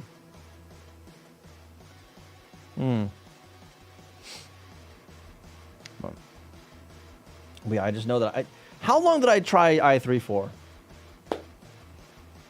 Because it wasn't very long. It was like a month, maybe? Early alpha. Got it. That's why I haven't heard about it. My phone has a tiling window mesh. Yeah, I remember I wasn't using it for very long. I honest to God, tried. I tried using it, and for a lot of stuff, it worked okay. System 76. Oh, boy. All right. I hate that bar at the bottom. I hate that. Right there. Get that Mac shit out of here. No. All of it's kind of...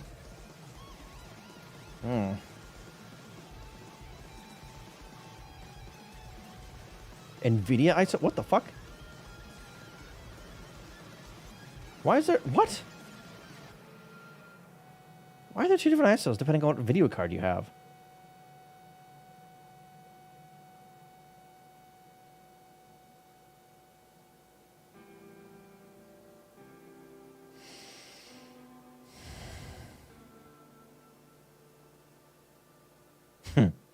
Yeah, look at all this wasted space at the bottom there. Look at that. Drivers. It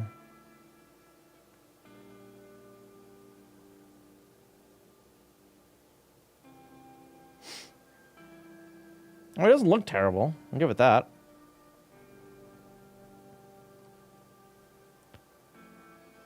Why are there 2 checksum layouts laid out differently? I don't know. Bars configured to a classic one? Good. I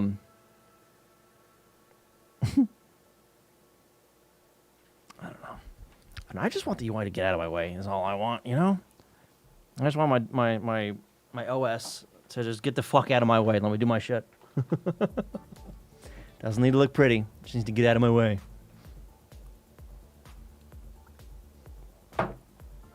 Yeah. Yeah. I mean, it's nice that, you know, a lot of the stuff can be customized out the ass. But, I mean, if you're into that, cool. But I got work to do. Get out of my way. I don't use a computer to make it look pretty. Right? I don't use a computer for looks. I don't use a computer for clout or whatever. I use it to get shit done. Mr. Custom keyboard layout that breaks every second update. Listen, it hasn't broken since I fixed it last. Okay?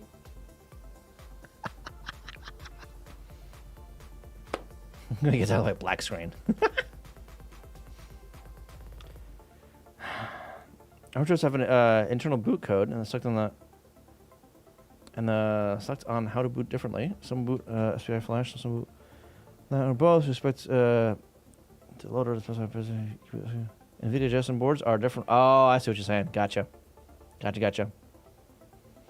Sun Wukong, how you doing? Welcome. Days broken since last fix. Oh, so that like days since last injury thing, by the way.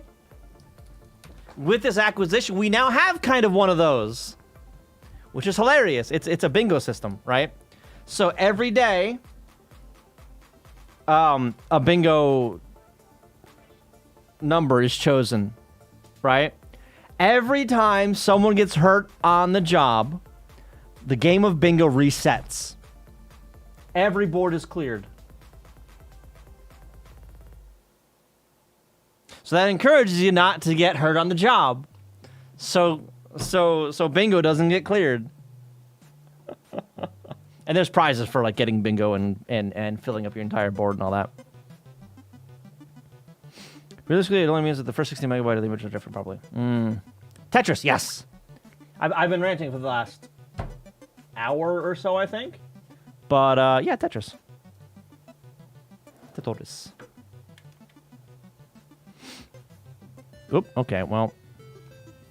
That's not where I wanted to put that stuff, but okay, it's fine. It works, I guess. Sorry, it's fine. I don't care. It's fine. It's fine.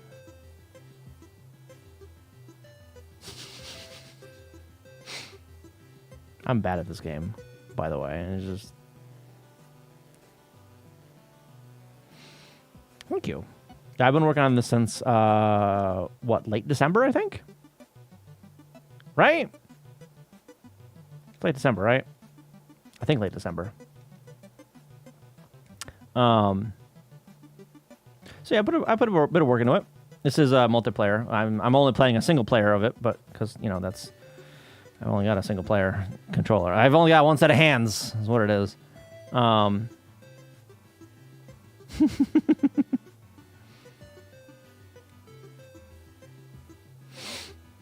Neither of us are 20% work, 50% distraction, 30% rant. Yeah, you're kind of complicit. Not the word.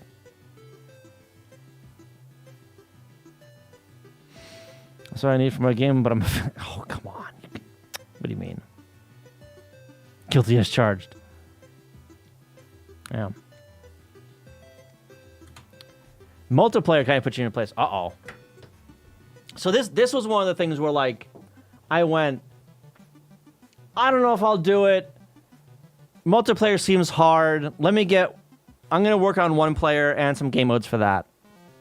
And then I implemented one player, and I went, actually, all this code is a few tweaks to make it multiplayer enabled code. So then I tweaked a few things, and now I basically get stuff working in multiplayer, and it just works in multiplayer. Ad timing, no!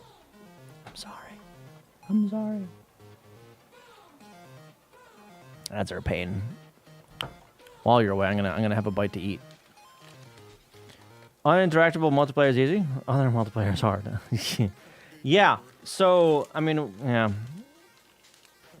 I'll wait until after the ad to continue, but yeah.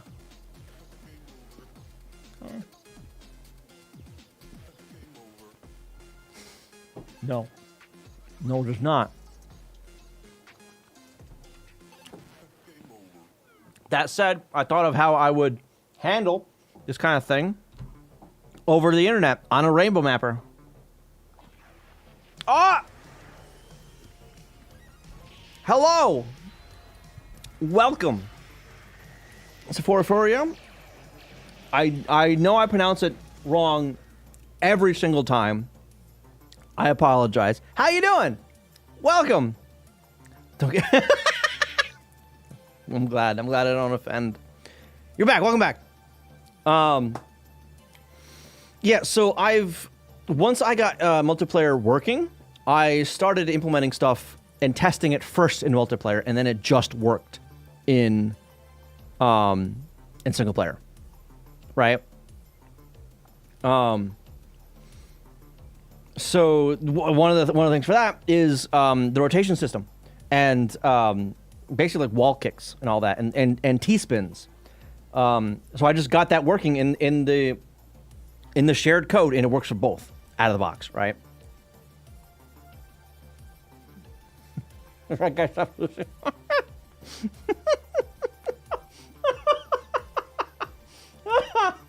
I don't have a foot keyboard, all right? Something rainbow mapper, but no. Honestly, if I were to try that, the multiplayer over the internet, for the rainbow mapper, I would make that its own ROM, honestly.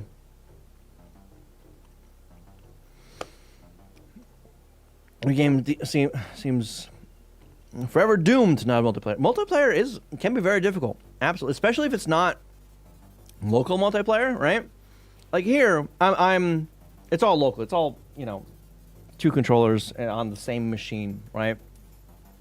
Which means I don't have to worry about any kind of network lag at all, right? The same frame that I check the player 1's controller, I check player 2's controller. The same frame, I'm doing the physics for both pieces, right? But as soon as network stuff gets involved, it just gets so much more complex, right? There's more timing shit you got to worry about, and lag, and verifying the other player is making a valid move, kind of thing, It's one thing the NES still needs. I mean, I have the dance pad thing. I suppose I could use that. Yeah, rollback code. Yeah, that's not something I want to try on the NES and assembly. My guy buys the what? 4th study bucks on a whim, but is reluctant to get a foot keyboard. Okay, it wasn't on a whim. All right. There's a lot of new shit with that. A lot of new shit on that study box, okay? Come on, open it up. I'm gonna bring it up so people can see it. This thing. Okay, right here. This is what it is right here. Not this one, but it's a little tape machine thing for the Famicom, right? This one is special. This one is special because it has 2 new tapes that I don't have yet. It's got a weird ass serial number that I don't have. And it has manuals that I don't know, workbooks that these 2 workbooks I have. I don't have these 2. I'm not sure what this is, but it's got the device manual, which I didn't have. And the nice bonus, it has, its own box, right? The original box. That's which is nice, but whatever. I wouldn't go out of my way to get that.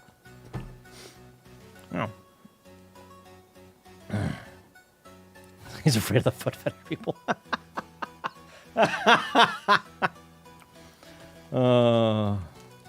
Fucking. Did I post it on? I don't remember if I posted it on my Discord or not.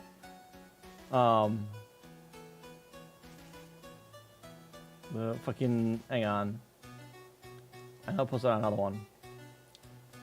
This one right here. Come on, where is it? Give me a second.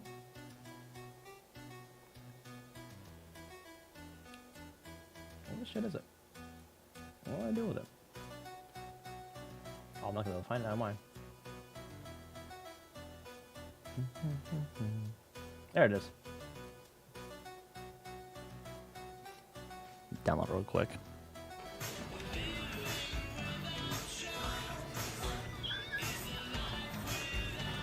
I need to play this game. Not for this. This is a new Death Stranding, right?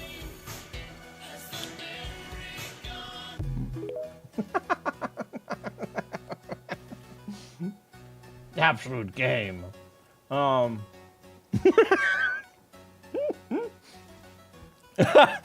back, JoJo. Welcome back.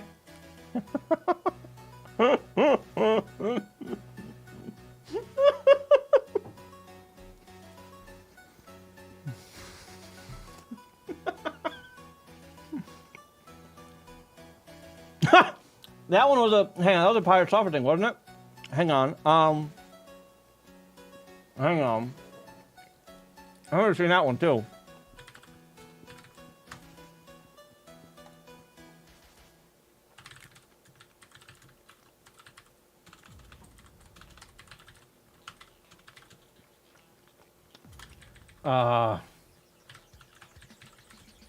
Shit.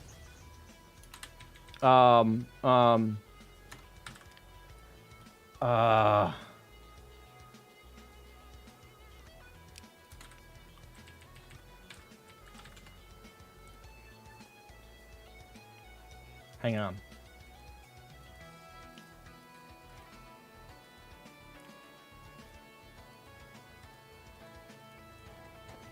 I'm gonna find it. Give me a second. Give me a second.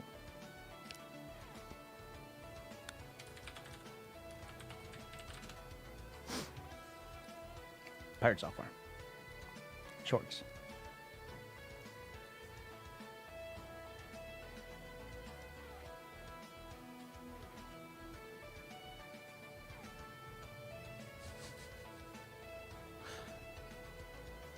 There it is. I found it. Pause that real quick.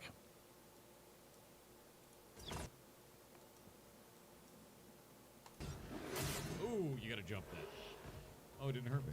My, what lovely feet. What? What did you? What did you just? What did you just say? What did you just say? Oh, you gotta jump that. Oh, it didn't hurt me. My, what lovely feet. He's just the fucking stun lock. He's like, what? What? What? What? What did you just say?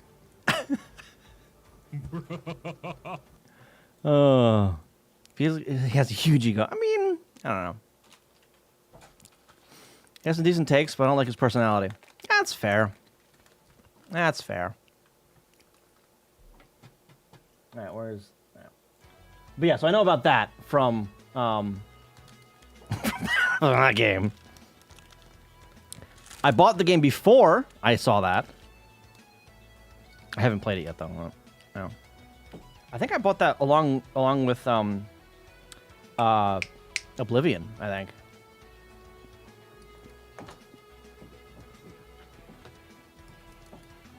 Something in a cutscene? I don't know what a cutscene. Oh, you mean what you're okay? What you're talking about? Gotcha. I mean, I wouldn't be surprised. I wouldn't be surprised.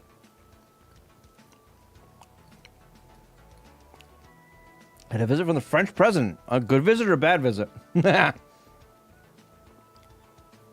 Was it a threatening visit? All right. What the hell? Where was I before getting horrendously distracted?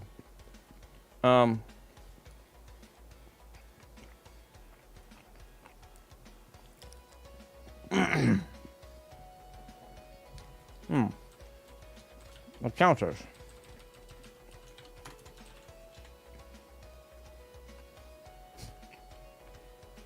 Broken ship? No, I think I fixed most of the broken stuff. For now. I lied. Oh,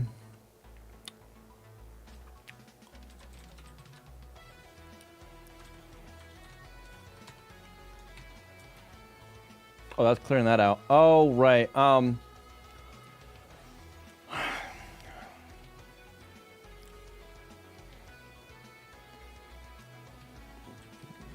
got it, right. It's fine. Don't worry about it. It's fine. It's not fine.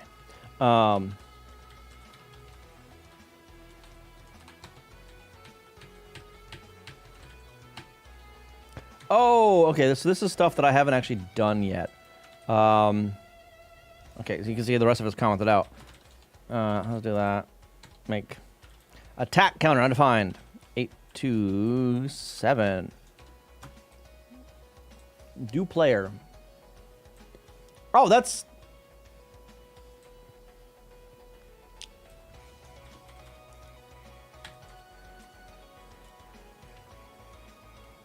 We'll put that there. And we'll get rid of the sphere.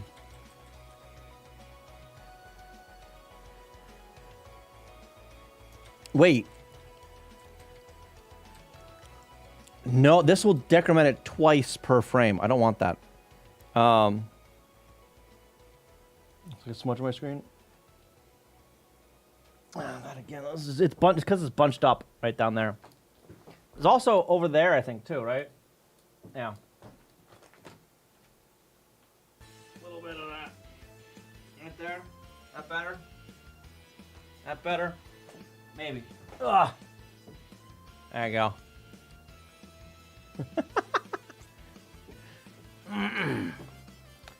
I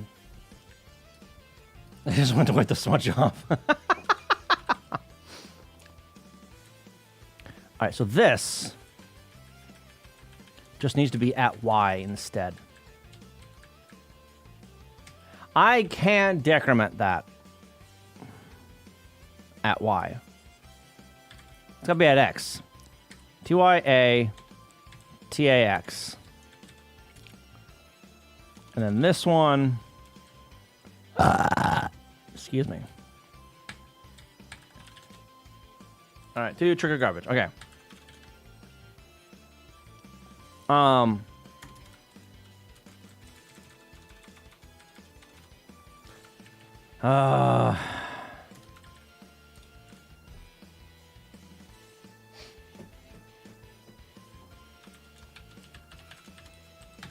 Garbage ready. Res 2.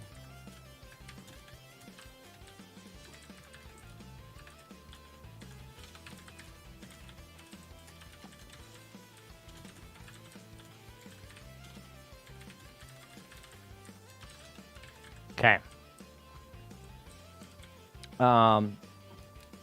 Okay. Need to get up early, no worries. You have a good night. Thank you for stopping by, Joe Megan. Appreciate it. Okay.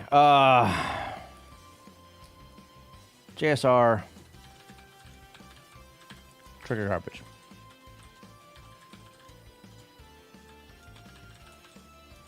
Okay. This guy. RTS. Let me finish cleaning this up, actually. VS mode in 51 and 2. Attack counter. Okay, yep. Get rid of that. Make good. Okay. Trigger garbage. Okay. What do I need here? I need to basically set the ready. So I need to count how many rows.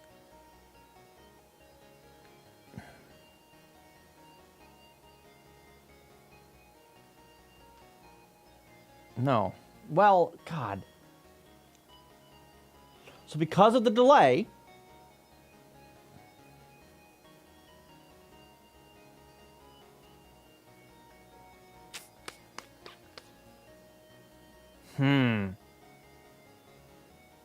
no.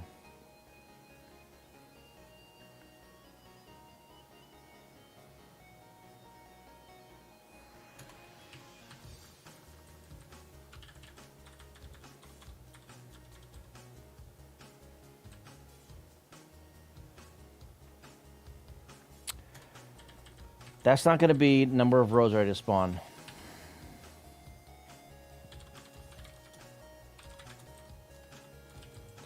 Next group ready to spawn. That's all that's going to be.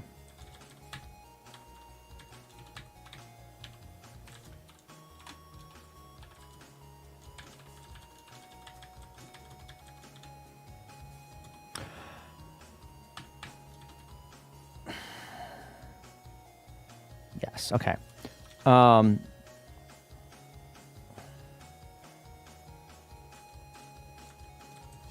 And I need to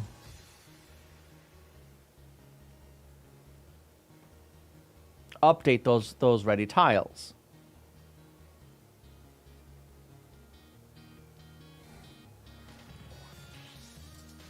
That we're going to do. There, up the garbage bar.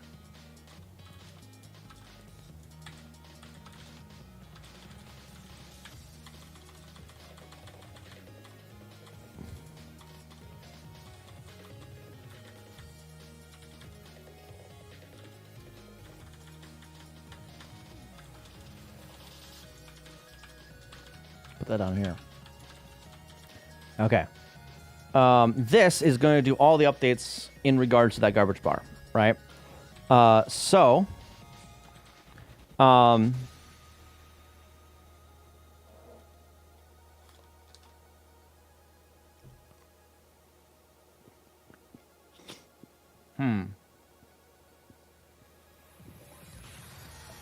Well,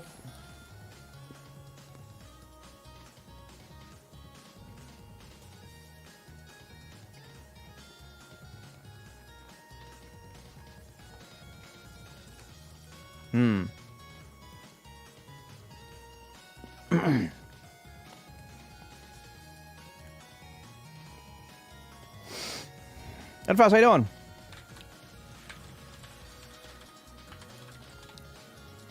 Loaded garbage ready at Y. Branch not equal. Okay. Garbage is ready.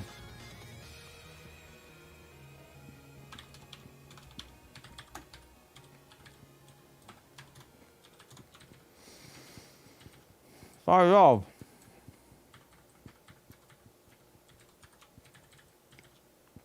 That.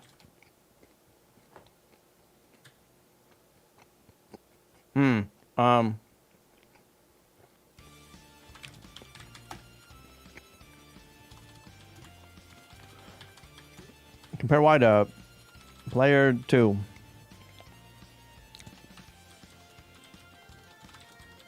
Low day.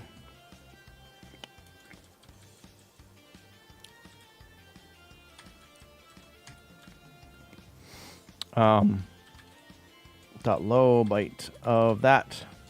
Store that into address pointer 1. High byte +1. Pointer 2 is going to be attribute. Yoink. Paste.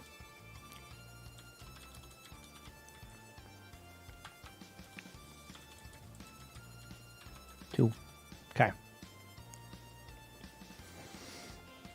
Someone with family this weekend? I was breaking my ROM.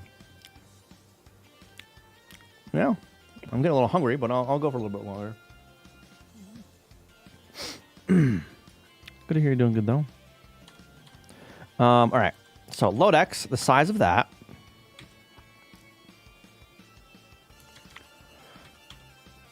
Transfer Y to A. Push it. Store Y, temp Y. Let's put it over there. Load Y, that -1. Load A. Address pointer. 1. And a Y. Don't you pointer, shut up. Shush. Load Y, temp Y, like that. Okay, that's resetting it. All right, compare that to...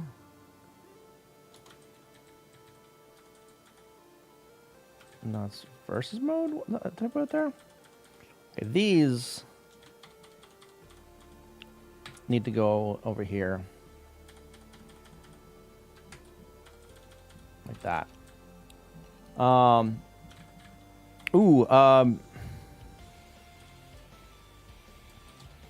Load A. Empty bottom. That. Store that into temp X. Yoink. Paste it. 2. Compare that to temp X. Branch. Not equal.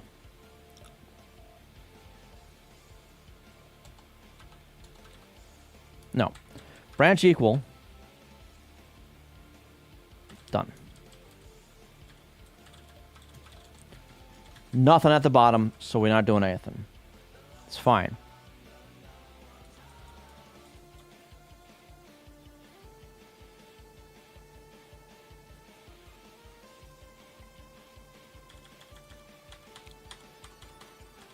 Whatever. And then we need to count how many of these we have. Load X 0. Load X 1. Decrement Y. Load A at Y.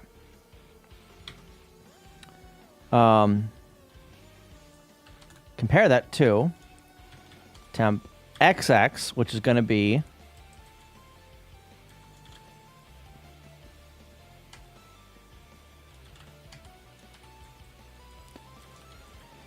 tile.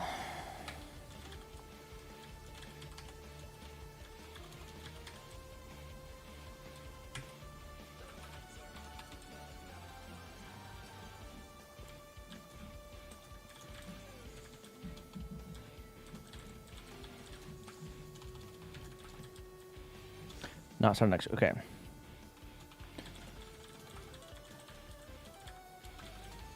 Branch. Not equal. Over there.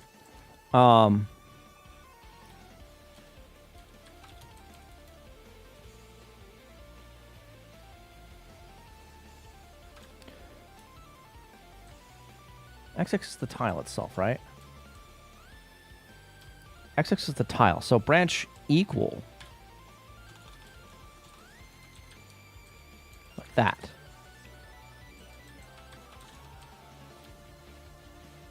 No, I need to increment X. So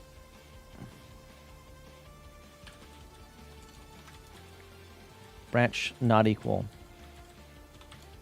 Otherwise, increment X, jump back 1. Right. Trying to sleep, so I'll watch later. No worries. No worries. Don't stay awake because of me. Thank you for stopping by. I do appreciate it. And hope you have a good night. Okay. Not serve next or empty. Right. So we want to count them.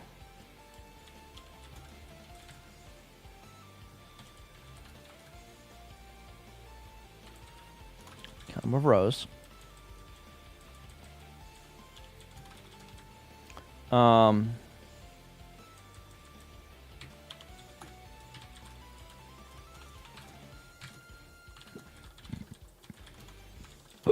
Make sure the bar's not empty. Count the number of rows.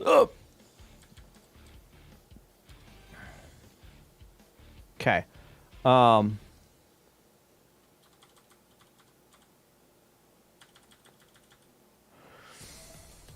really need to count the number of rows, though? I don't know.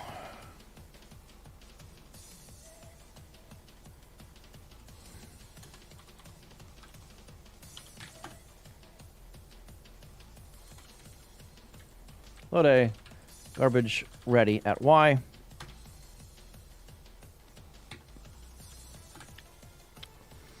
Branch equal over there. Load up. Adder empty. Adder pending. Adder ready.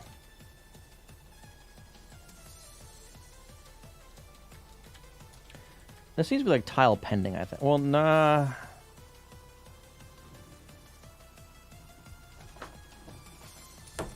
I'm going to have to check for both of them, aren't I? God damn it!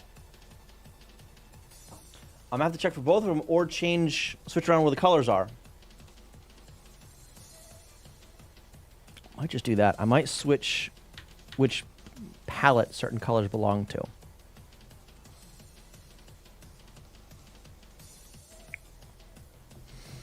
'28 and 27, I need to swap. Where are those defined, though?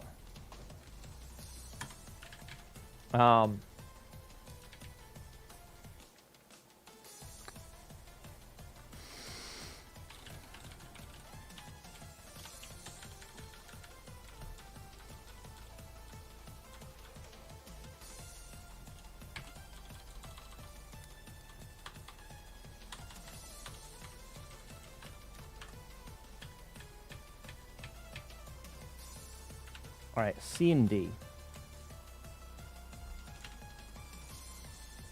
The last two tiles. 0, 1, 2, and 3. No. Shit. Fuck. Pal D are L. No. Yes, L and Z. Z, I don't need to touch. L. Tile 2.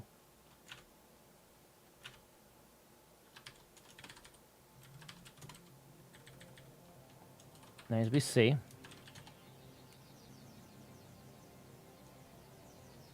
And Pal C. Tile 1, no. Tile O. Pal D. And then I need to find the pallets somewhere, wherever the hell they are.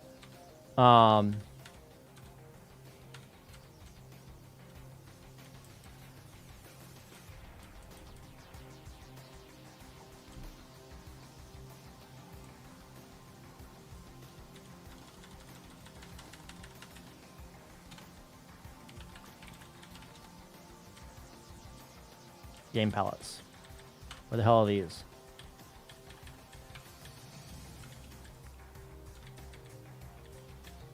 There they are. Okay. This one needs to be 27, and this needs to be 28. Illegal addressing mode. Gaming. Oh, because, yeah, I didn't finish that. Make.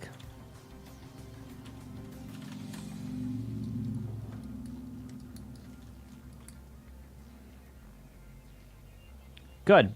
So it was the orange and the yellow that swapped.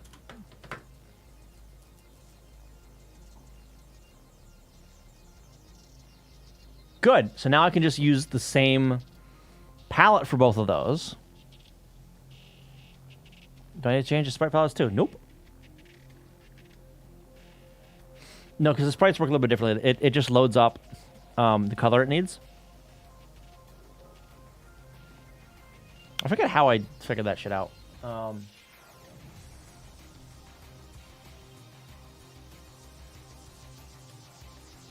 Yeah.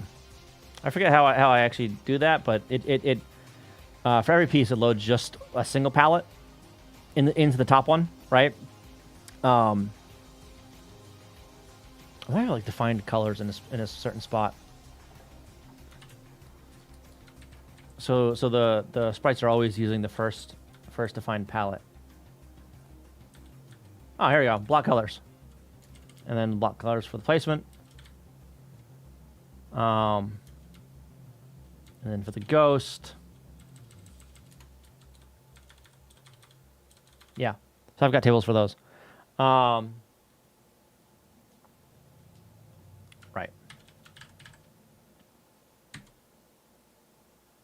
So now I don't have to worry about changing any tiles. I just need to change the attribute stuff to update that stuff, that screen, from one to the other. Even though I am drawing the tiles every frame, which whatever. With this, all right.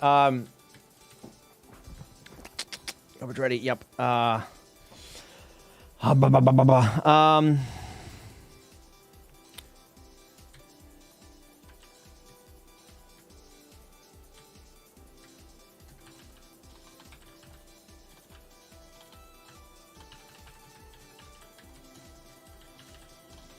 Turn red. Whoa, whoa, whoa. Yeah, I know there's no ducks to that.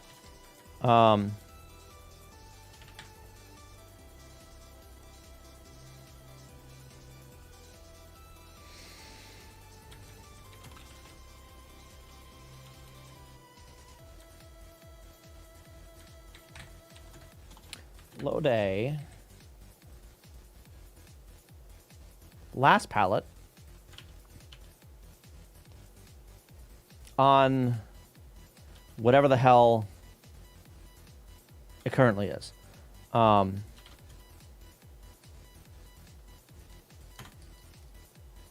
I forget what bank that actually is. And I'm not sure if I can check.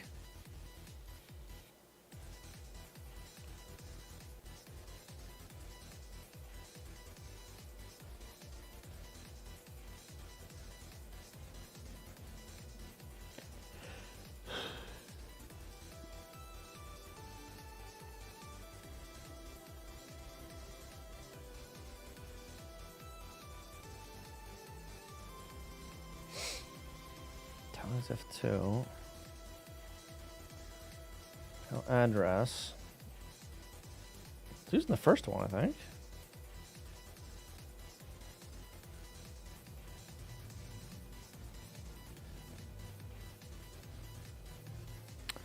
No.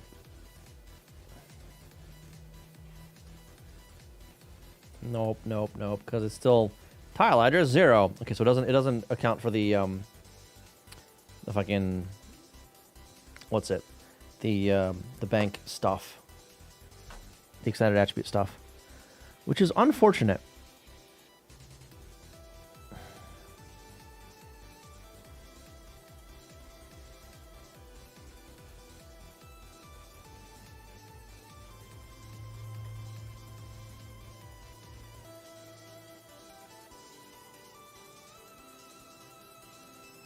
Is it the third? I think it's the third bank. All right.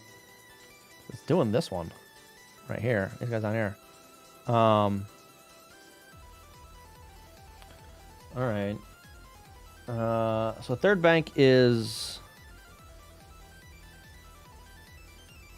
Sure.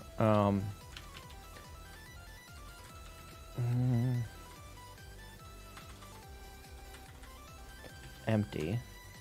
Oh, yeah. Okay. Empty. Pending and ready are both going to be a different bank.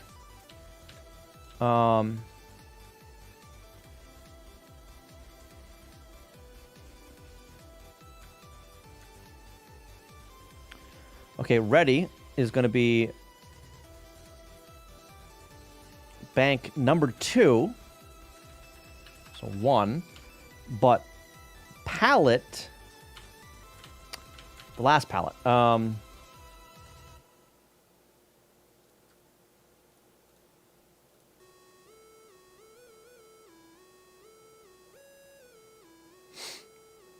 Palette use so C?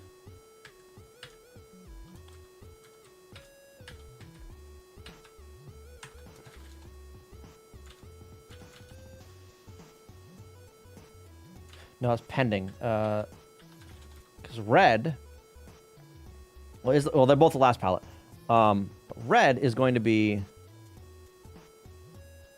Okay. C2. Load A.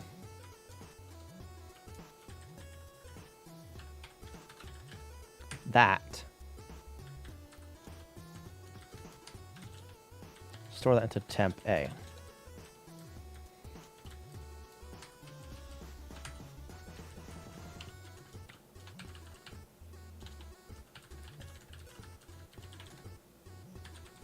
Turn yellow.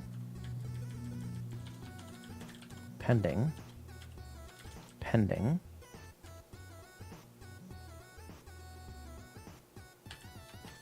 Okay.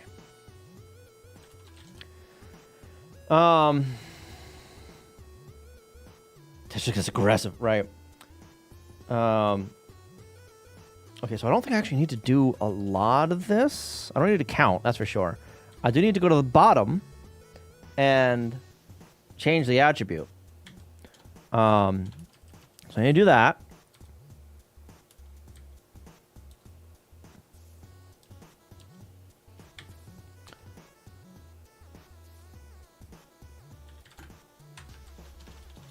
Load A, temp A. Store that into address pointer 2 at Y.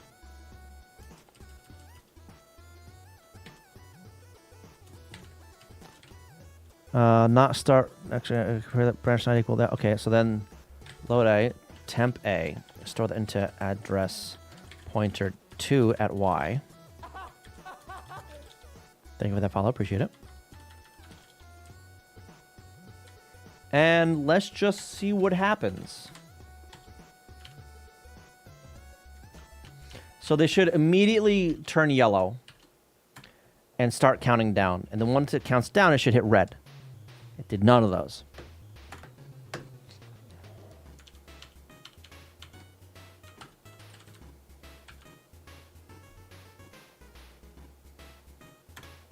It's going into there. Garbage is ready. Already?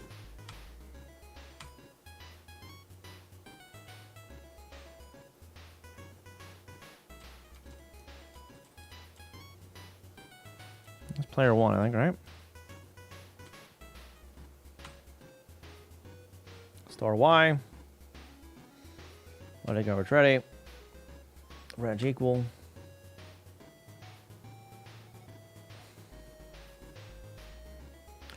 Oh, what? No, not garbage.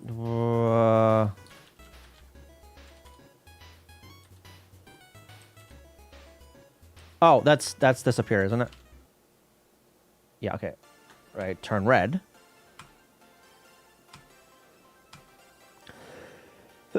Am I in the frame, by the way? Yeah, okay, I am in the frame drawing.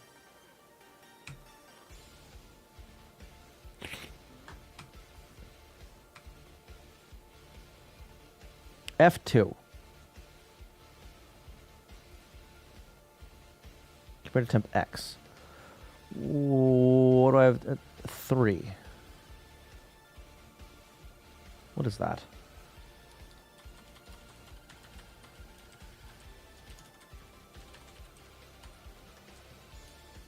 Empty bottom.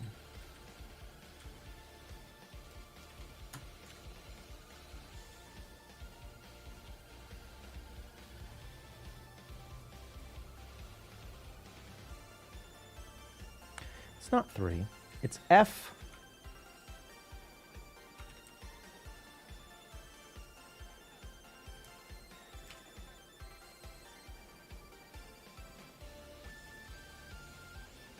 Branch not equal. No, wait. Compare that to the bottom. Branch not equal.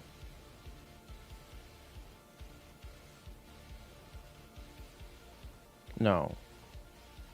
Yes. Branch equal. Try that again. Player. Okay. Garbage ready, sure. I don't think I should be ready already.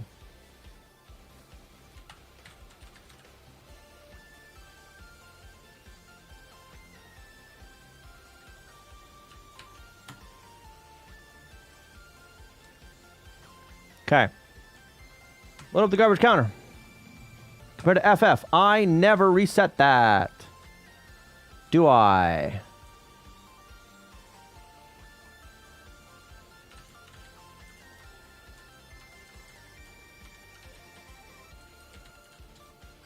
Cue garbage.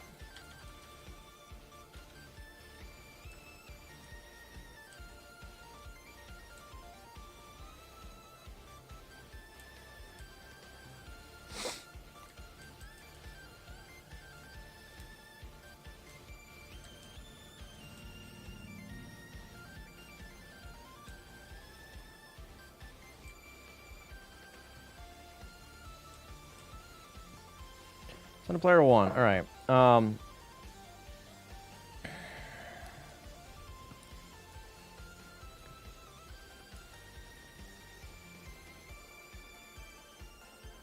So this I never reset the countdown, do I? Every time I start. Okay, so if we start at the bottom here,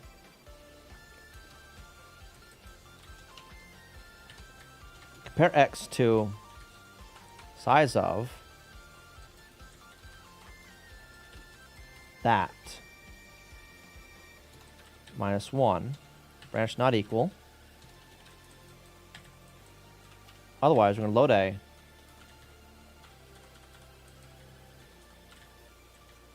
Paste.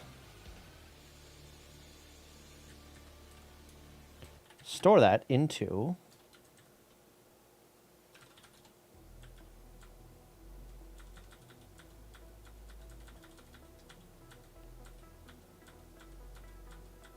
where is it?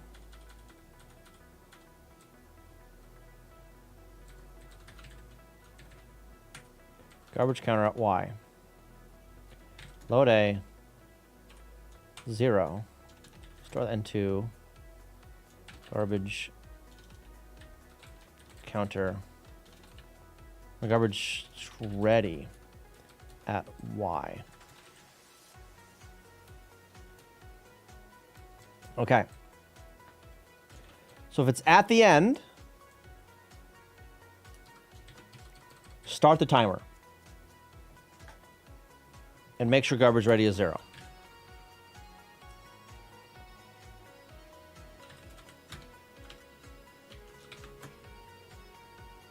Okay. Little garbage counter 0. I need to initialize that to FF. Hang on. Right?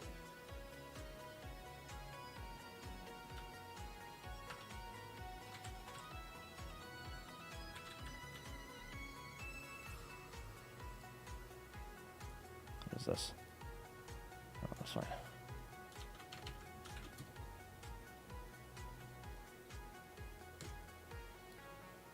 Good garbage. All right.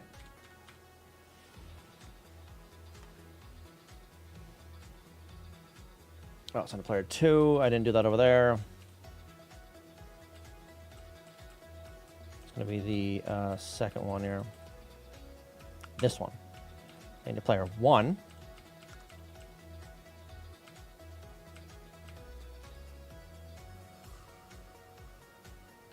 Pair X to 0B. Branch not equal. Okay, so now loading up that. Okay.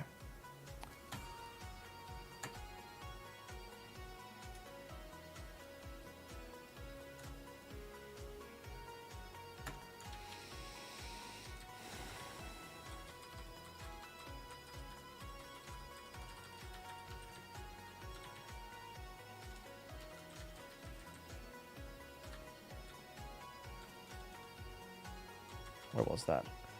That is right above the tile bottom. Check. That.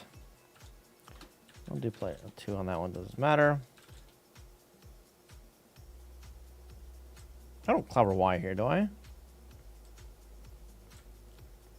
No, I don't.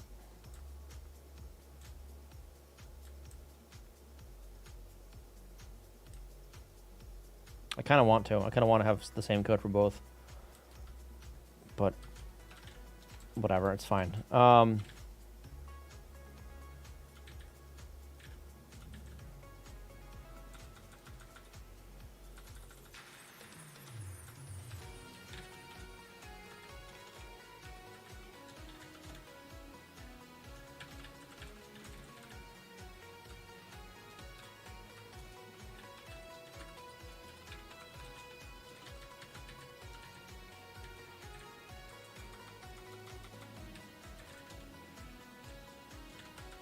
hit versus mode.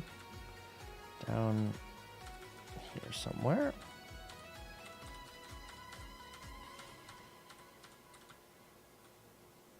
Put that there. Actually, we're going to put that there. It's all FF stuff. Okay. That's not gonna break in the same spot now. Still didn't do what I wanted to do, but delete that shit. Q Garbo. I don't think I needed that one. I do want one on the update garbage bar though. Okay. Okay. Cue the garbage. So this should set garbage counter, right? Garbage ready, yep.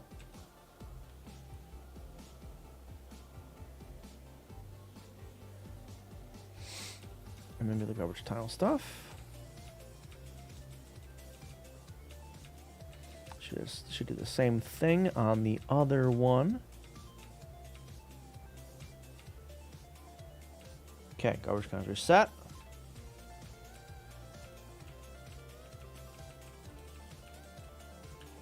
There's that one too. I don't care about that. I don't care about the queue. All right, update garbage. All right. Garbage ready? Nope. RTS.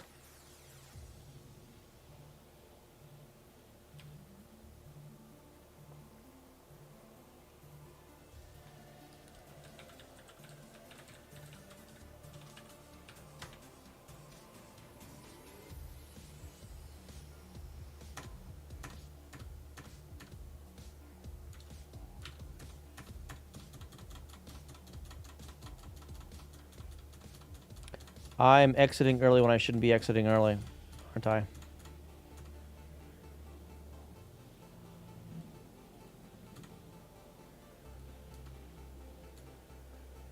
Okay.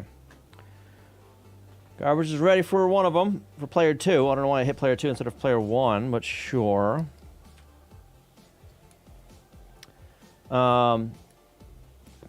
Compare Y to 1. All right, this is the yep.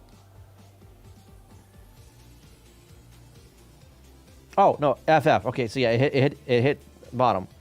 Okay, so it was the first one first. Player 1 first. Jump over there. Load Y. Load A. Branch equal. Yeah.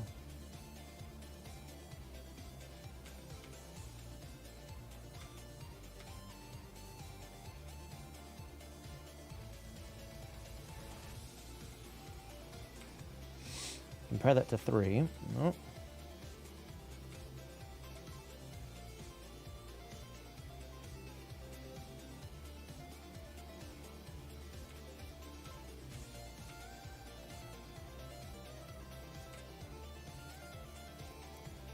No, you shouldn't have been done yet.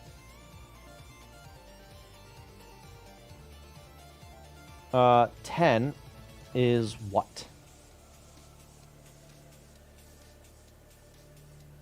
F0. Should be F0, not 10. What the fuck is that one supposed to be? Not done already.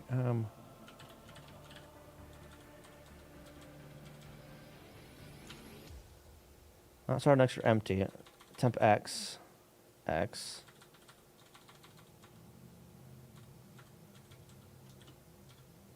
Garbage RP1 tile.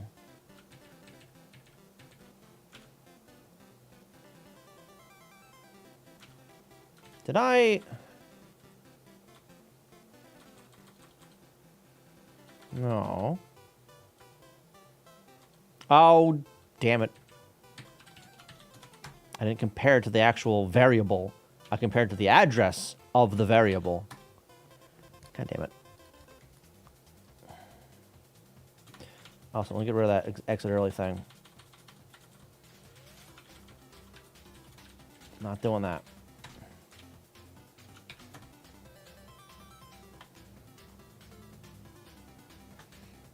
Okay. Update garbage bar. We're just going to do that right there always.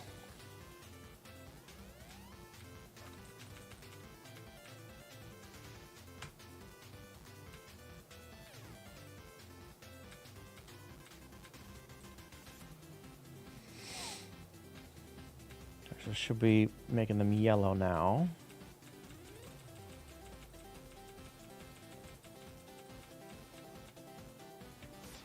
Yes.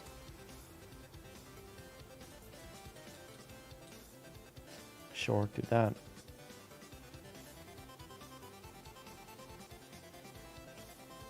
Do player. And the next do player.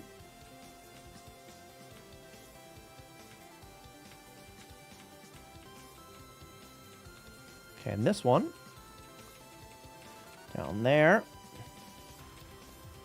Branch equal. Garbage isn't ready. That's the pending one. Okay. Still didn't do it. What the hell?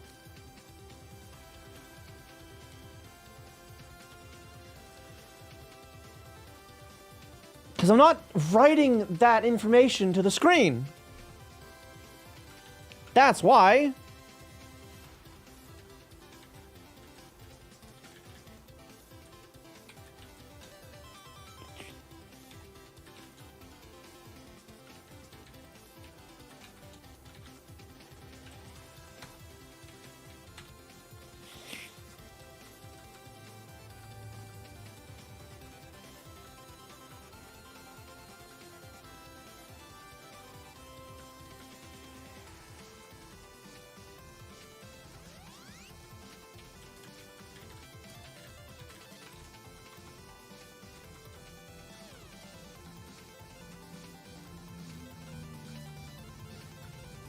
P1 hold, P1 next. P2 hold, P2 next. Update both grids. And this, hang on, that's going to be like that. This. Garbage bars. All right.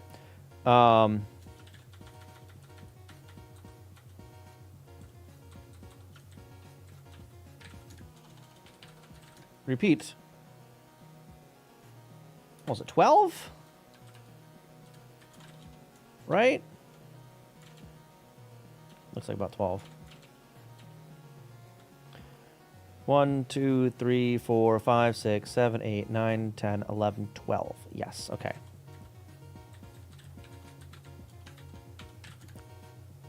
Load A. VS. Garbage. P1. Adder. Plus I.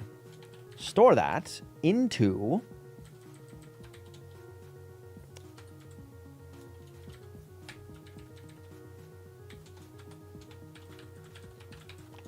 garbage bar P1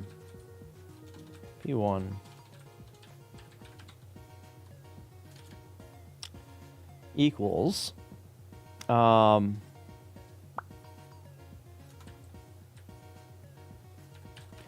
adder equals what? That's going to be starting at here. 21E2. 21E E2. E2. And nope. Player 2 to 1FD. Okay. Store at bar P1 adder plus MC5 offset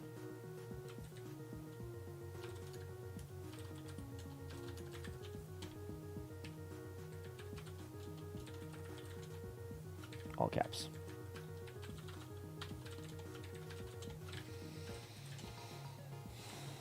Plus I times 30. And then, same thing for player 2.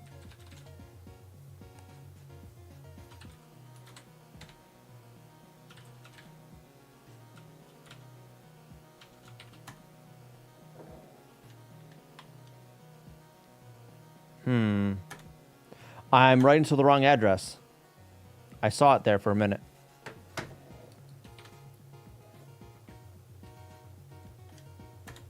Right there. There's a red and yellow there for some reason. That ain't right. That ain't right at all. With this 32, not 30. God damn it. Didn't sound right at the beginning. Yeah, so it kind of wrote diagonally then.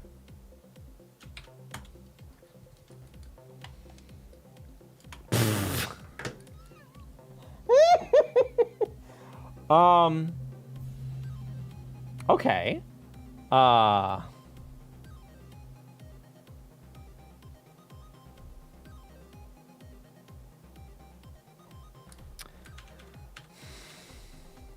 Almost.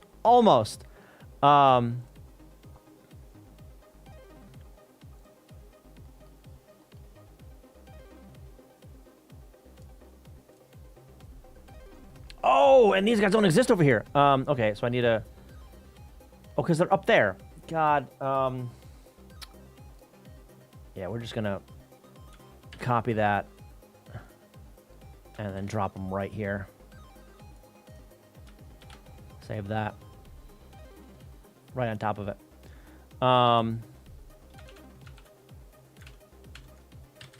Make.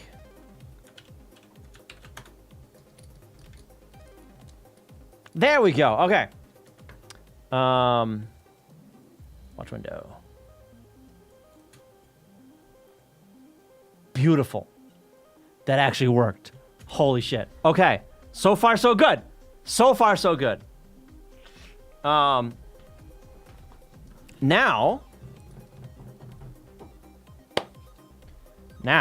Next, now that it's ready, once it drops, I need to add the rows to the bottom. That's next. Let's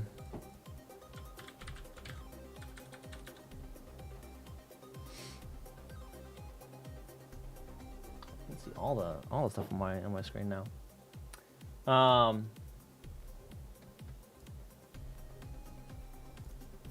on, let me screw my camera again. 'Cause now it's darker.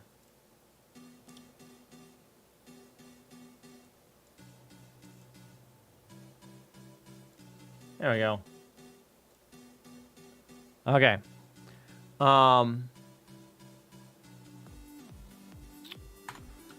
So now, is garbage ready? Hang on. But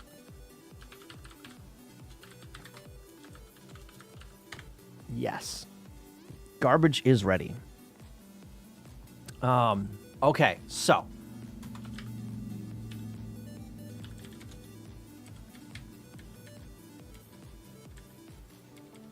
state garbage.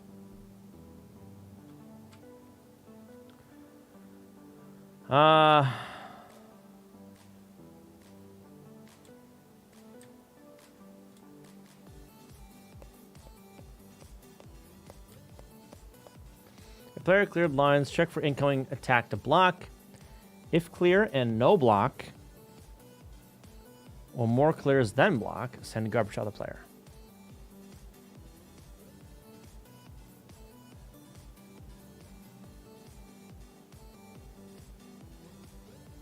Okay, we're going to concentrate on adding the lines first.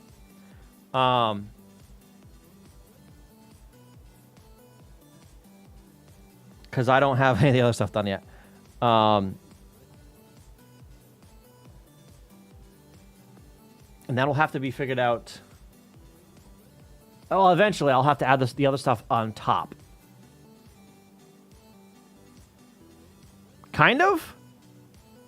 Well, no, because if I clear anything, it will block placing anything, even if it's ready. So that's okay. I just had to order that first before the code I'm about to write. Okay, spawning the Garbo. All right. Load. Garbage ready. At Y. Branch. Not equal. RTS. Ooh, end. Okay.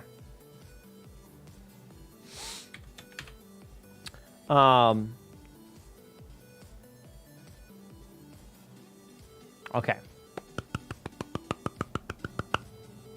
So I need to count how many there are, number one, and then I need to update the garbage bar. Oh, excuse me. So first,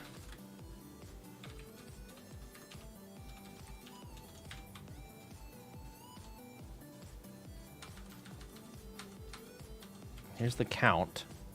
This stuff down here. Before that, I need to grab this stuff as well. Yoink, paste. Okay. Store Y, temp Y. Because we are going to clobber that. I don't care about garbage ready stuff. So we're already ready.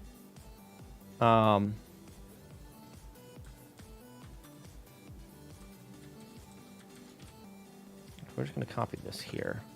Paste it there. Make sure the bar isn't empty.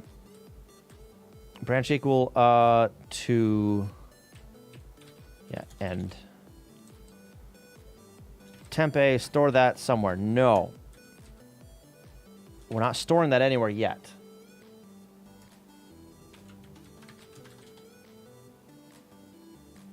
We're not doing any stores for now.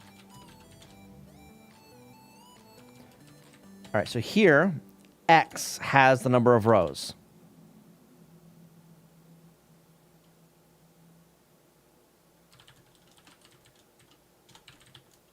Spawn rows. Or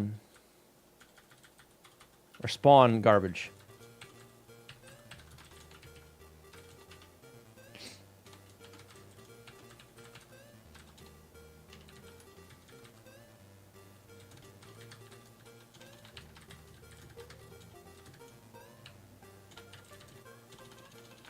Rows to spawn in X.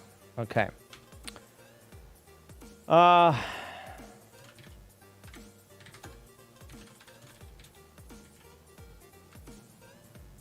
Store X, temp X. Store Y, temp Y. Load Y, temp Y. At the end there. Okay.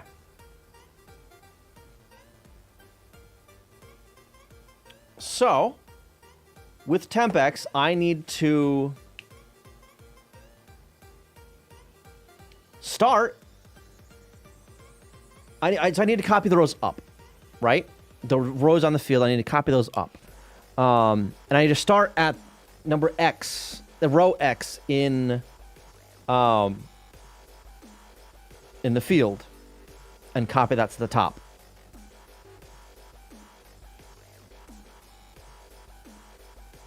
Before that, I need to check to make sure that those are all clear. If they're not, it triggers a game over.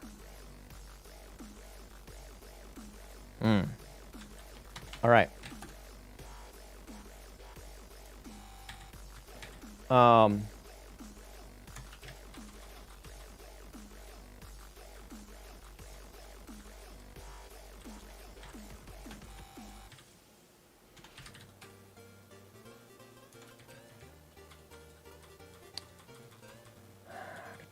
Fields. Field grid.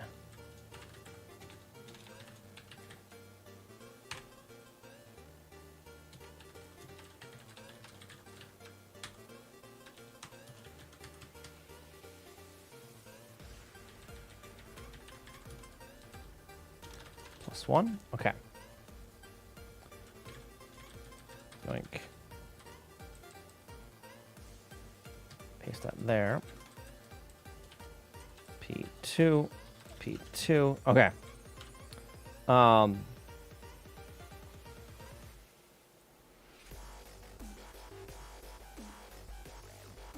So I need to look through the field grid for X number of rows.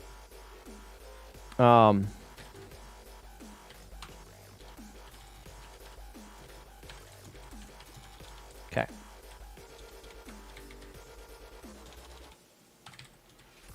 Find loop. Load A. Address point 3. That's Y.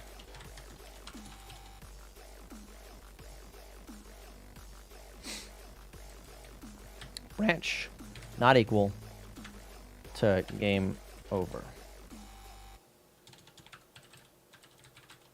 Haver over. Increment Y. Jump.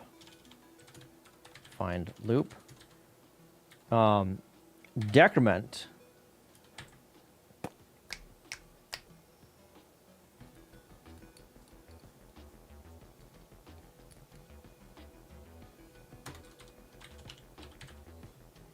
Store X.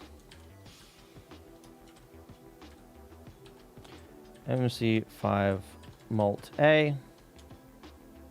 Load A. 10. Store A. MC5 mult B. Load A. MC5 mult A. Store that into temp XX.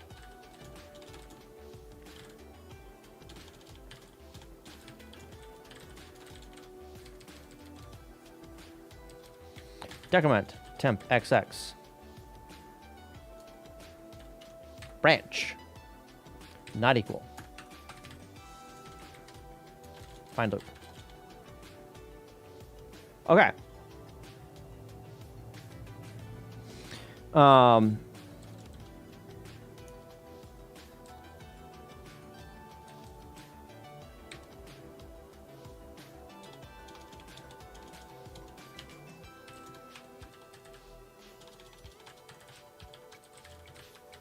Load a 100.3 plus 0. No, hang on. We gotta do this up top. So I need a source pointer of where to start copying shit from. I need this. So load up that, or clear carry.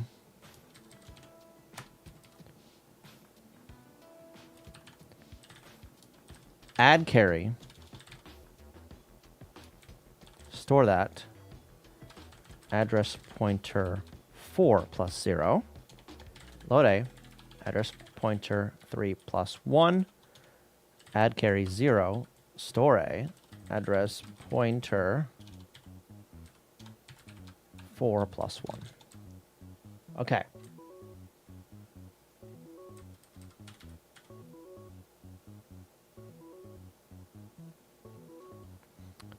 Back trying a new local Vietnamese place, not bad. Nice. Nice.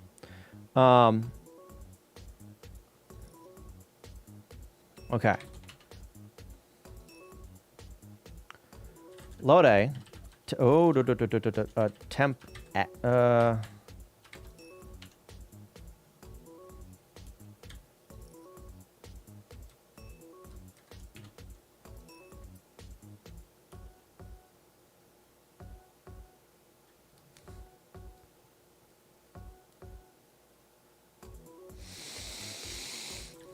Load X. Put that in X. Decrement X. Yeah. And then just load Y. Temp XX. Decrement Y by 1. And then copy loop. Load A. Address pointer 4 at Y. Store that into address pointer 3 at Y. Decrement Y, branch. I can't do branch plus. I cannot do that. No, load Y, 0. Increment Y. Compare Y to temp XX. Branch not equal. to copy loop. So we make the shirt. No, this is Pizza Miss shirt from the Green Brothers. Not enough. That fellas, have a good night. Thanks for stopping by. I appreciate it.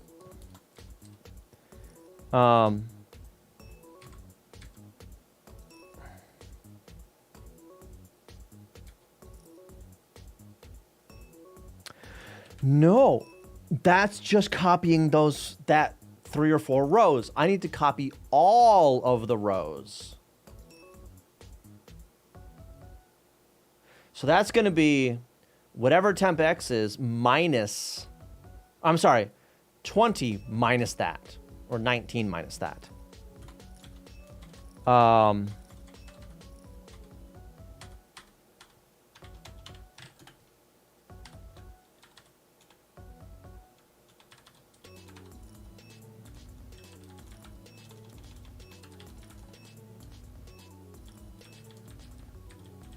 Total number of rows.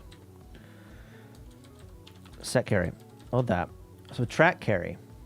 Temp X.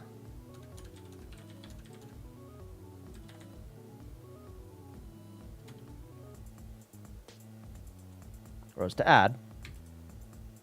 Store that. Temp B.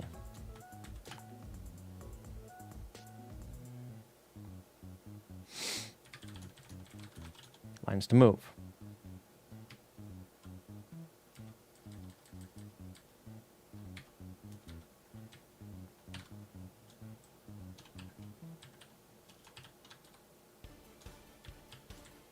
Molt B. Load A. Molt A. Cells to move. Store that into temp B.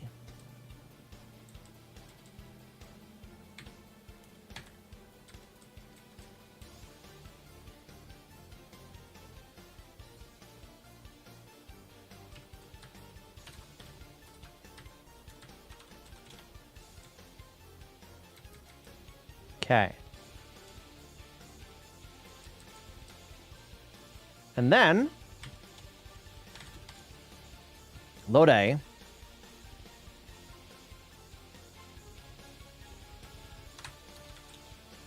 One, I think.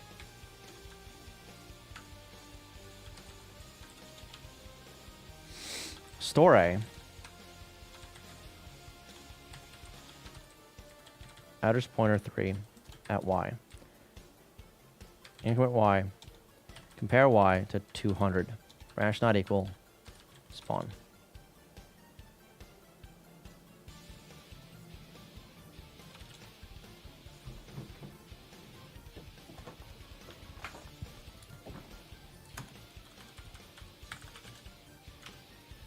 Okay. MCA. Okay. That.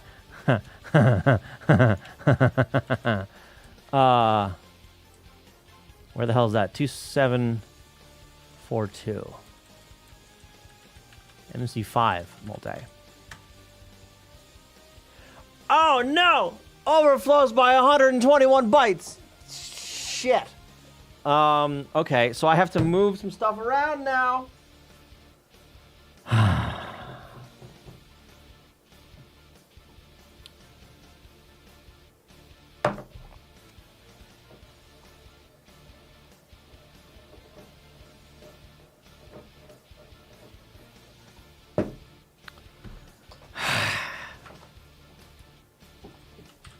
I think the menu shit I need to move.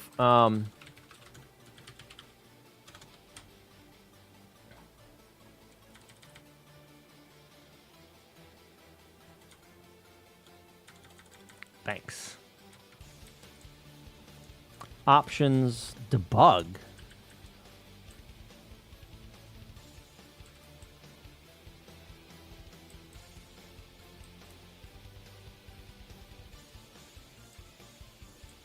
Screen playfield. What the fuck is this? No, debug mode needs to go away.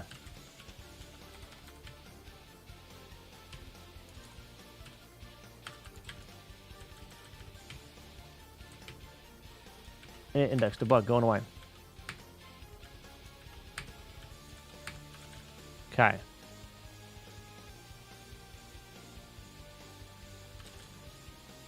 Is there a way for the EverDrive to use the SD card for more RAM? No. No. The EverDrive has dedicated chips for RAM and ROM and all that kind of shit. And it needs dedicated chips for that, or a dedicated chip rather, for access times. SD card access times are not up to the task. Right? It might be able to move the data fast, but there's a latency there. There's a lag there. Right? So yeah, it doesn't read directly off the SD card. And you wouldn't want it to use the SD card for RAM because of read-write stuff, like read-write cycles. You don't want to burn through those on the SD card.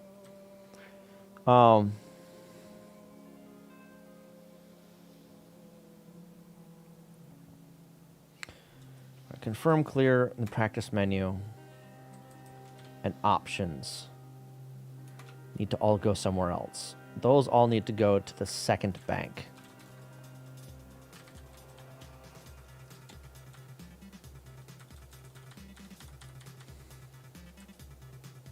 Game 2. Practice, options, and basic menu. Go over there.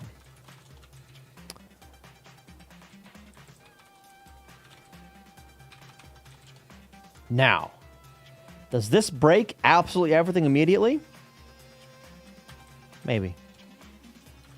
Symbol debug is undefined.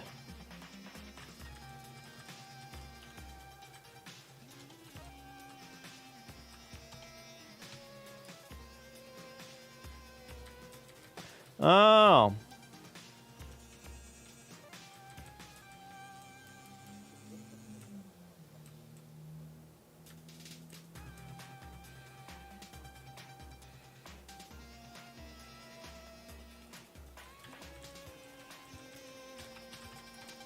Oops. So that's gonna be broken. To do.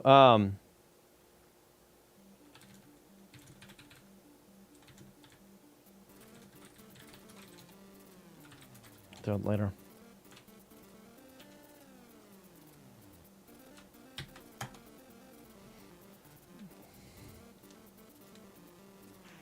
I think that just fucking worked. Holy shit.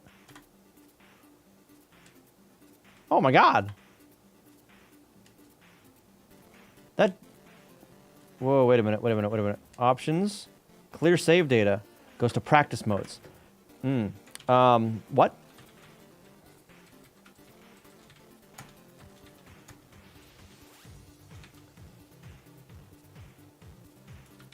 What? I am me, that is you. Hello. What are your goals for the project? It appears you've been working on it for a little while. I've been working on this specific one since late December. I'm making Tetris. Nope. I'm back.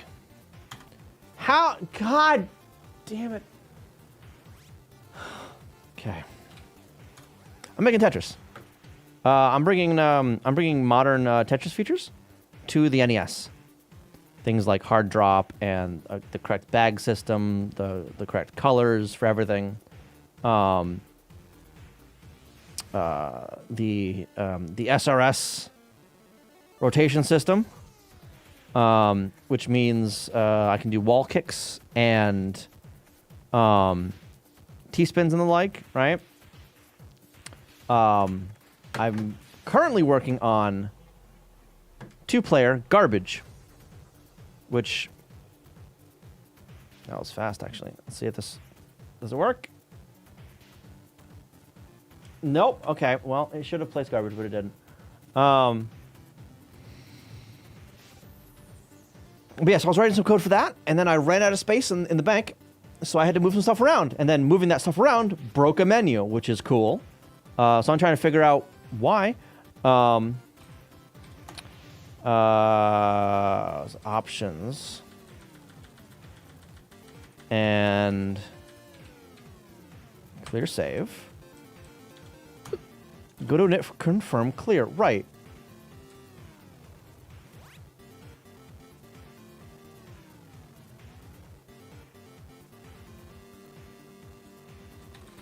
Because that's the same as the options menu.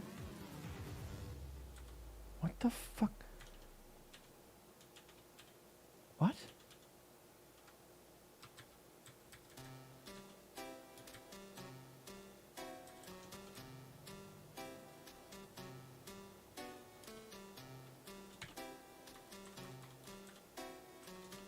This never happens.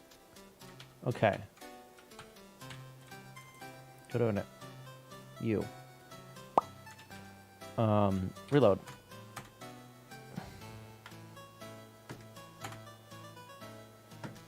Okay. Clear save data. So this should use the same pages, 2, 3, and 4.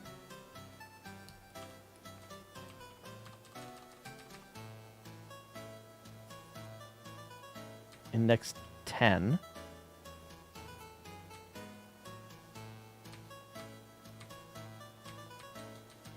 Did I not? Hang on. I didn't save. No, I saved everything. Oh, God damn it.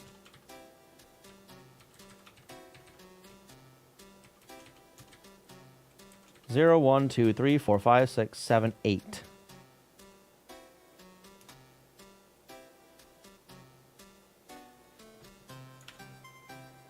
What?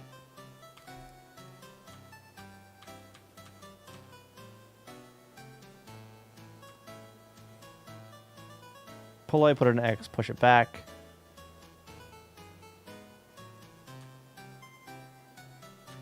Name table crap.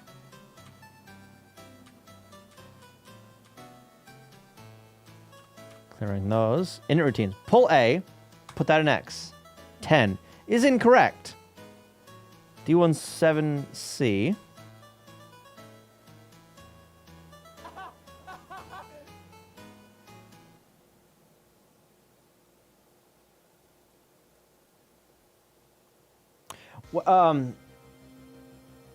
Okay, well... Thank you for the follow. Appreciate that. No, that's really 8. Hello. Archer Boy 128, the game dev. Hello, hello, hello. 0, 1, 2, 3, 4, 5, 6, 7, 8. Okay, well, never mind. That is right.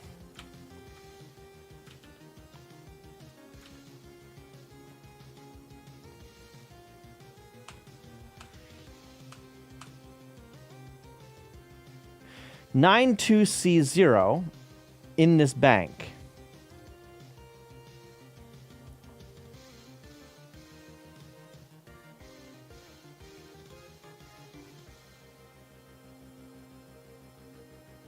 And to C0? And to 0C. And hit practice menu. No. No! What? No! It shouldn't be going there. It should be going somewhere else.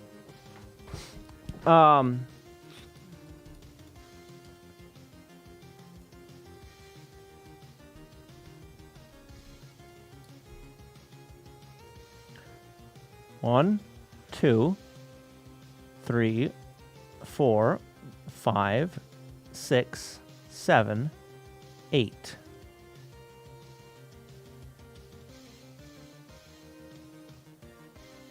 Right, 919F for that one. Where is that?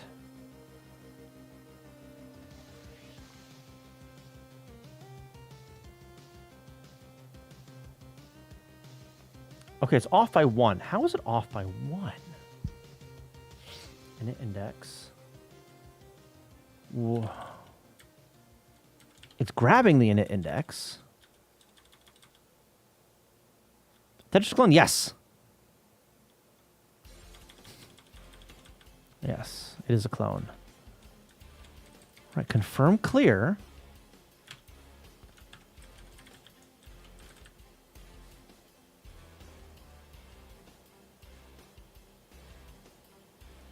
Did I not, like...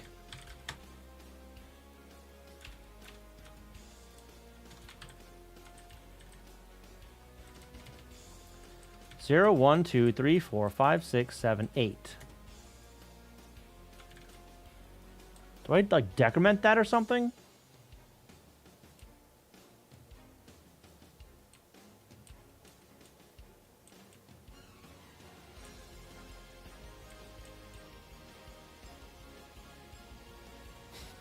Totally coincidentally, yeah.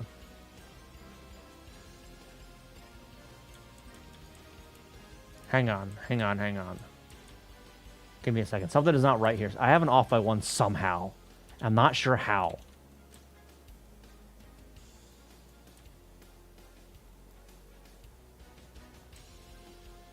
Index offset. Okay. And then the first pull here. That's an index. No, that's the offset. Pushes it back. Another offset. Pushes it back. Offset. Index.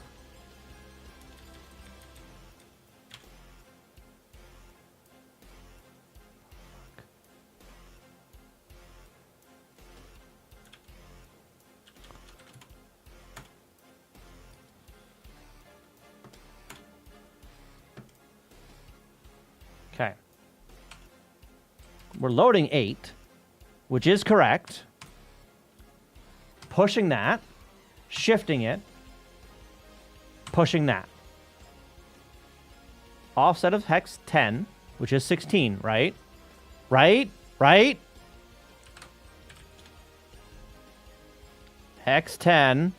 Yeah, 16. Okay, I'm not going insane. Probably.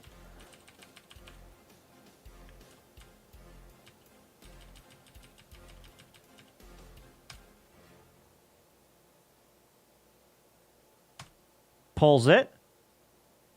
Puts it in X. Pushes it.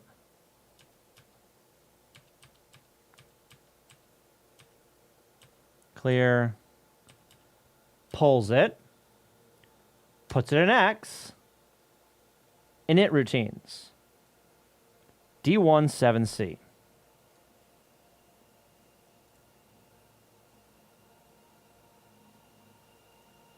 No. It's off by 1. How in the fuck is it off by 1?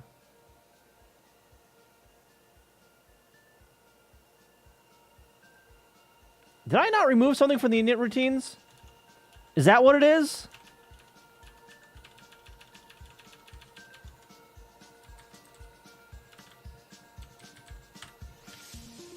I fucking didn't. That's why. I removed it from everywhere else, but not the init routines. God damn it. God damn it. Yeah. No. Turn it off. Okay. Ah. There we go.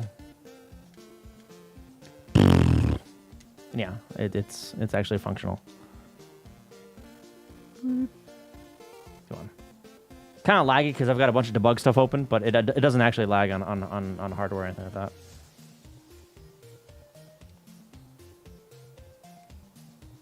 I can barely play this game, by the way. So don't get mad at me for playing bad.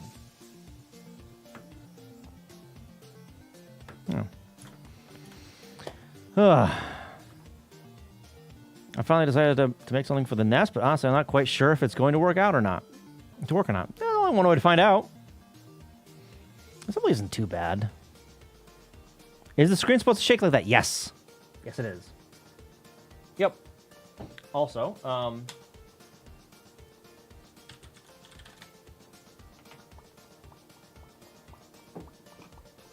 This also works on hardware. Wait. Yeah, so this is a Famicom I've got off on the side here. So this is running on hardware.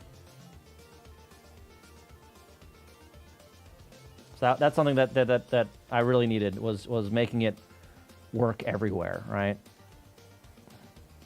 Slash Life, how you doing? But yeah, the screen is supposed to shake. It doesn't shake in multiplayer because that wouldn't make any sense. But yeah. That's something you can turn off too, by the way.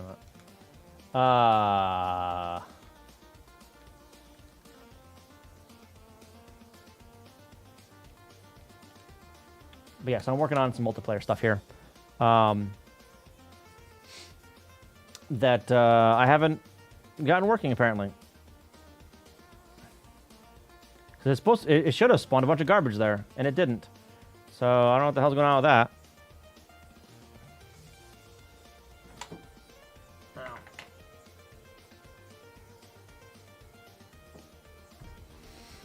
So is this legal? I don't care.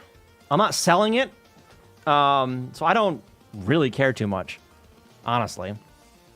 It's a personal project. It's not something that I'm selling. You know? Whatever. Actually, we might take you speak up, please. No. No, that's not how this works. Slash Life. Basically, I got fed up with old school Tetris on the NES, and I wanted modern Tetris on the NES, so that's what I'm doing. Whatever. And it's a journey to figure out how it all works. All right.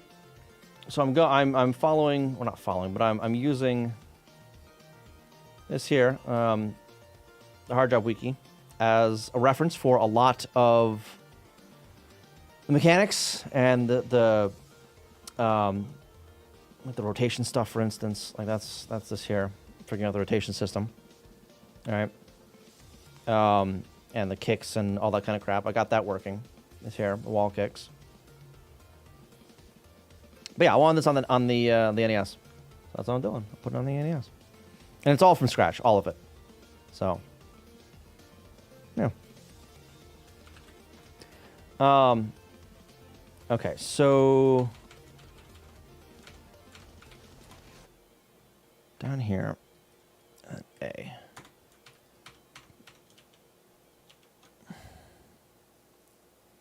Am I going to be a nightmare on the CPU? What's going to be a nightmare on the CPU?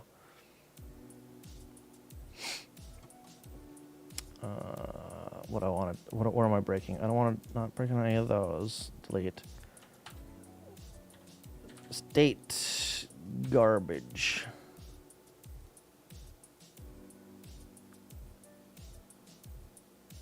This one.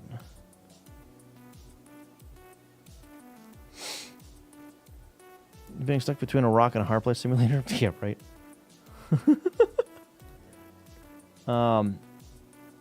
Get rid of that.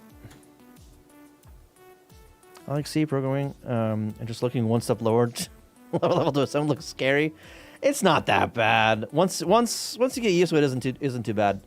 6502 is very simple when it comes to assembly languages. There's a lot of things on modern hardware that you just do not have access to. Do I have any other NES? Yeah, I got a bunch of other NES stuff that I've done. The easy to find stuff is here. It's mostly demo type stuff. Like this here is an animated background demo. This one's a DVD screensaver, so it bounces around. I should have animated that one there. This one is a brainfuck interpreter and compiler.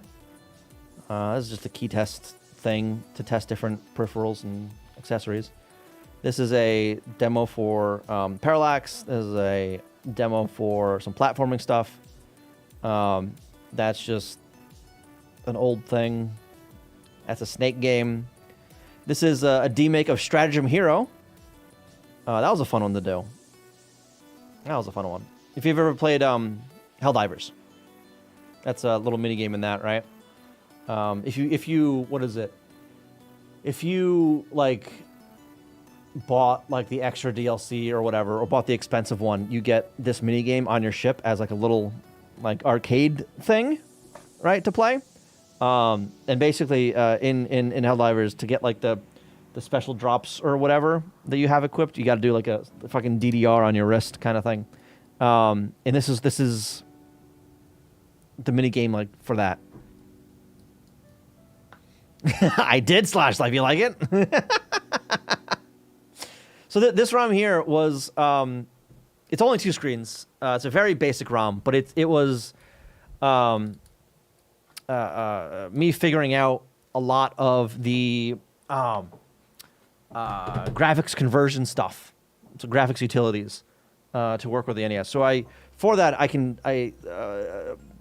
figuring that out, I wrote a utility that takes basically a bitmap file, bitmap image, and converts that into a into NES data, pretty much. Maybe break on the NES? Yeah, it's unfinished. This is why it's not on here. That's the project that I don't know. Scope creep a little bit on that one. Very ambitious. And then I got to a point where I could like, actually play it. I didn't find it very fun, I'll be honest. I didn't enjoy the gameplay itself. So I lost interest.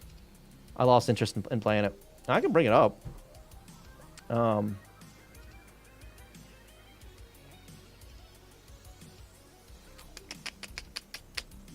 This is on here.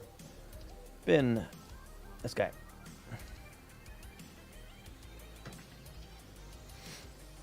So it has like a little cutscene engine in here that does variable width text. Let's get past that. It's got a level select that is very heavily inspired by Star Fox 64. Right? So you start at the very beginning, the only one I can select right now. Then after you beat that one, there's 2 others to select, right? Because it'll highlight the path to them, right? And it'll do that all the way down to the end. But the main gimmick with this, okay, so it looks like ass right now, because so this right here was originally the background. It was like a wavy kind of background, but that took up so many colors that I just didn't. I just couldn't. I couldn't basically. So I removed that, and that's like when I lost interest, is when I removed the background, and that was it. But the gimmick of this is it's got like little boards inside of some blocks, and in order to clear that block, you need to clear that little board, right? So you see the board, that block's still there.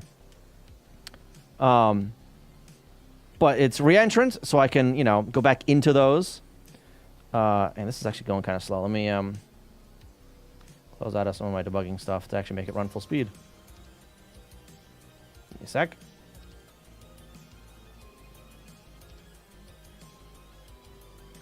There we go. Now it's running at full speed. I'm not very good at this game. Is it B? Yeah, B switches like that. How many screen tiles can share the same color at once? Without any shenanigans, 4 tiles share the same color. I'm pretty much trying to write FMV playback on the NES with actual compressed audio. Oh my god. Good luck. Have you seen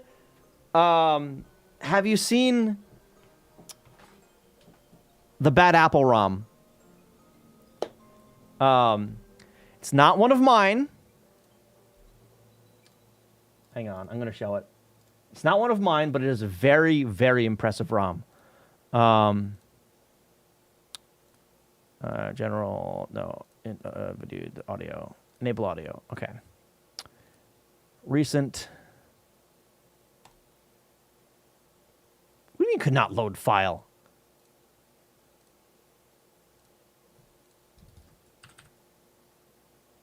Oh, because it was in a fucking zip, that's why.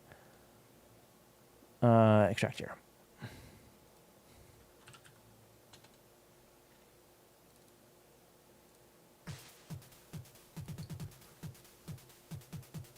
select? Yeah. This works on hardware as well, by the way. Actually, you know what? Let me do that. Hang on. That's on. Okay. Right here. That.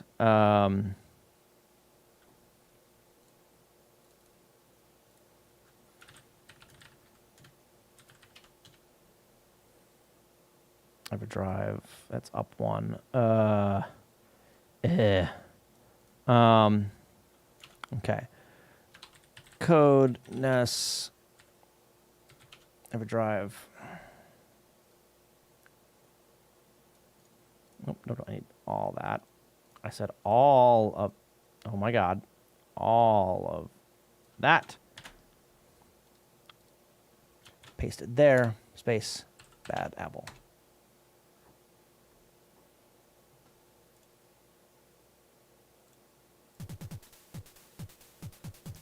This is running on hardware.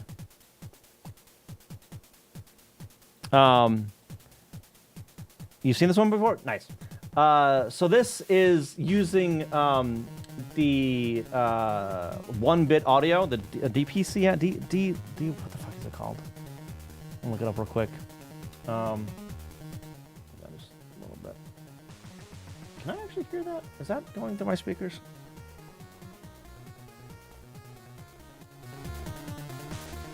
Yes.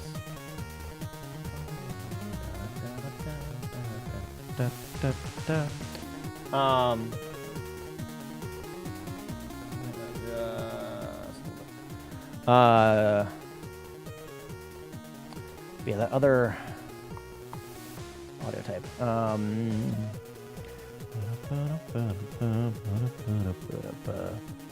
DMC?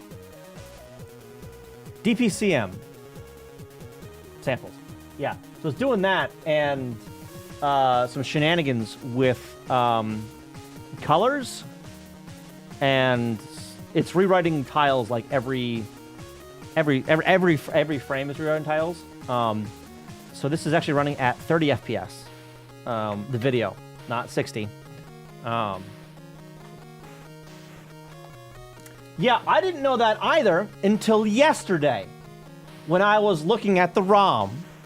I had no idea that I could change colors for everything and turn on the image lag. Hang on, let me so that shows a little better. Shadow is going to be, let me turn that back to 0F. Light was going to be 30, and then image lag is going to be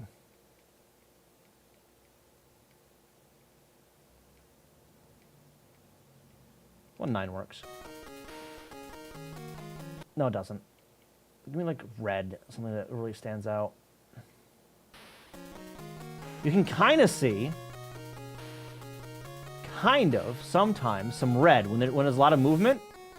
You can see a little bit of red, and that's part of the 30 FPS thing, because it will every other frame, the palettes swap, which swaps which colors are black and white, right?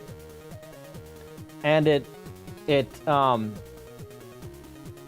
yeah, so it like has two frames basically encoded in a single frame. Is this open source? I mean, you can get the ROM. Kind of like that Sega intro did? Yes, exactly like that. But well, with fewer colors, but yes. Yep. You know, by the way, Clark Hamster, how you doing? Welcome, welcome.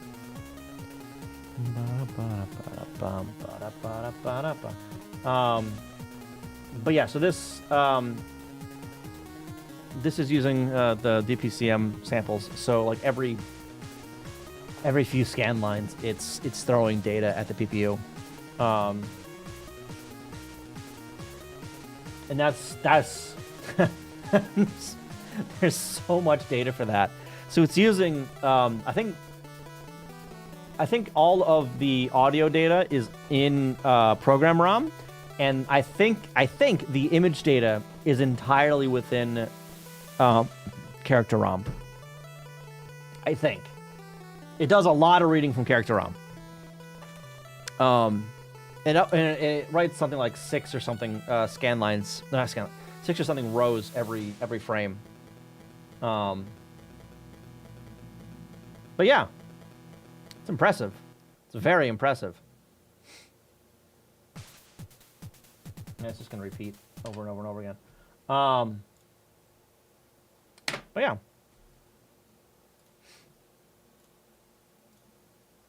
Oh, turn that back on.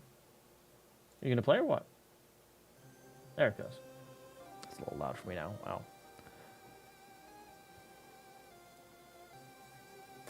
All right. But yeah, so I haven't touched this in a while. I lost interest in working on this, honestly. I didn't find it very fun. I didn't. I don't know, like the board's too big or something like that, right? So it takes too long for a lot of things. Yeah. But now that I've got MMC5 figured out, I could probably make it look better. That's for sure. I can pull some shenanigans. I can pull some bullshit with colors and attributes and whatnot. So with this, I was basically limited to a single palette for everything. Because of the attribute resolution, right? It's double the tile resolution. So every color would hit 2 blocks, essentially. Right? Both MMC5, I can have a much granular attribute table. It's 1-to-1. Are you going to add 2-player human versus computer mode to your Tetris? No. No, I don't want to have to try and... I don't want to try and figure out a computer player for Tetris. That's just outside... way out of the scope. Way out of the scope. Thought I could try to rickroll people on the NES for my second ever project on the NES.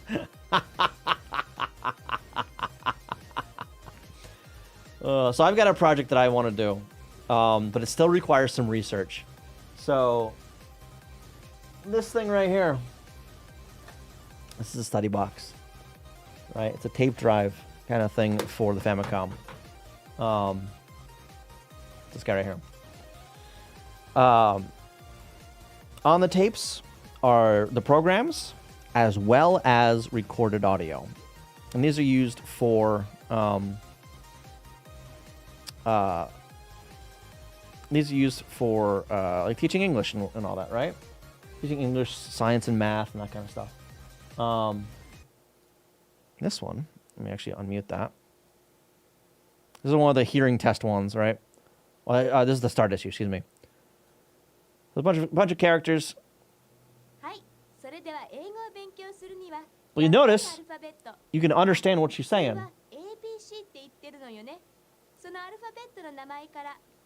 On one of the channels of the tape is recorded audio, right? I would buy it. It's not done, but thank you. Appreciate that.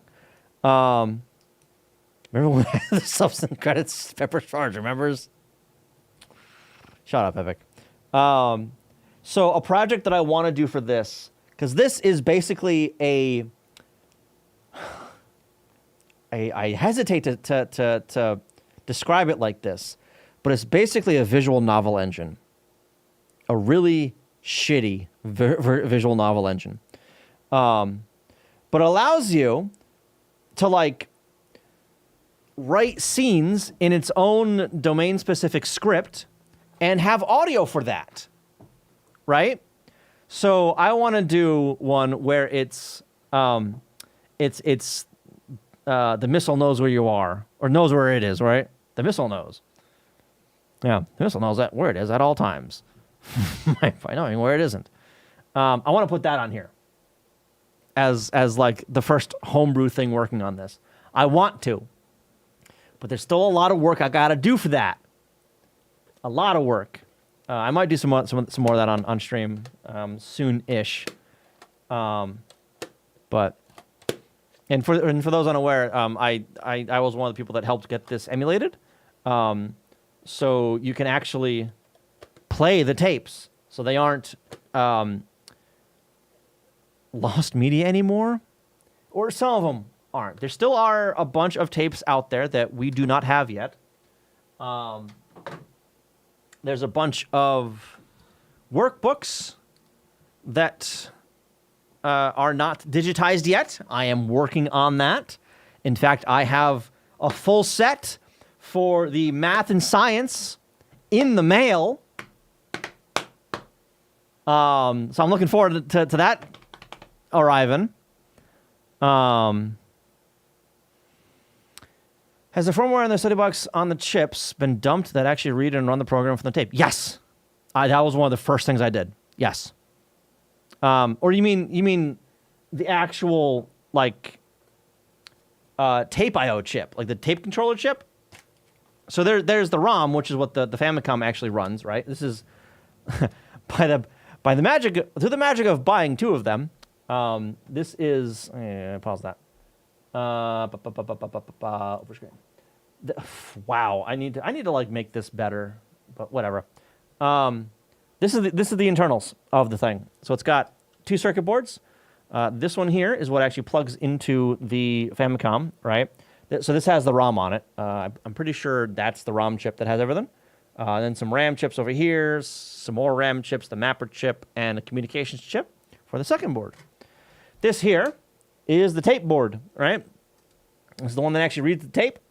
There is a processor over here, a 4-bit microprocessor that has a ROM inside of it to do decoding stuff, I assume, but it's to control the tape and all that involves. And I think this over here might also, or no. That one was for decoding the data on the tape into a binary stream, I think. Maybe. But yeah. Is it pretty much an off-the-shelf tape deck? I mean, it's not that fancy other than it's, bolted to a board that does other things. So off the shelf as you can get, I guess, for the time. It's not too fancy. I don't know. Right there. But it's got quality parts. It's the green to screen, yeah. But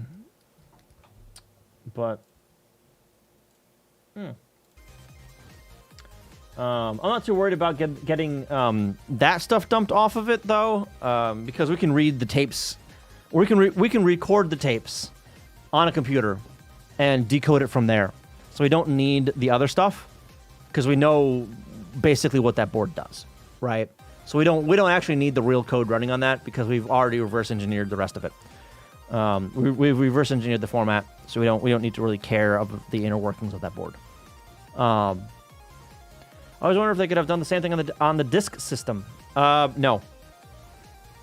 Well, partially. They could have done the data stuff probably. Kind of, sorta, but they would not have been able to do the audio stuff because it's recorded audio, and that's especially not this quality. And the amount of space that would have taken for the DCPM, whatever the acronym is immense and far exceeds the space available on the disk system. Forget about transfer speeds that you would need for that, right? So no, not really capable in doing it there. But I am working, by the way, on documenting and archiving all the tapes that I have, and the workbooks and all that kind of stuff. It's a slow process. Do I have the thing up and running? No, okay. It's a slow process, but I am getting there little by little. I've finished documenting, archiving the Enjoy English series. But there's a few more of them. There's the Newtonland Science and Math. There's the English Plus. And then there's the hearing tapes. Now, the hearing tapes, we've only got 2 of those. And there are at least 12. Now, I know that because of the names. So these are the tapes we are aware of. This is my tape spreadsheet. The ones without any special formatting are ones that are known, right? The yellow are presumed to exist, and the red is I got a problem with. But it doesn't matter because other reasons. So out of all these, I'm missing a ROM for a math tape that probably exists because there's a gap, right? These are all go by like month and year and shit. And there's a gap there. So that one probably exists. Probably. And then these are numbered 1 through 12. I have 6 and 12. So 1 through 5 and 7 through 11 probably exist somewhere. So far, yellows are lost media. Whoa, whoa, whoa. So far. Yeah. How does it send the audio through the output of the Famicom?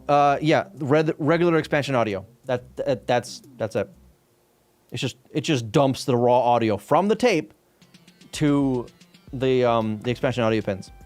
It does no mixing whatsoever. There's no extra. There's no other audio stuff on the Famicom on the study box that I'm aware of anyway. There's no like extra square waves or any of that kind of crap, right? It's just direct from tape to the speakers. Yeah. But yeah, the yellow here would be like lost media. We've got a lot of them too. So yeah, like this column here means I have the ROM for that. This one here means I have the raw audio from another source. Yeah, sourced elsewhere, raw audio. And this one is I physically have those tapes. They're actually in a thing somewhere. They're behind this green screen. And this one is I have the raw audio that I recorded myself. Right. And this is the videos I've done. This one, that's okay. I've done that one. Oops, X. That's all right.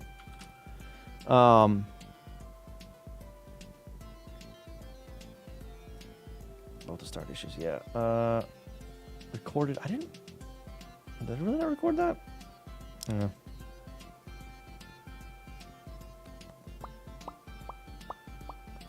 know. These guys actually, I have recorded though. No, not like that. I got video of those. Those are these here.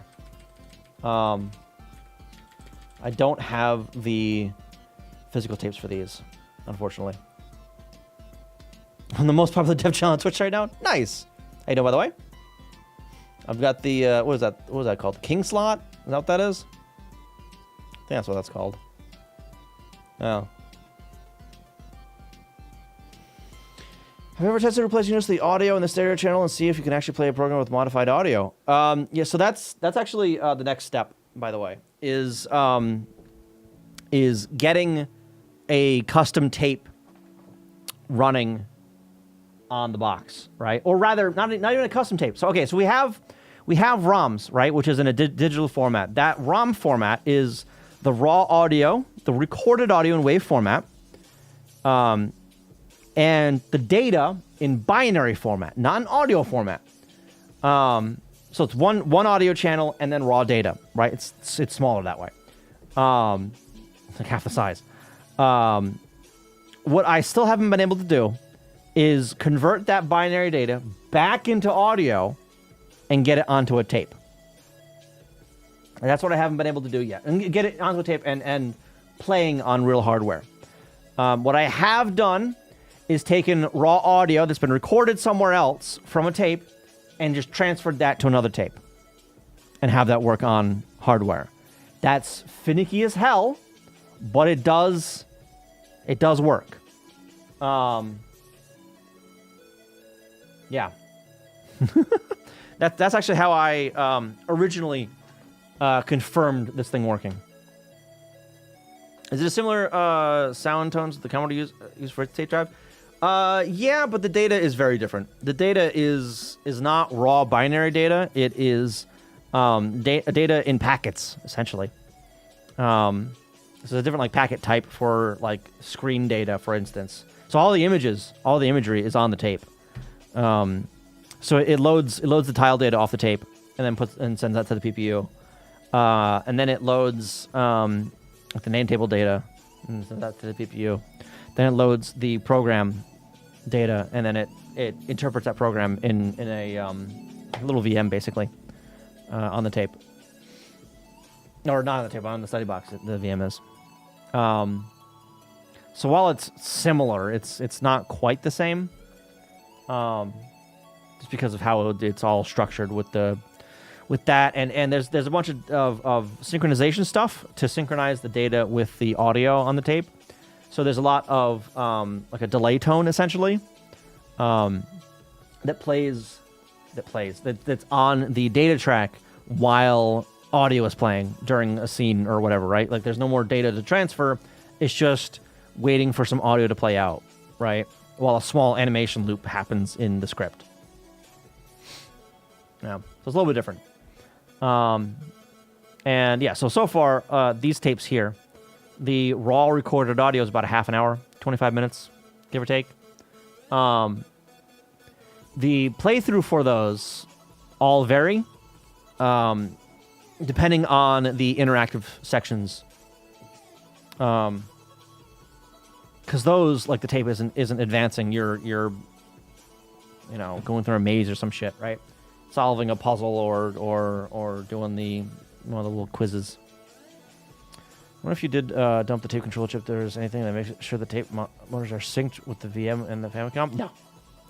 No. Nothing like that. It's all strictly timing based. Yeah, it's all timing based. Based on when data it comes from the tape and if it's waiting for it and all that kind of crap.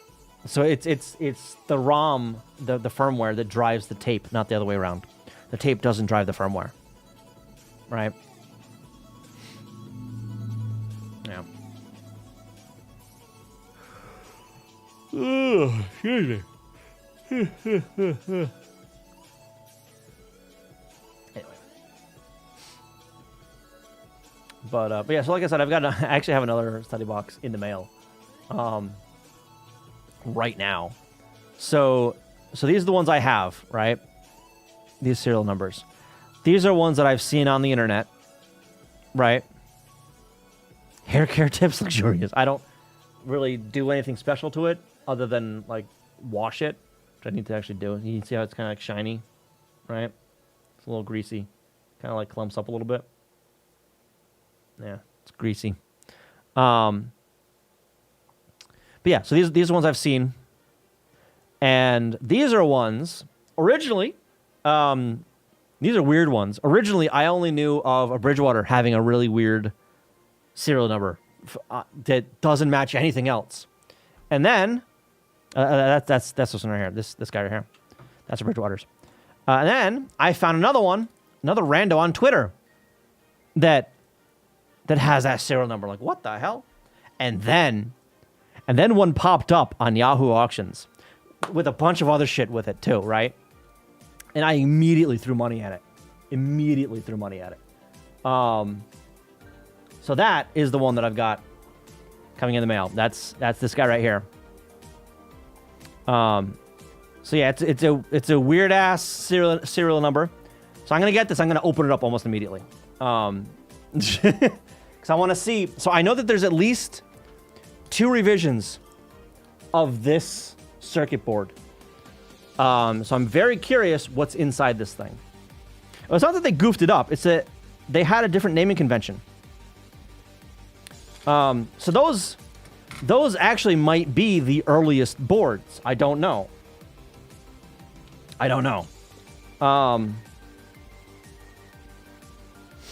Yeah.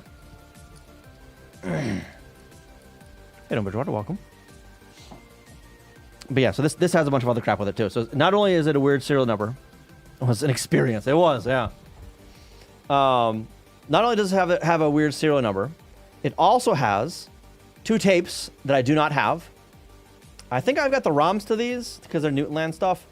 I haven't actually like translated which ones these are yet, but I'll do that eventually. It has some workbooks that I already have, some workbooks I do not have, and the manual that I do not have. Way to go, Twitch, cutting off the end of the sentence.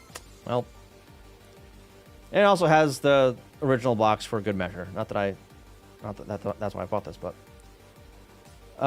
was this only sold to teachers? So this is the 3rd revision of this device. The first revision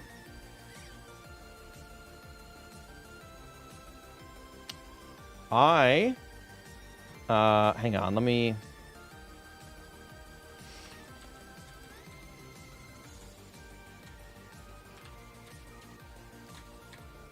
start that up.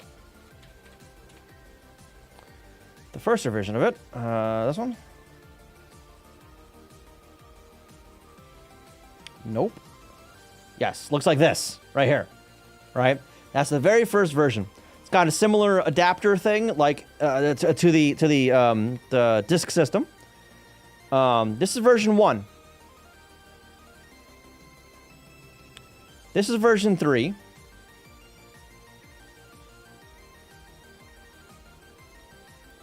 This, we believe, is version 2. I tried throwing money at this, but I was outbid. The bidding stopped around $1,000, and I should have thrown $2,000 at this thing. I should have. So yeah, so the first revision was leased out, and I believe this revision was as well, right? So they were returned to the company. I'm not entirely sure. The 3rd version was sold, not to teachers, to like parents, basically, right? Deep Rock surviving? Hello, Deep Rock surviving? Okay. What was weird about the encoding? Does it use off-the-shelf chips or audio to binary stuff? So it's just it uses used off-the-shelf stuff of the time, I think, more or less. It used standard cassette tapes, right? So like I can buy off Amazon the tapes that will fit it, right? It's nothing weird about that. It's just the data format on these things is wonky, because it's its own special format, right? I'll open one of them up.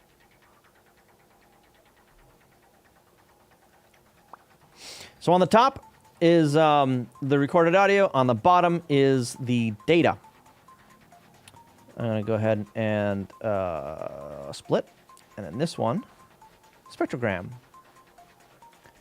You can see those lines there, right? That's basically the delay pattern. There's a little of data here, and then some delay patterns, right? Data, delay, data, some more data, some delay, delay. And this right here is like the start of a page, right? So you can jump to the start of pages. You know, you can jump to the start of pages, not into a page, but you can jump to one of the starts, right? But yeah, a lot of delay data. And then, like, that's all probably graphic data there. Or a lot of it's probably graphic data. Right? Vampire Survivors clone has a Deep Rock Galactic spinoff. All right. Does he getting some new features in the new UI soon? I don't use Audacity. This is Tenacity. This is a fork before the new owners. Yeah, the now Adware app. Yeah, this is a fork from before the new owners took the code. The Adware app. Yeah, I'm not using that one. But yeah, so this is what the audio looks like. And what's interesting is if I do the same thing with the spectrogram for the second track, you can see that there's some bleed, right? The data bleeds into the audio track.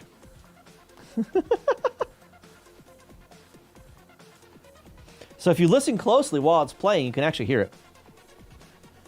You can hear it do its thing.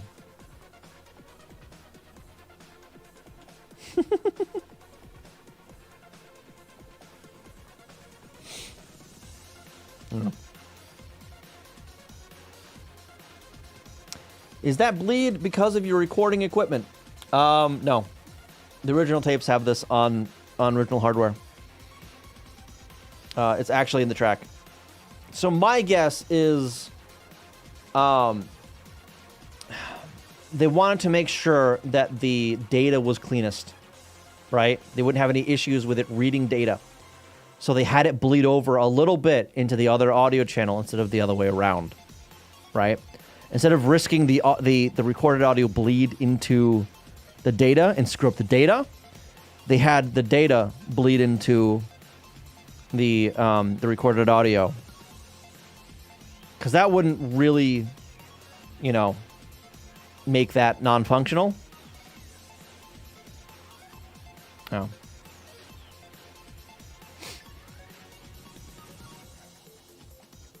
But yeah, so Bridgewater was the one that really figured out the format. It froze. Oh, kind of froze. Kind of froze. I did a lot of the verification stuff on hardware. Oh. Muse Group. Yeah, I know what they did, and I don't agree with them. So. But yeah, so there's a lot of research and reverse engineering to be done with this, and a lot of like organizing the data in a easily accessible way, I guess. I don't know. Easily readable, kind of.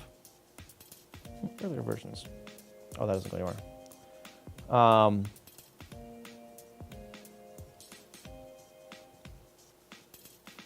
Yeah, I don't know.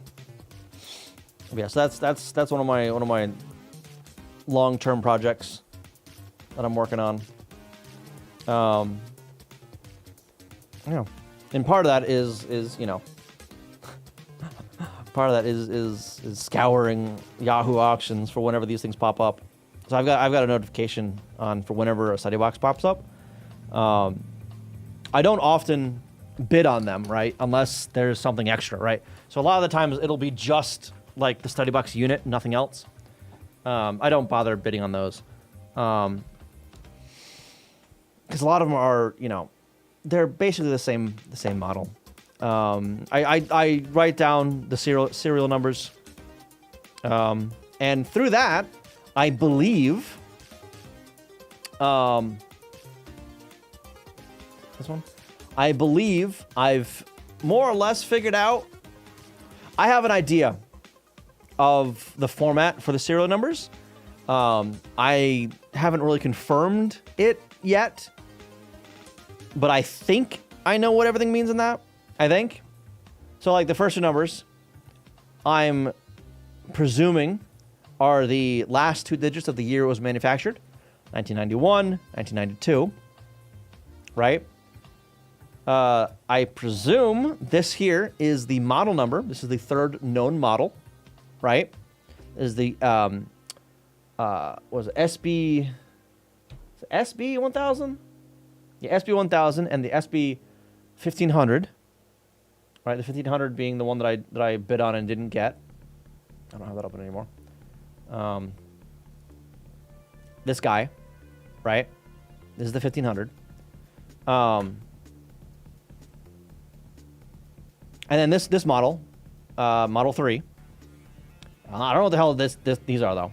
And I presume that this is the serial of that device, the serial number of that device in that year. Right? So, 35,000 made in 1991. 29,092. I don't know. Maybe. That's part of the reason, by the way, why I have this cracked open. So I could see the date codes, or re-record the date codes on all the chips that I could find and understand. And so far, it holds up, right? Like, I don't have any... So this is a 91 serial number, right? This one is... I think it's the top one, actually. I think it's this one. 46? Yeah, it's 46. So none of the chips in here are newer than that, right? None of them are newer than 1991. If I'm reading the date codes correctly, anyway. Like these RAM chips are 90, right? This ROM chip, I believe, is 90 as well. The mapper chip, I have no idea because it's its own thing. It's branded as SBX Fukutake Publishing Co. Limited. So I don't... You're not going to find anything on that chip, I don't think, online. Because it's from the 90s and it's a special chip. And everything over here, yeah, 90, 52nd week in 90. 24th week in 90. And the rest are non-specialty parts. So yeah, that holds up, you know? So I want to get, well, I mean, I don't need to get a 92 to confirm, but yeah. Do they exist today? They were bought like once or twice. So while yes, the company does exist, they are a different entity, right? Surprised I don't use Japanese year numbers, but I guess in tech, the normal style is standard. Yeah. To make up some details about that chip, I'm sure that'll totally work, right? ChatGPT. I don't ask it anything. I do not use ChatGPT. Yeah. Also on this board, revision 1.1. So this is the second revision of this board, at least. All right, because there's probably a revision 1.0. Maybe, I don't know. Then again, 1.1 on the earliest, the presumed earliest model that I've seen. I don't know. What I do need to do though is I need to ask on the NES Dev Discord server, hey, everyone that has a study box, what are your serial numbers?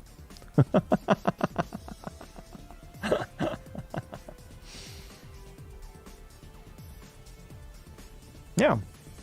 Yeah, I don't have this page isn't live yet, right? I'm still working on this page, but it will be eventually.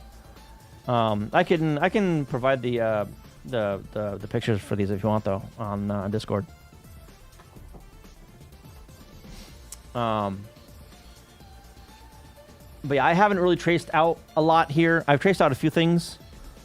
Silkscreen says clack hat. What does that mean? Yeah. The on-screen chat. Yeah, that's. Yeah, good job. Yeah. Yeah. What CMS am I using? I'm using Hugo, which is a static site generator. It's okay. There's some specifics with that are a little weird. Yeah. Back when I was doing modern firmware for a job, we had a case of the first release version of a board being version 1.5 or so. Yeah. And that's entirely possible too. It's entirely possible that revision 1.0 never saw the light of day. It was never released. Entirely possible. Right? So I don't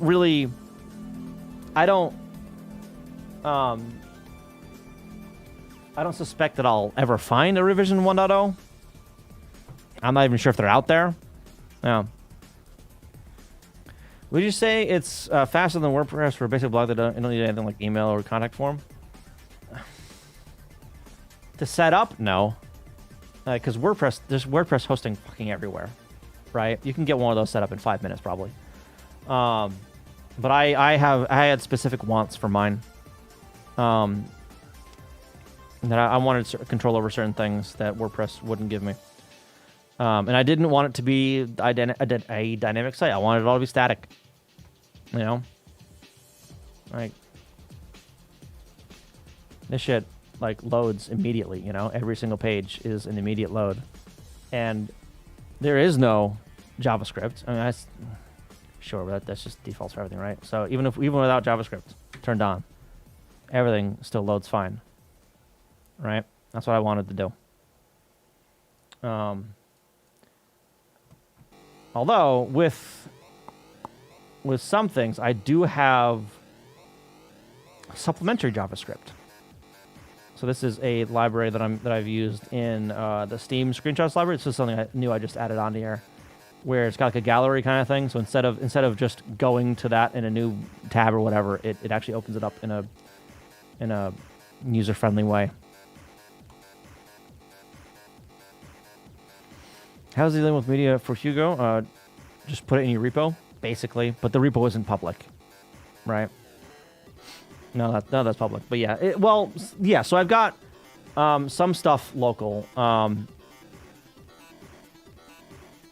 this actually is local. All right. Some stuff, like this guy here, is on another one of my servers, right? So you can see it's got a different domain, or a subdomain, rather, than these guys here. These two are on a different subdomain. They're on my file server, essentially. Oh, they're at the bottom. I need to fix that. I'll fix that eventually.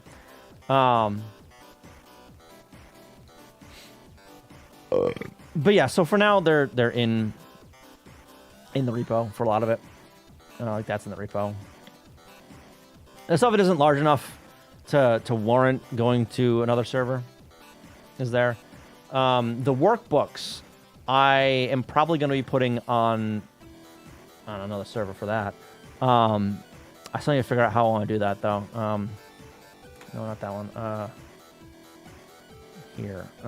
Did I put a link there? I did. Oh, right, because I didn't actually put those pages there yet. So I need to figure out how I want the workbooks like laid out. How I want to handle the pages for showing these off or whatever, right? It'll probably be like the first, the cover for each of the workbooks, for each whatever, and I'll have like a subpage just for all those or something like that. I don't know yet. I don't know. I don't know.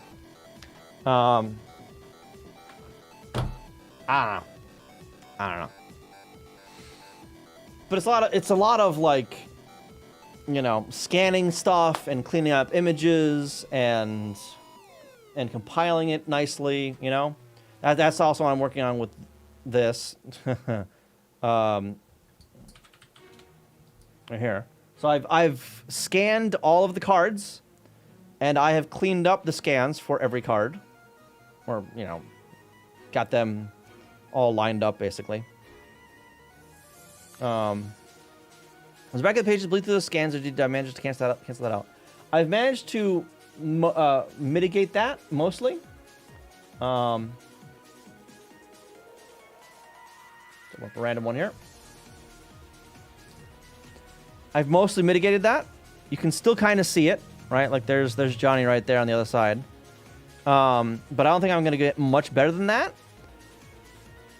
Although,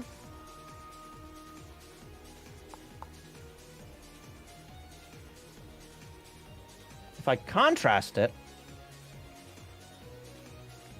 right? Do some light modification, light editing. I can get rid of that. It gets rid of the texture of the page as well. But yeah, actually, what was the lesson 4, page 5? So this is that same page, and you can see Johnny is no longer peeking through wherever he was. Right? Where was Johnny?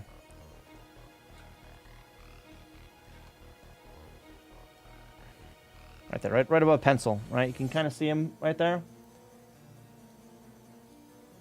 He's not there anymore. Basically turn to the original dude. Yeah, that's the idea anyway for this here. So when I do this, when I finish this rather, I plan on having 2 sets for everything. One set that's cleaned, right? So it's so cropped and all the same image sizes, and you know it's contrasted like this, right? One set of that, and one set of the untouched RAWs, right? The untouched scans. In case someone else wants to, you know, do the same thing or whatever, right? That's the plan anyway, but that's a long road, right? So a lot of the stuff I've got to do for this, I've already done for these guys here. But these are a bit more straightforward because these are all cards that are supposed to be, anyway, the same exact size. They are slightly different size because reasons. But they're all close enough that I could put them all. They're all. I can show you actually. They're all like in a single file here, right? It's a 800 meg file, so give it a second to load. There it is.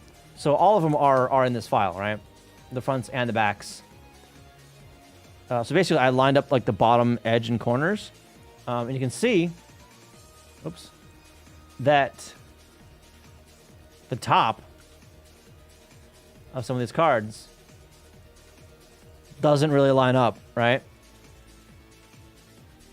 It's off a little bit.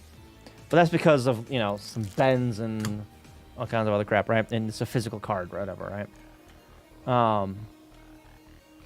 But yeah. How is the compression difference? So the raw scans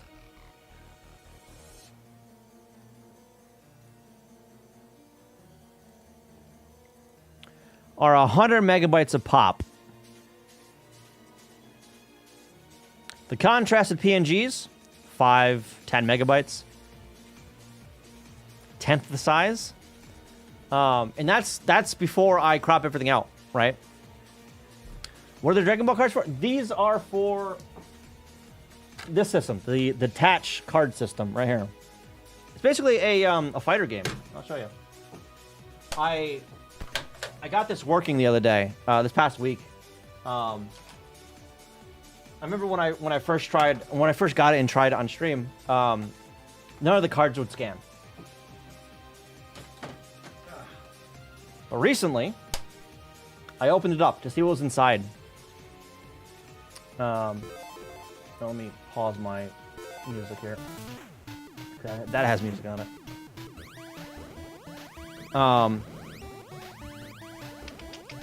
Right, so while that's playing, I'll just bring up the... Nope. Circuit boards. So it's got... Okay, where's the other side of that? This on one side, right? So this plugs into the bottom. And this is another little cartridge that plugs into this device. Kind of, yeah. And then there's the reader, right here, which has a little adjustment pot that I don't know if it's a potentiometer or just like a clip or whatever. But it's a little adjustment knob there that I got in and tweaked a little bit and got it reading cards. But that is in like the worst place, right? It's buried here. I have to take out these two screws right here are the only two screws I do not need to remove to get to that adjustment. Every other goddamn screw in this thing I need to remove to get to that. Probably should have taken some pictures of the outside of the thing. Yeah. So let me open this up. So it's got a few modes, right? It's got like, you know, your standard single fight. It's got a 4-player tournament, and it's got an 8-player tournament. Is this? Oh, it's a Famicom. Yeah, it's plugged into my Famicom. Yeah, the versus. Take this. Nope, didn't like that. There it goes. It's a little shaky. I need to adjust a little bit more, I think. And then number 2. There we go. First try. Look at that. And then it's just a fighting game.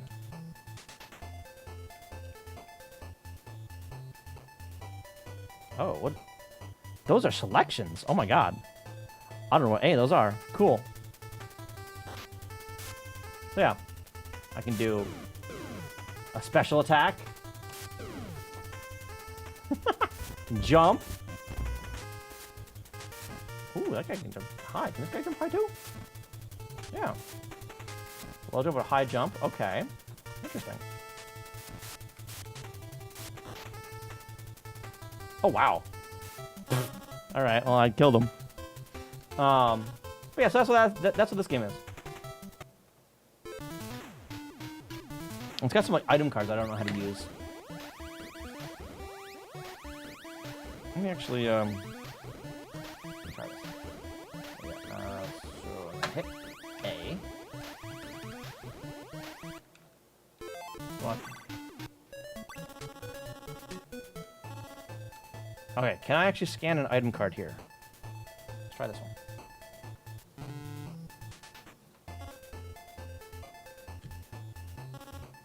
Well, okay, it'll scan and tell me no to pound sand. All right, that's neat. Nope, not a standalone console. It's a Famicom. It's a Famicom. But, no. And then if I reset and then go... are there any card ideas in the ROM that aren't printed? Good question. I don't know. I haven't really gone through the ROM, so I can't fully emulate the system. Because it doesn't... The emulator's... Well, Messin anyway, doesn't read... It doesn't emulate the card stuff properly. So I need to figure out a Lua script to allow it to read the card. Given some data, right? So these are just standard UPC codes, right? These are all standard UPC codes, right? Like this one here for this guy, right? This code is what? What is this code?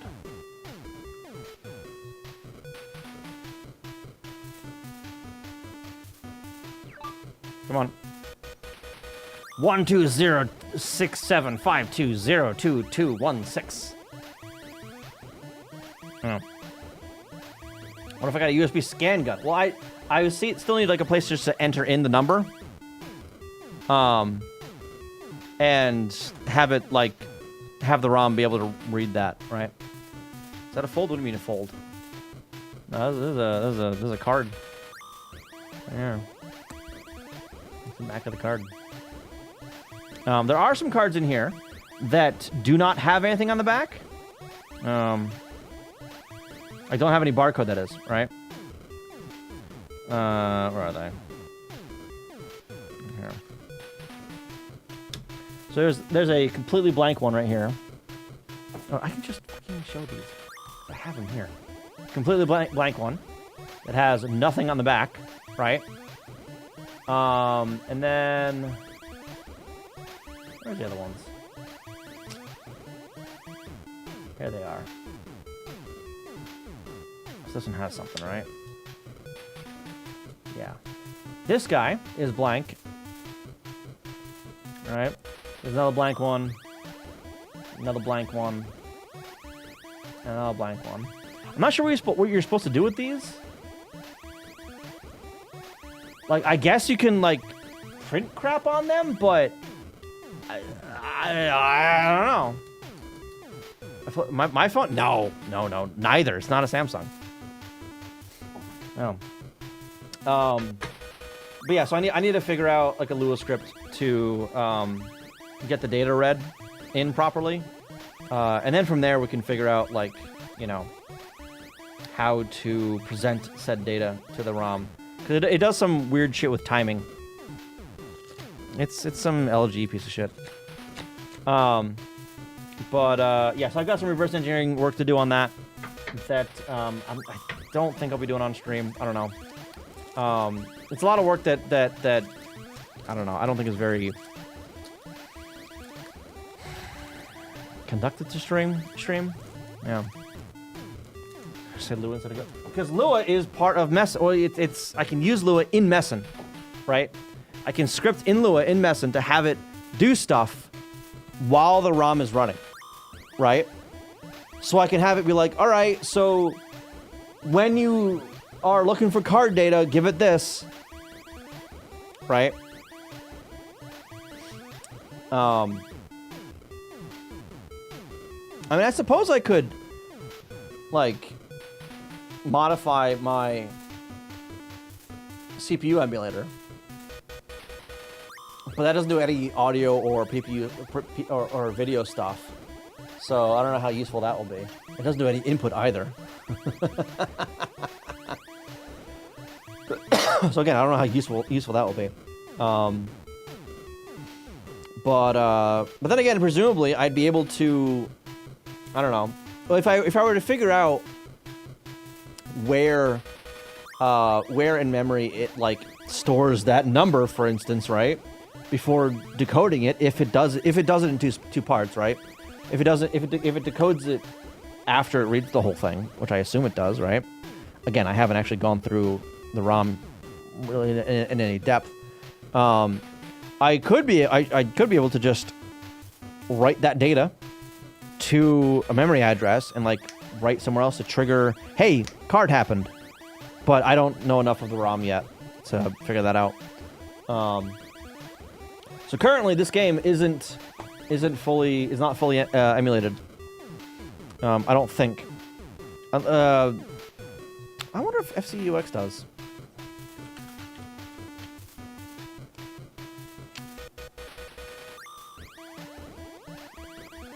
No, why am I over there? Oh my god. There. And then... Nope, not that one. Up one. There. Cards, Famicom. D.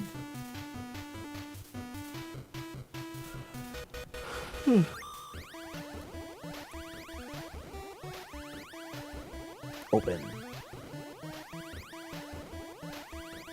Pause that emulation.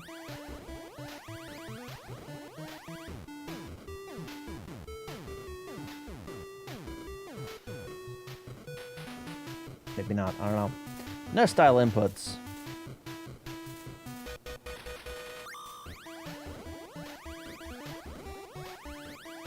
It's got the tab. Oh, I need to see how it emulates the tablet. See if it does it right or wrong. Oh,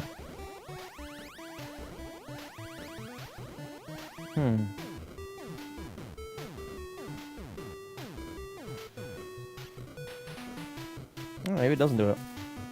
Maybe it doesn't handle it at all. Game Genie. Header editor.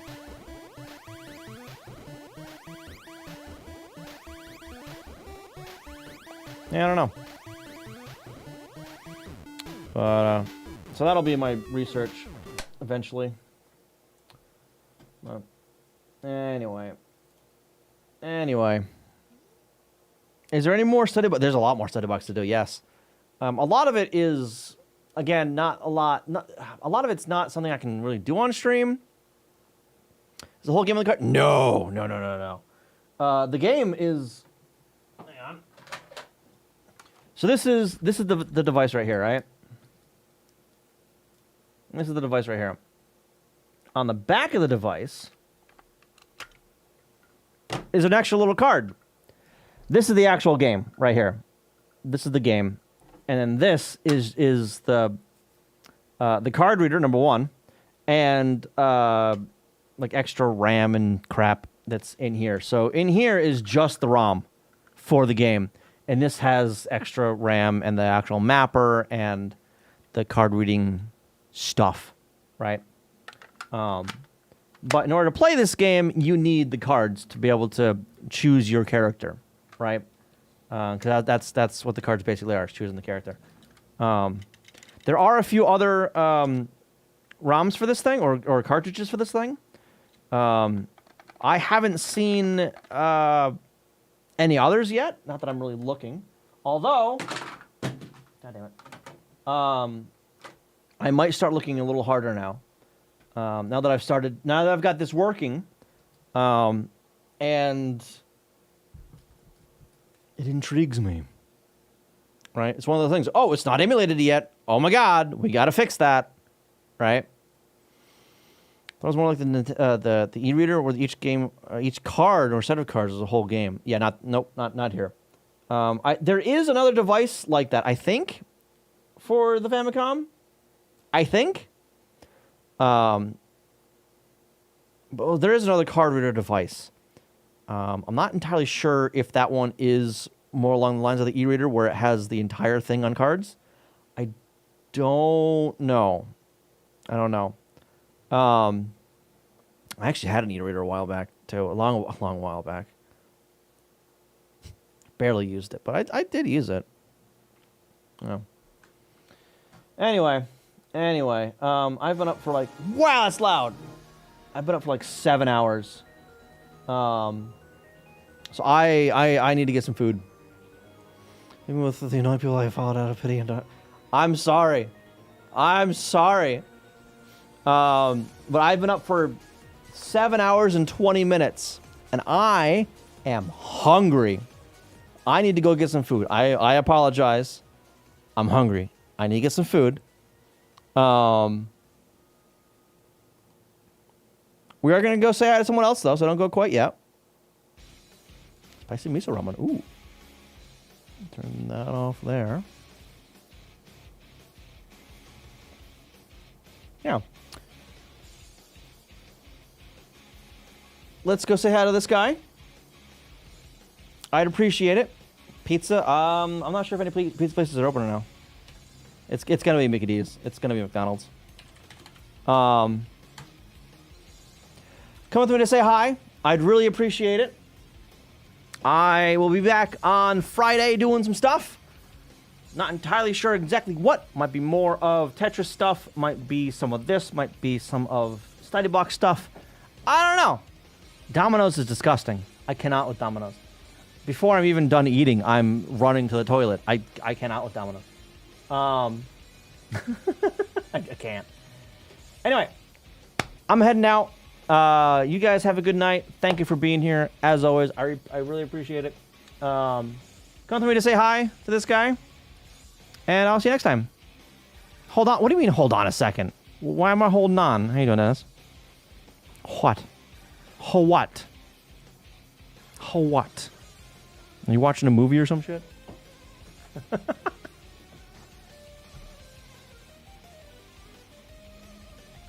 You're fine. You guys have a good night. See you later.